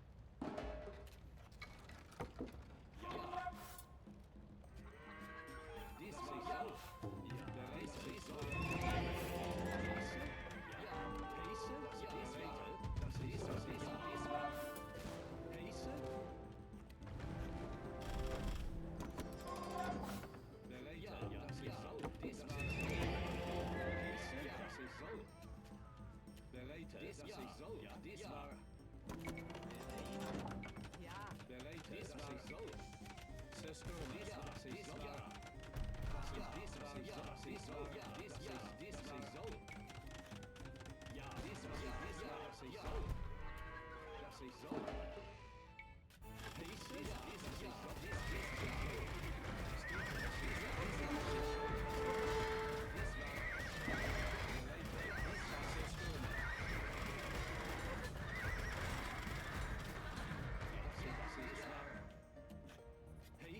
Ja. Flickmann. Flickmann. Flickmann. Ja. Heiße?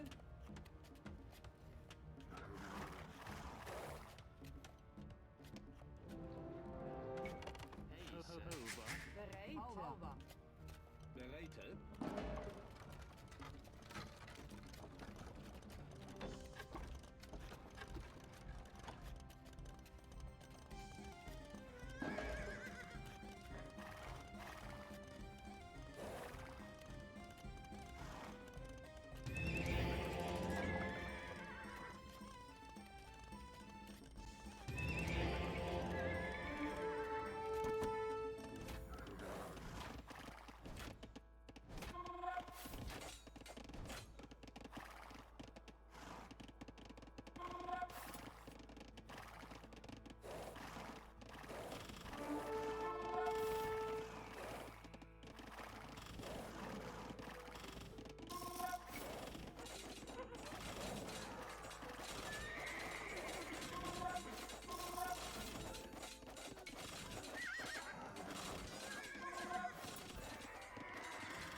Rete.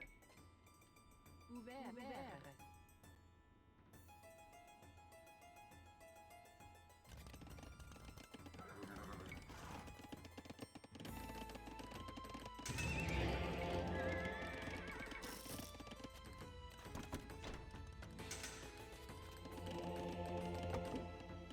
Hey, ja.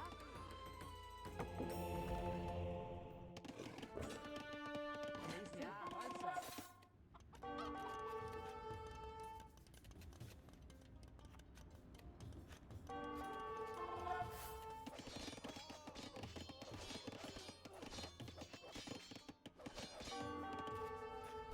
Heese, das war so. Bereitet, ja, das ist so.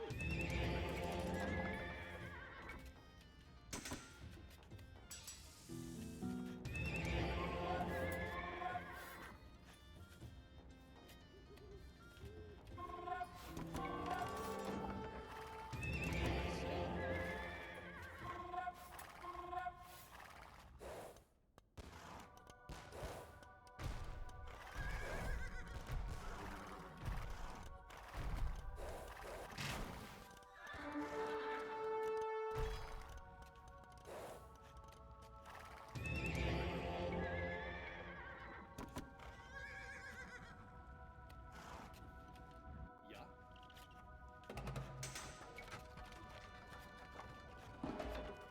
Bereitet.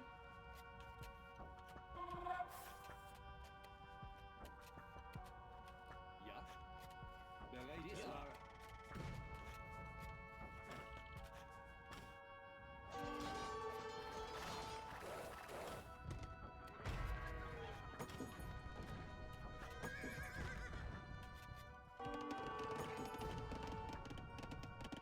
Hey, ja.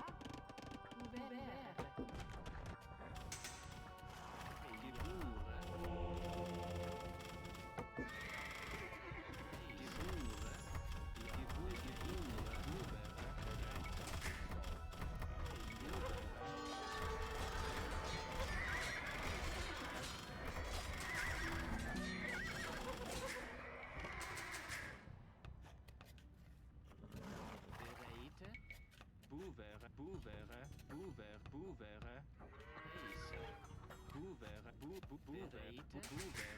Ja, das ist so. Das war so. Heese, das war bereitet.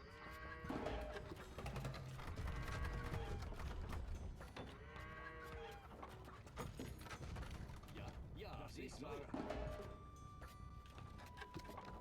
Heese, das war. Das ist so. Ja, das ist so.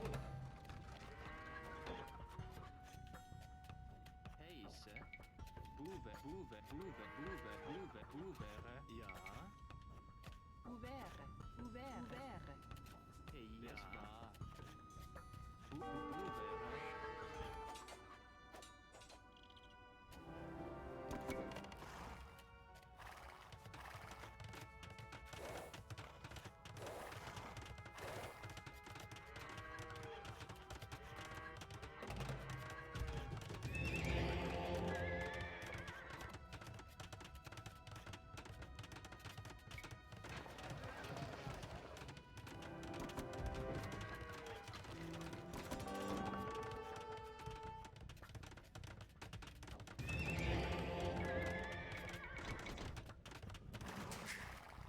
Bereitet.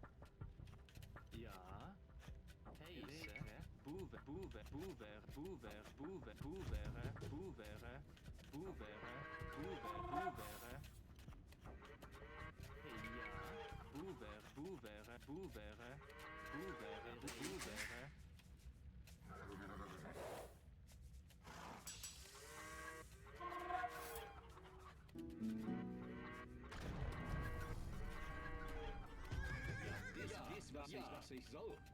Ja, das war so. Sasa. Ja, Sasa. Bereit, das ist so. Ja, das ist so. Street. Ja, das ist so. Das ist so. Sasa. Strom. Ja, das ist so. Das ist so. Ja, das ist so. Ja,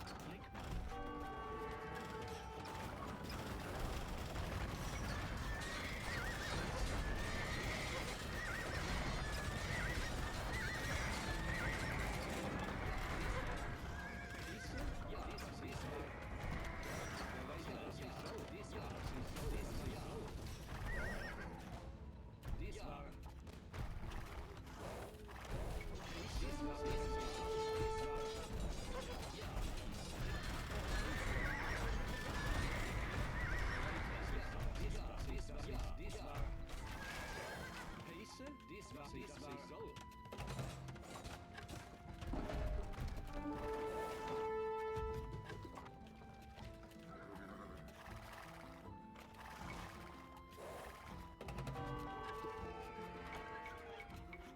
Bereit sich so.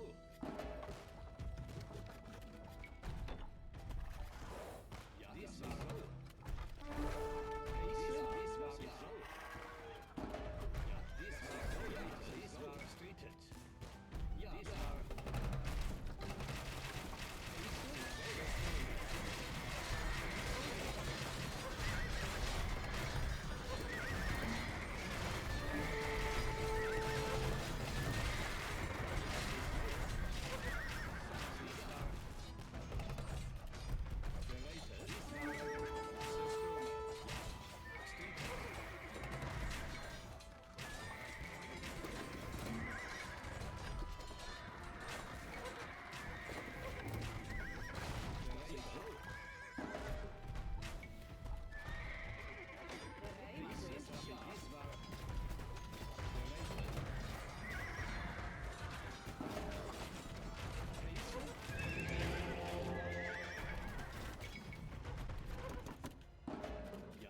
Ja, dass ich soll.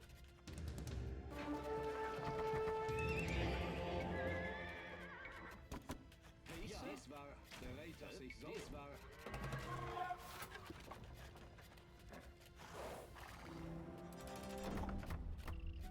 Ja, dass ich soll. Ja. Flickmann. Gebure. Bereitet. Heiße.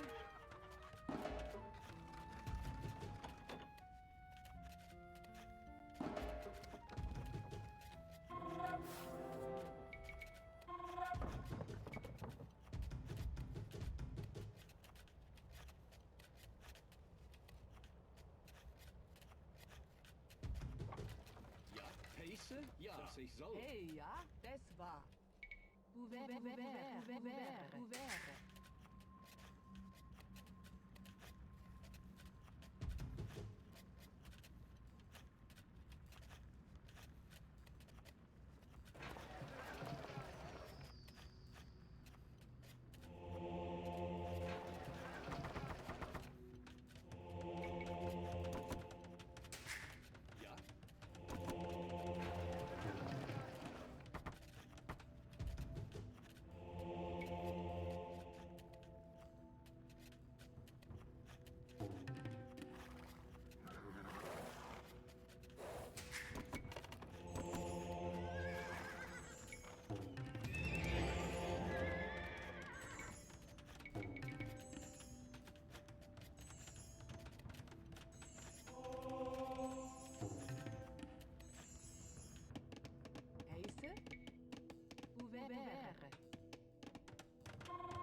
Ja, ja. Ouvert.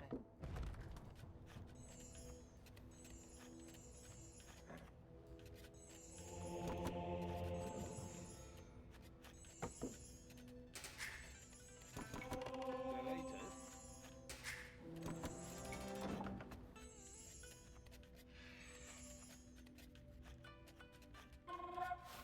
Ja, dies war. Ich soll. Bereite. Ouvert, ja. Ouvert. Gebure. Buvere. Buvere.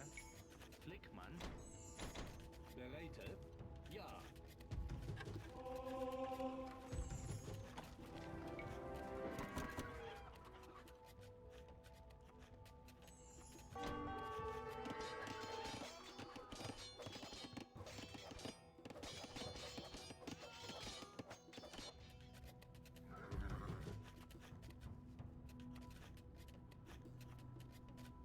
Heiße? Dies war. Ja.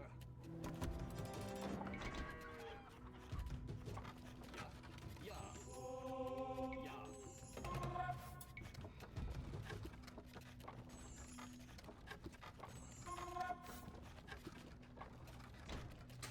Ja. Buvere. Boevere. Boevere. Boevere. Ja. Boevere.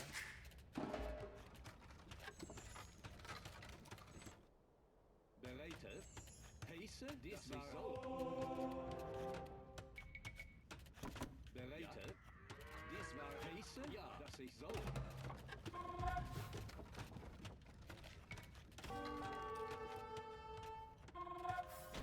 Hey, ja.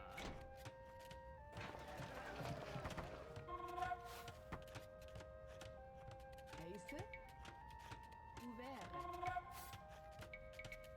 Ouvert. Ouvert. Ouvert. Ouvert. Bereite. Das war Heese. Das war. Ja, das ist so. Bereite. Heese. Ja, das ist so. Ja, das war. Stritten. Ja, das war so. Heese. Ja.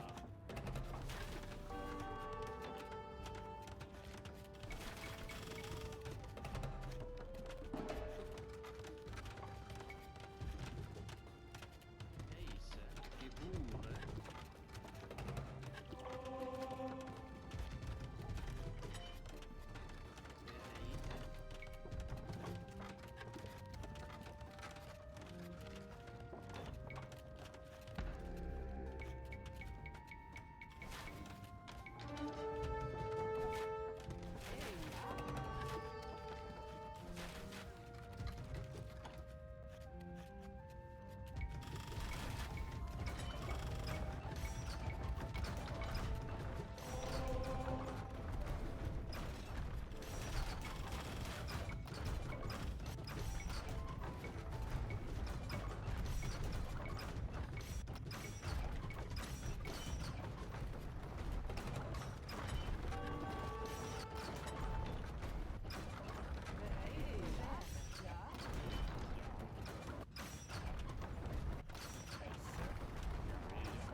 Bereite.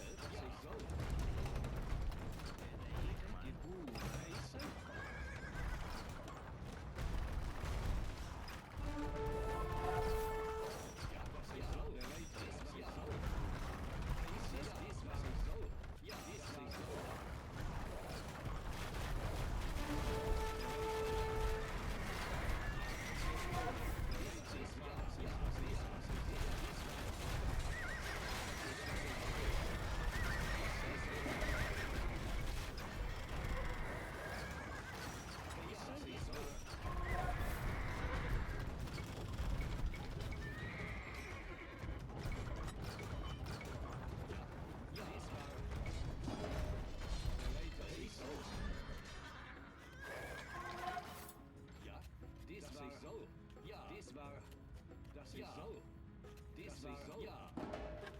Bereite. Das war. Das ist so. Ja. Ja, das ist so. Ja. Ja.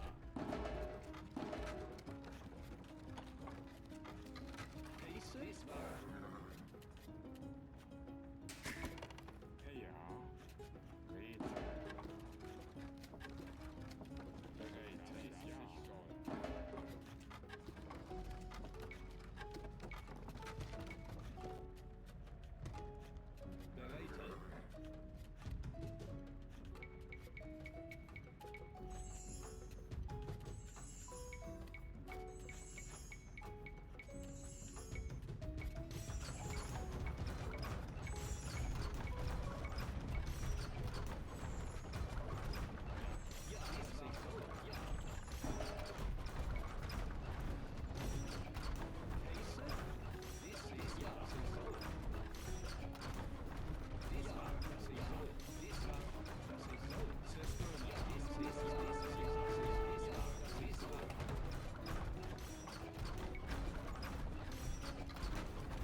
Currently, the elo is about early 1000s. The opponents have brought me down a bit.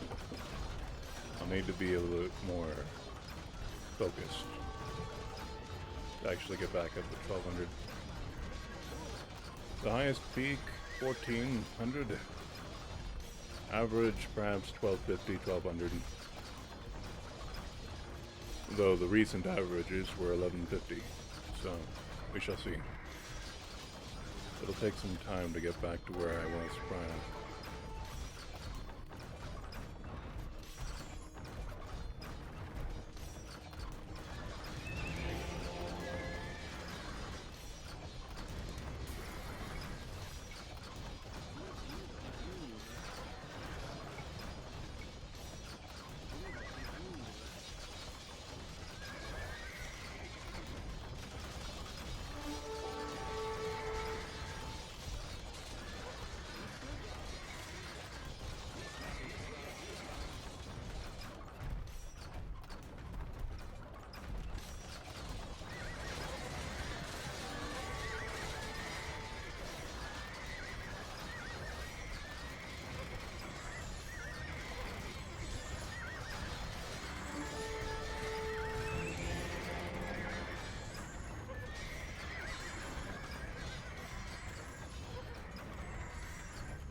Ha!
You've activated my trap card.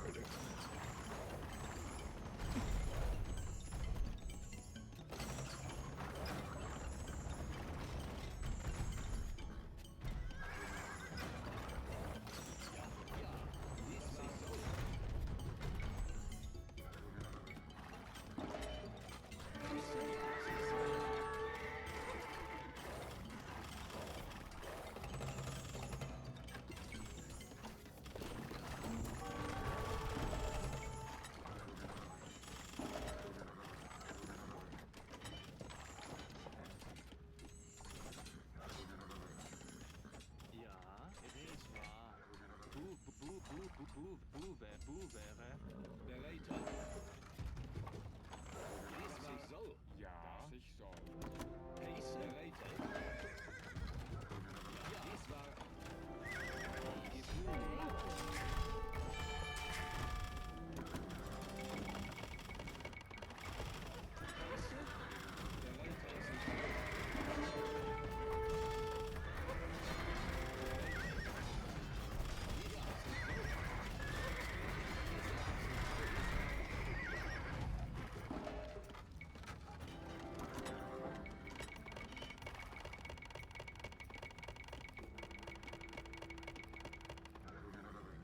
Heiße.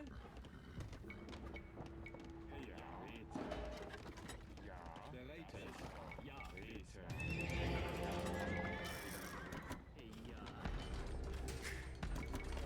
Wäre. Bereite. Pace. Das ich soll.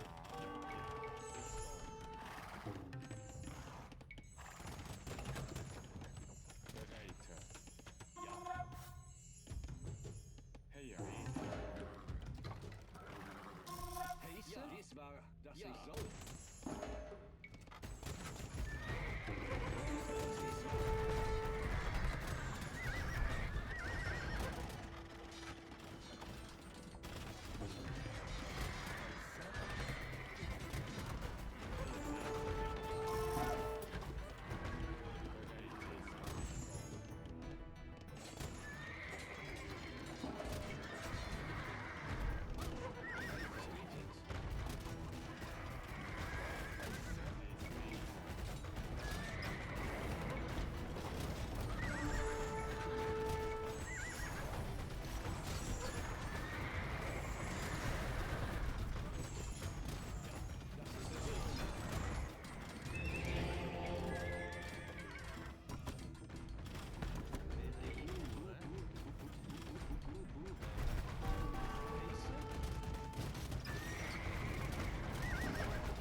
Alright. Very good. Let's see the statistics. That was 1,035 to 244.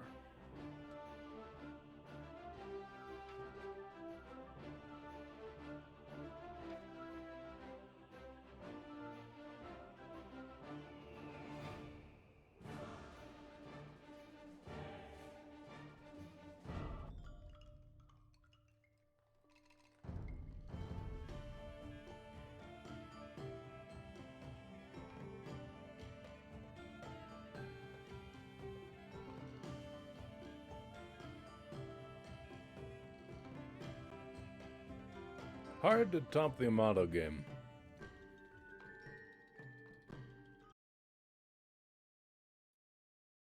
Let's see here. Now I'll be doing another ranked game, but now I shall do another reading of a single tale.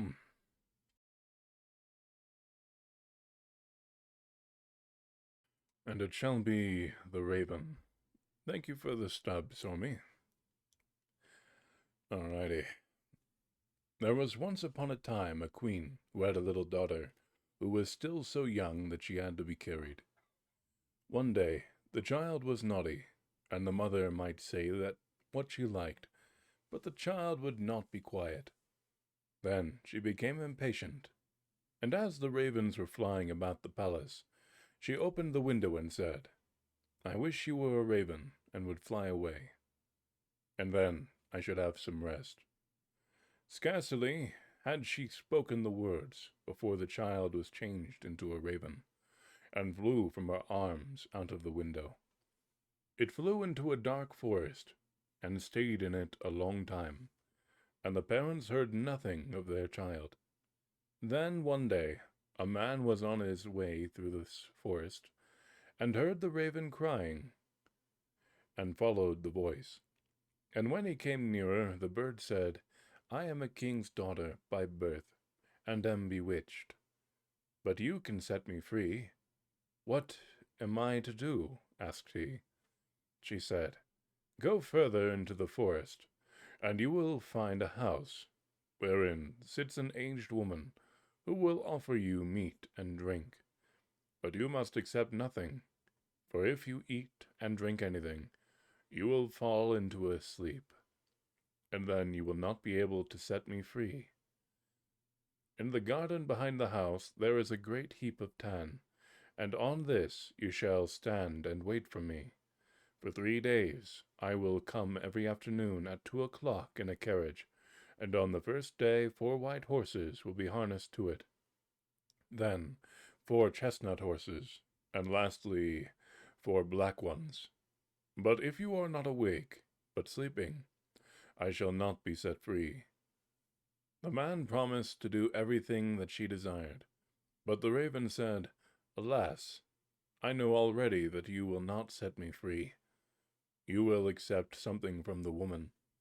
Then the man once more promised that he would certainly not touch anything, either to eat or to drink.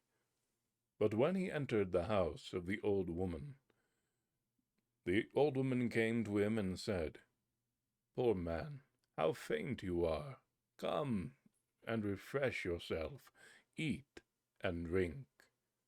"No," said the man, "I will not eat or drink." She, however, let him have no peace, and said, "If you will not eat, take 1 drink out of the glass. 1 is nothing."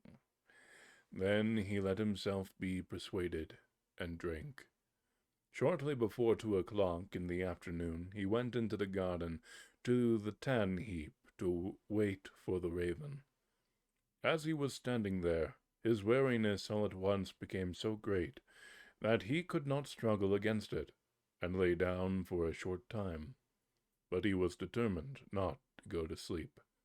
Hardly, however, had he lain down, than his eyes closed of their own accord, and he fell asleep, and slept so soundly that nothing in the world could have aroused him. At 2 o'clock, the raven came driving up with 4 white horses, but she was already in deep grief, and said, I know he is asleep. And when she came into the garden, he was indeed lying there asleep, on the heap of tan. She alighted from the carriage, went to him, shook him, and called him, but he did not awake.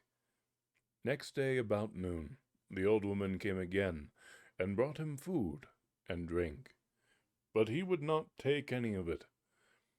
But she let him have no rest, and persuaded him until at length he again took one drink out of the glass. Towards 2 o'clock he went into the garden, to the tan heap, to wait for the raven, but all at once felt such a great weariness, that his limbs would no longer support him. He could not help himself, and was forced to lie down, and fell into a heavy sleep. When the raven drove up with 4 brown horses, she was already full of grief, and said, I know he is asleep. She went to him, but there he lay sleeping, and there was no waking him. Next day the old woman asked what was the meaning of this. He was neither eating nor drinking anything. Did he want to die? He replied, I am not allowed to eat or drink, and will not do so. But she set a dish with food and a glass with wine before him, and when he smelt it, he could not resist, and swallowed a deep draught. When the time came, he went out into the garden to the heap of tan, and waited for the king's daughter. But he became still more weary than on the day before, and lay down and slept as soundly as if he had been a stone. At 2 o'clock the raven came with 4 black horses, and the coachman and everything else was black. She was already in the deepest grief, and said, I know that he is asleep, and cannot set me free. When she came to him, there he lay fast asleep. She took him, and called him, but she could not waken him. Then she laid a loaf beside him, and after that a piece of meat, and thirdly a bottle of wine. And he might consume as much of all of them as he liked, but they would never grow less. After this she took a gold ring from her finger, and put it on his, and her name was graven on it. Lastly, she laid a letter beside him, wherein was written what she had given him, and that none of these things would ever grow less. And in it was also written, I see right well that here you will never be able to set me free, but if you are still willing to do so, come to the golden castle of Stromberg. It lies in your power. Of that I am certain. And when she had given him all these things, she seated herself in her carriage, and drove to the golden castle of Stromberg. When the man awoke, and saw that he had slept, he was sad at heart, and said, She has certainly driven by, and I have not set her free. Then he perceived the things which were lying beside him, and read the letter wherein was written how everything had happened. So he arose and went away, intending to go to the golden castle of Stromberg. But he did not know where it was. After he had walked about the world for a long time, he entered into a dark forest, and walked for 14 days, and still could not find his way out. Then it was once more evening, and he was so tired that he lay down in a thicket and fell asleep. Next day he went onwards, and in the evening, as he was again about to lie down beneath some bushes, he heard some howling. He heard such a howling and crying that he could not go to sleep. And at the time when people light the candles, he saw one glimmering, and arose and went towards it. Then he came to a house, which seemed very small, for in front of it a great giant was standing. He thought to himself, If I go in, and the giant sees me, It will very likely cost me my life. At length he ventured it and went in. When the giant saw him, he said, "It is well that you come, for it is long since I have eaten. I will at once devour you for my supper." "I'd rather you did not," said the man. "I do not like to be eaten, but if you have any desire to eat, I have quite enough here to satisfy you." "If that be true," said the giant, "you may be easy. I was only going to devour you because I had nothing else." Then they went and sat down to the table, and the man took out the bread, wine, and meat, which would never come to an end. "This pleases me well," said the giant, and ate to his heart's content. Then the man said to him, "Can you tell me where the golden castle of Stromberg is?" The giant said, "I will look at my map. All the towns and villages and houses are to be found on it." He brought out the map which he had in the room, and looked for the castle, but it was not to be found on it. "It's no matter," said he. "I have some still larger maps in my cupboard upstairs, and we will look at them." But there, too, it was in vain. The man now wanted to set out again, but the giant begged him to wait a few days longer until his brother, who had gone out to bring some provisions, came home.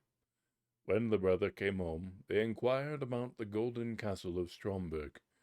He replied, "When I have eaten and have had enough, I will look at the map." Then he went with them up to his chamber, and they searched on his map, but could not find it. Then he brought out still older maps, and they never rested until they found the golden castle of Stromberg. But it was many thousand miles away. "How am I to get there?" asked the man. The giant said, I have 2 hours' time, during which I will carry you into the neighborhood. But after that, I must be at home to suckle the child that we have."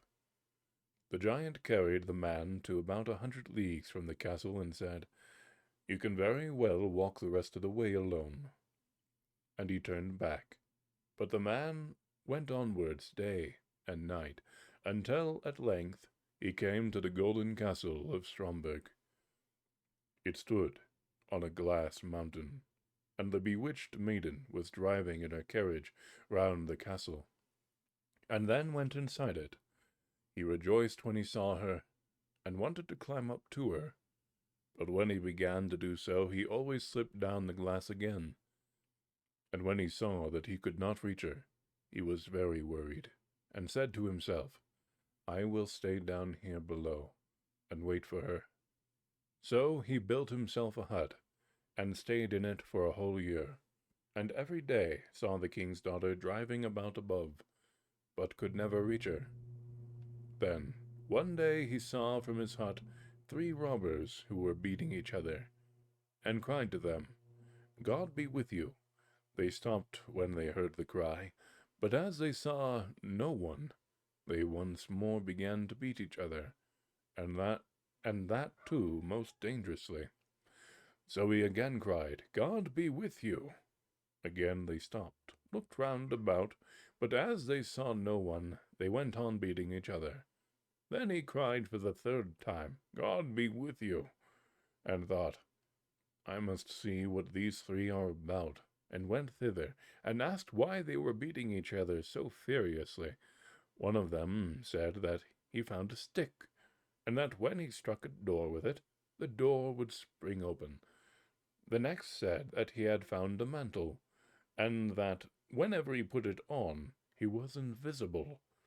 But the 3rd said he found a horse on which a man could ride everywhere, even up the glass mountain. And now they did not know whether they ought to have these things in common, or whether they ought to divide them. Then the man said, "I will give you something in exchange for these 3 things. Money, indeed, I have not, but I have other things of more value." But first I must make an experiment to see if you have told the truth. Then they put him on the horse, threw the mantle round him, and gave him the stick in his hand. And when he had all these things, they were no longer able to see him. So he gave them some vigorous blows and cried, "Now, vagabonds, you have got what you deserve. Are you satisfied?" And he rode up the glass mountain. But when he came in front of the castle at the top, it was shut. When he struck the door with his stick, and it sprang open immediately. He went in, ascended the stairs until he came to the hall, where the maiden was sitting with a golden goblet of wine before her.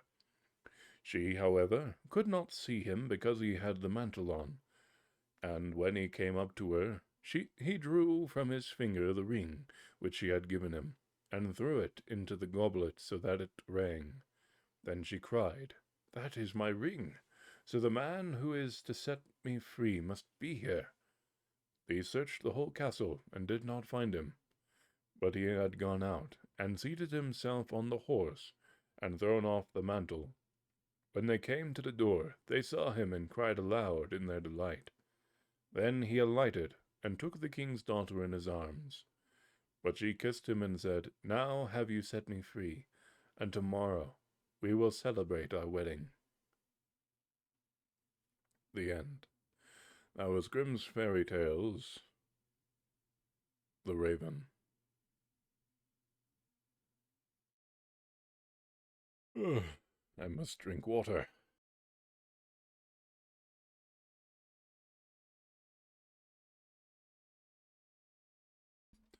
For streaming on Twitch, I've not started but a few days ago. However, the account is much older, 10 years plus. I initially had tried a long time ago eventually to attempt Star Conflict, but that didn't quite work out, and I never really had anyone watching, so the account just sat there for a while.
Alright, this will be my last one for the evening.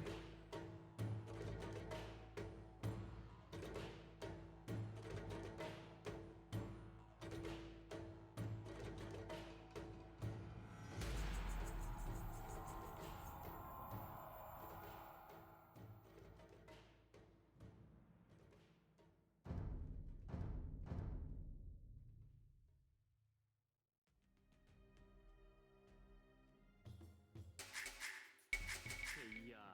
Boever. Heiße? Ja. Super.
As often as I happen to be able to destroy the opponent's defenses, castles, etc., then it's generally safe to do a full housing grenade on the enemy economy. It doesn't happen as often as I'd like, but it does happen, I would say perhaps 5% of the time. Maybe 10. But as far as how often I use it, as often as I need to. Say if there's opponent siege that needs countering.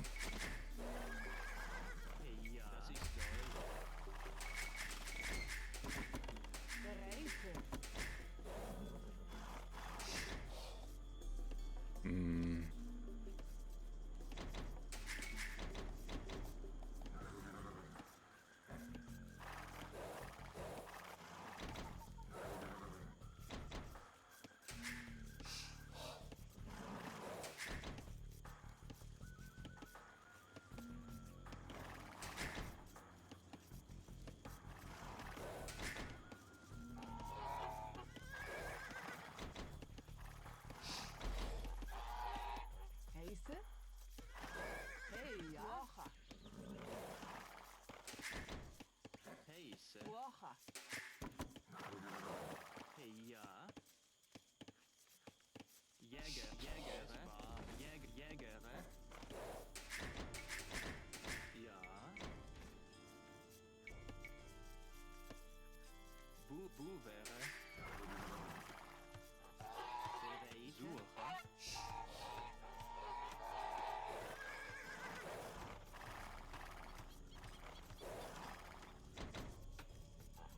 Heja. Woche. Heise.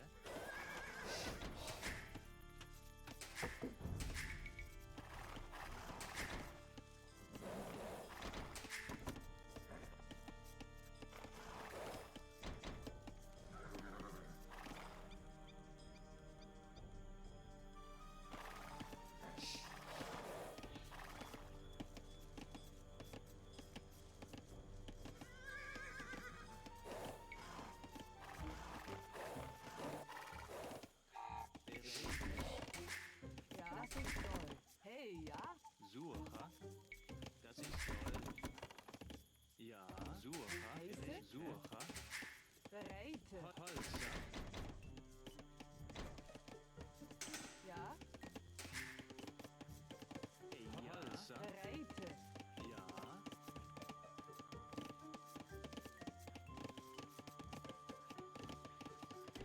Das war. Bereite. Das war. Buvere. Heise? Heise. Buvere. Ja. Buvere. Buvere. Buvere. Buvere. Buvere. Buvere. Buvere. Hey, ja.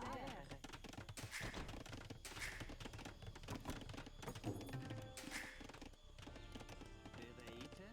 Ja. Das ist wahr. Hover. Buvere. Buvere. Buvere. Buvere. Heise. Buvere. Buvere. Buvere. Bereite. Hey, ja. Das Heise? ist Holzer. Ja. Buvere. Heise. Buvere. Ja, Uber. Hey, ja. Bereite. Ja. Woche. Holzer. Bereite. Buvere.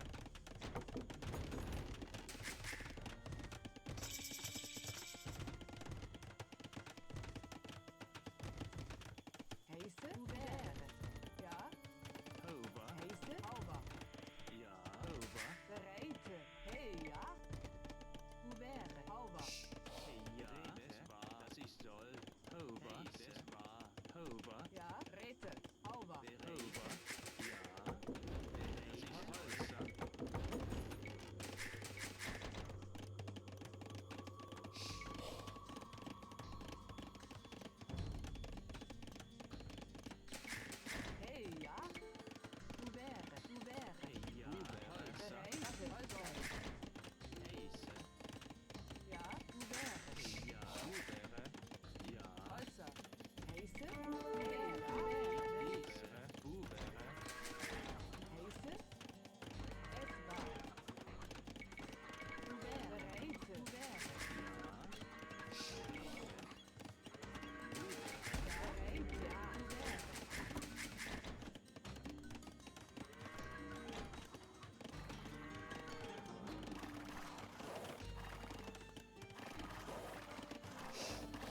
Gebura.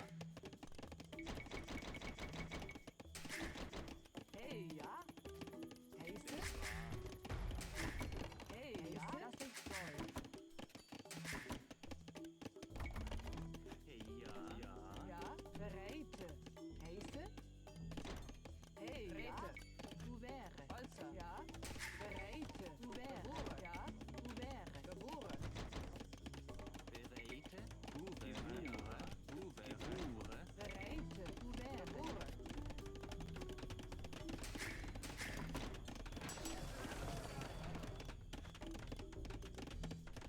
Heise.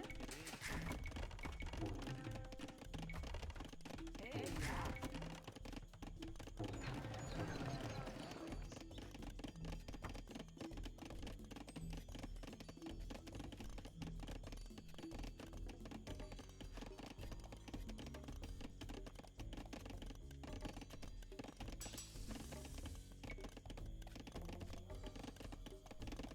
Alva. Geboren. Ja. Alva. Geboren. Heise. Alva. Geboren.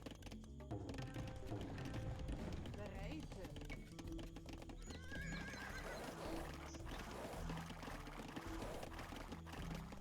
Hey, ja. Heise.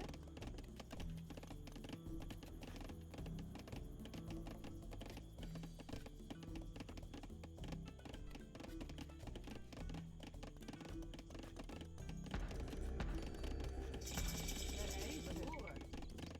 Du wäre. Du wäre. Du wäre. Du wäre. Du wäre.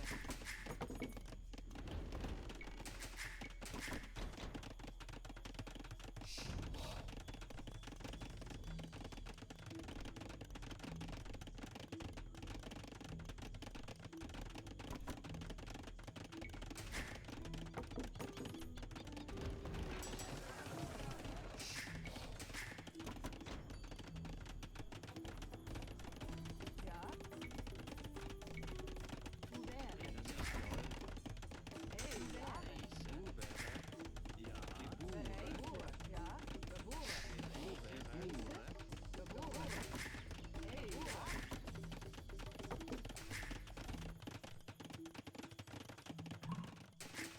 Hey, ja.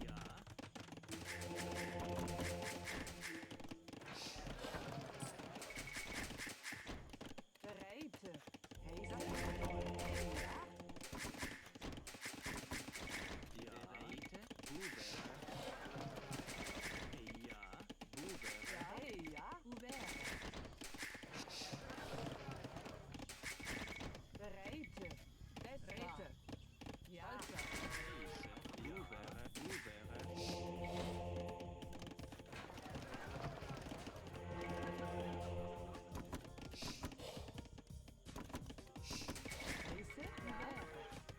Heise. Du wäre. Ja.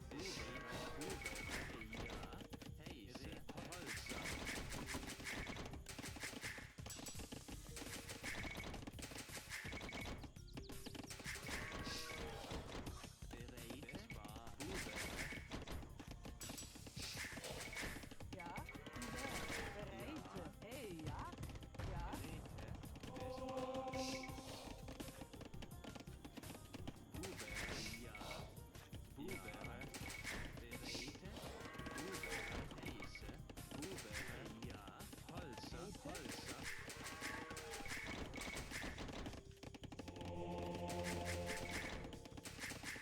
Hey, ja. Bereite. Heise. Hey, ja. Du wäre. Ja. Bereite. Hey, ja. Du wäre.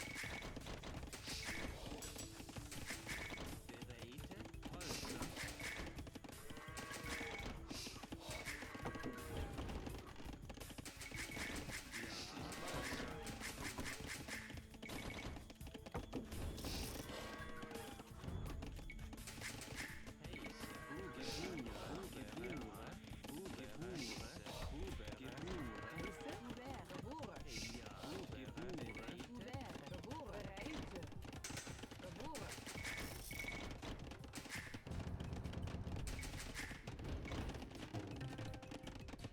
Ja.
My reasoning for the UI, it was developed a great deal by Command and Take Speed. But I sort of gave him a... Well, anyways, the reasoning for it is the map up here is for myself to be able to look up. If I look down towards the map, I believe that it makes me more tired over time. But if I'm looking up towards the map, and the UI in general, then it'll keep me more alert, more awake. It's a defensive bonus, I should say.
Dies war. Heiße? Bereite. Du wärst. Ja, das ist so. Dies war. Heiße?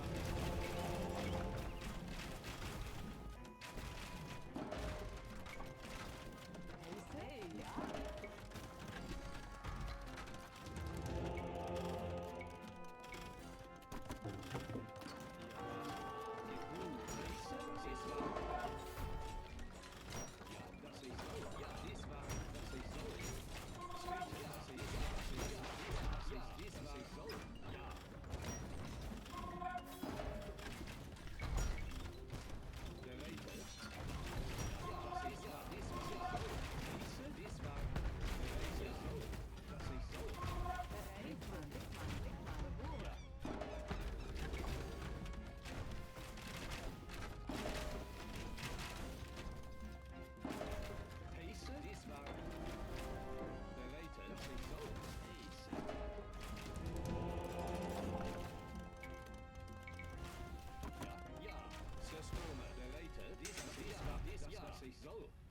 Sasa. Ja. Heise? Dies war, das ich soll. Dies war. Zerstörme. Ja, dies war, das ich soll. Dies war, das ich soll. Dies war, das ich soll. Street. Ja, dies war, das ich soll. Ja. Dies war. Ja. Ja? Bereite. Du wäre. Du wäre. Du wäre. Du wäre. Heiße? Rete. Du wäre. Ja. Heise? Dies war, ich soll. Sasa. Ja.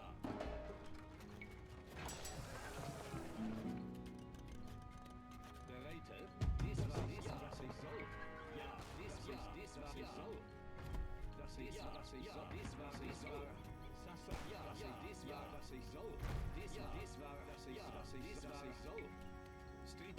Dies war, das ich soll. Dies war, das ich soll.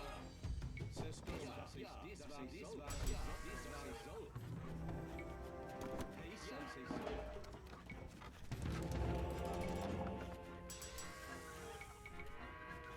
Ja, dies war. Das ist so. Du wäre.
sich so. Ja, dies war System, dies war so. Pace, bitte. Dies war so. Ja,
Bereite. Dies war, das ist so. Pace. Dies war. Bereite. Dies war. Das ist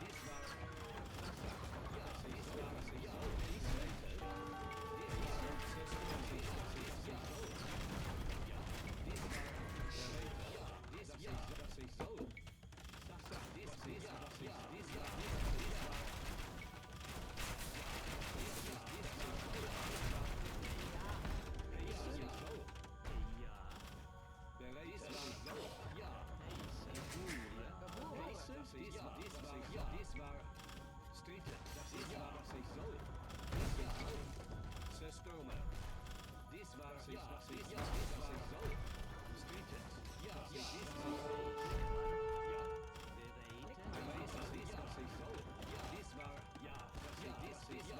Ja, dies war. Das ist so.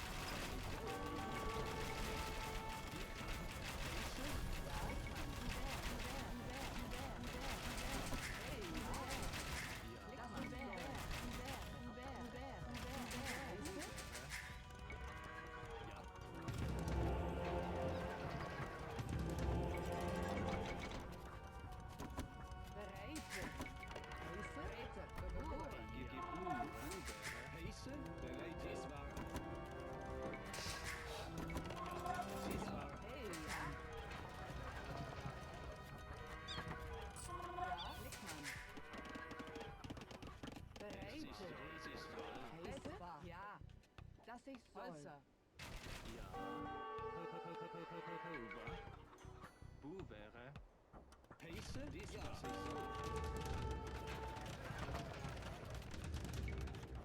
Ja. Dies war, das ist so. Sasa. Bereite. Das ist so. Dies war. Das ist so. Street. Dies war. Dies war. So. Ja. Pace. Dies war. Bereite. Dies ist so. Sasa. Dies war. Dies ist so. Systeme. Ja. Dies ist so. Ja. Ja. Dies war. Systeme. Das ist dies war so. Street. Dies war so. Dies war so. Sasa. Ja. Dies war so. Bereite. Dies war. Das ist so. Systeme. Dies war. Das war. Sasa. Das war. Dies war. Ja. Das ist so. Dies war. Street. Dies war. Pace. Das ist so. Ja. Dies war. Pace. Dies war. Ja.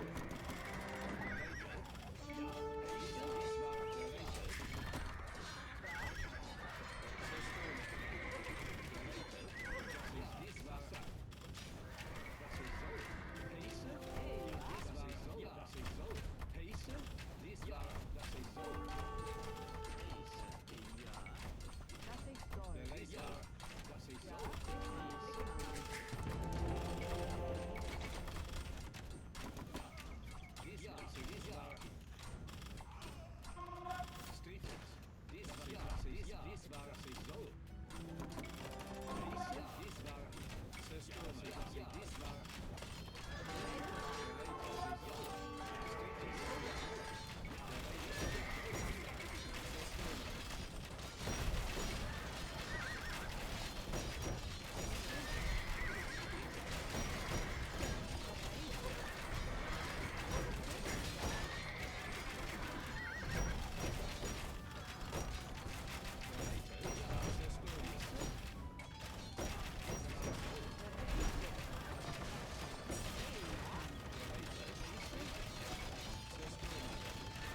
Gebure. Ja.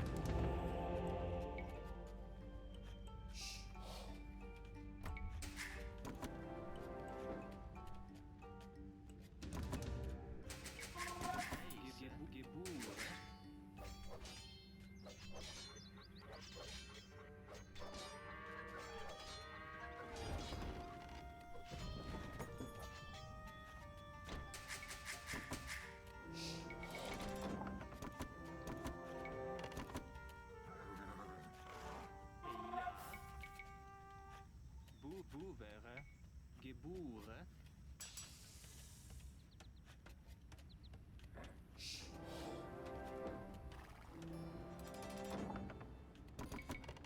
Bereite? Ja. Dies war, ja, dass ich soll. Dies, was ich soll. Heiße? Dies war, ja, dass ich soll. Ja, dies war. Bereite? Dass ich soll. Dies war, dass ich soll. Zerstörme. Dies war.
Goodness. Those units just kept coming. Ah, that was a good one.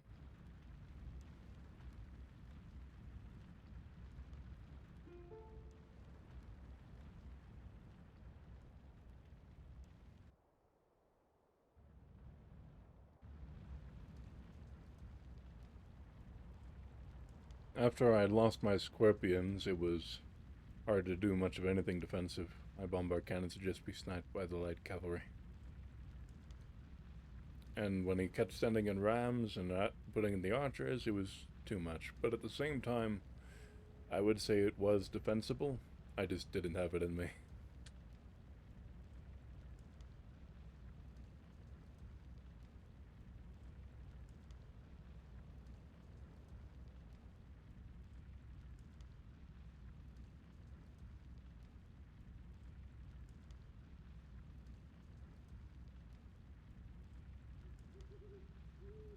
And statistics. Military. 1292 to 336. Not too shabby. Of course, it was sending his units to their doom like no tomorrow. I wish I had used the castle to snipe his archers more often. Or a bit earlier. I lost way too many Teutonic early on.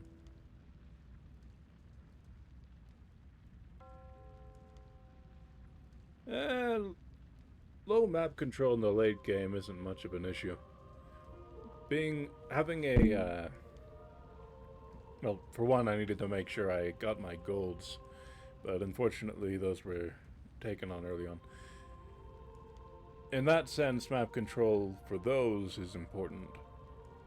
But when the opponent is not having much of anything to gain from the map control is another thing. Say if I have a good stockpile of wood, say 10,000, 20,000, map control is worth nothing. And condensed defenses. Speaking of which, I am tired. Stockpile, relics, condensed defenses, and map control can be just a corner of the map and all is well. It's just a matter of having the room for housing. That's about it.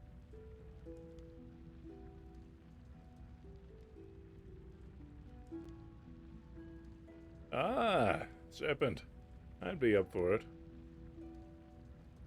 But alas, I do believe that my mind has gone.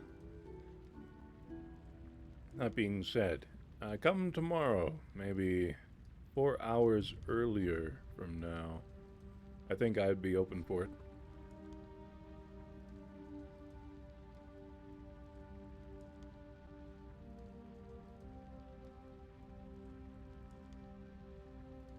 Thank you.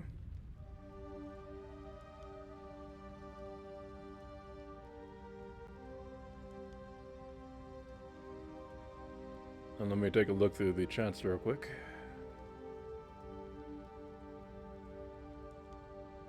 I'll do it on the big screen. Let's see what we have here.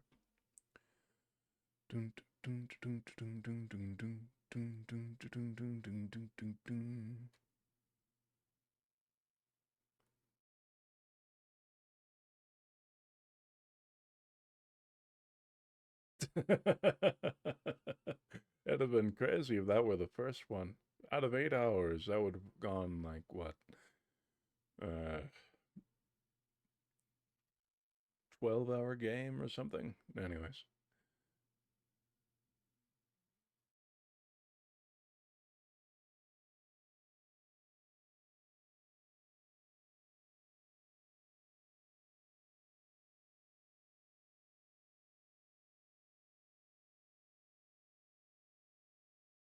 Glad you guys are enjoying the narrations.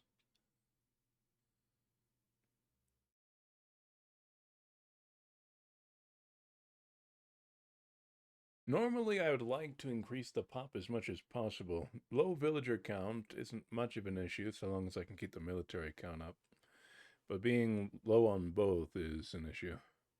Best to have a stockpile and great amounts of military.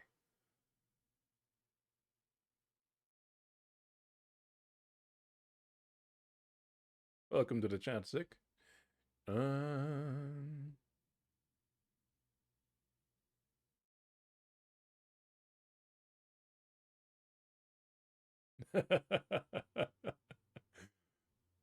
thank you. Command Higsby helped a lot with that UI.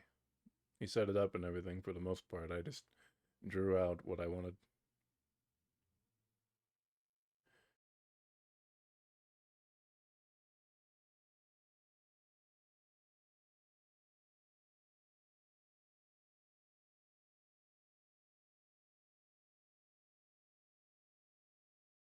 Yes, it is worth it to get a castle in the front for the gold. Unfortunately, I had thought that the towers would be enough to do it for those golds. I was trying to get what I could, but alas, the opponent pushed well on that front, and I couldn't really push back.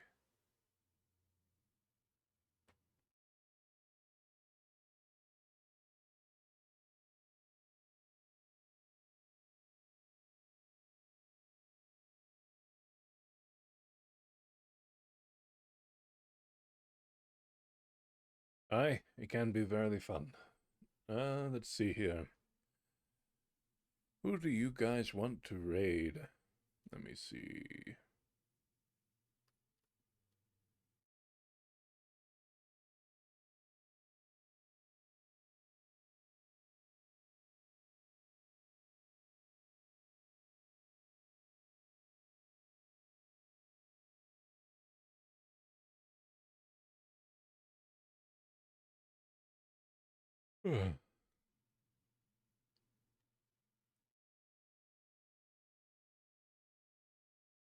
Would you like to raid Survivalist? Very well.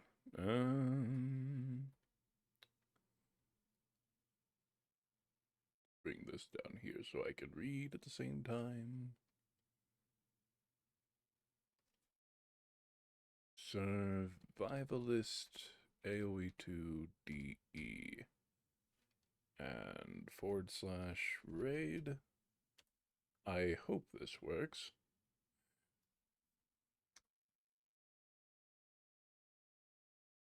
All right, it is functioning.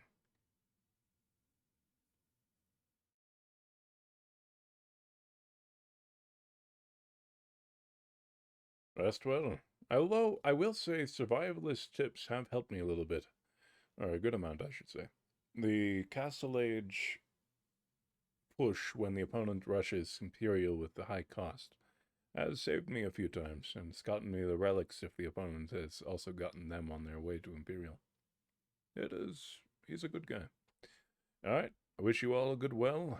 3, 2, 1.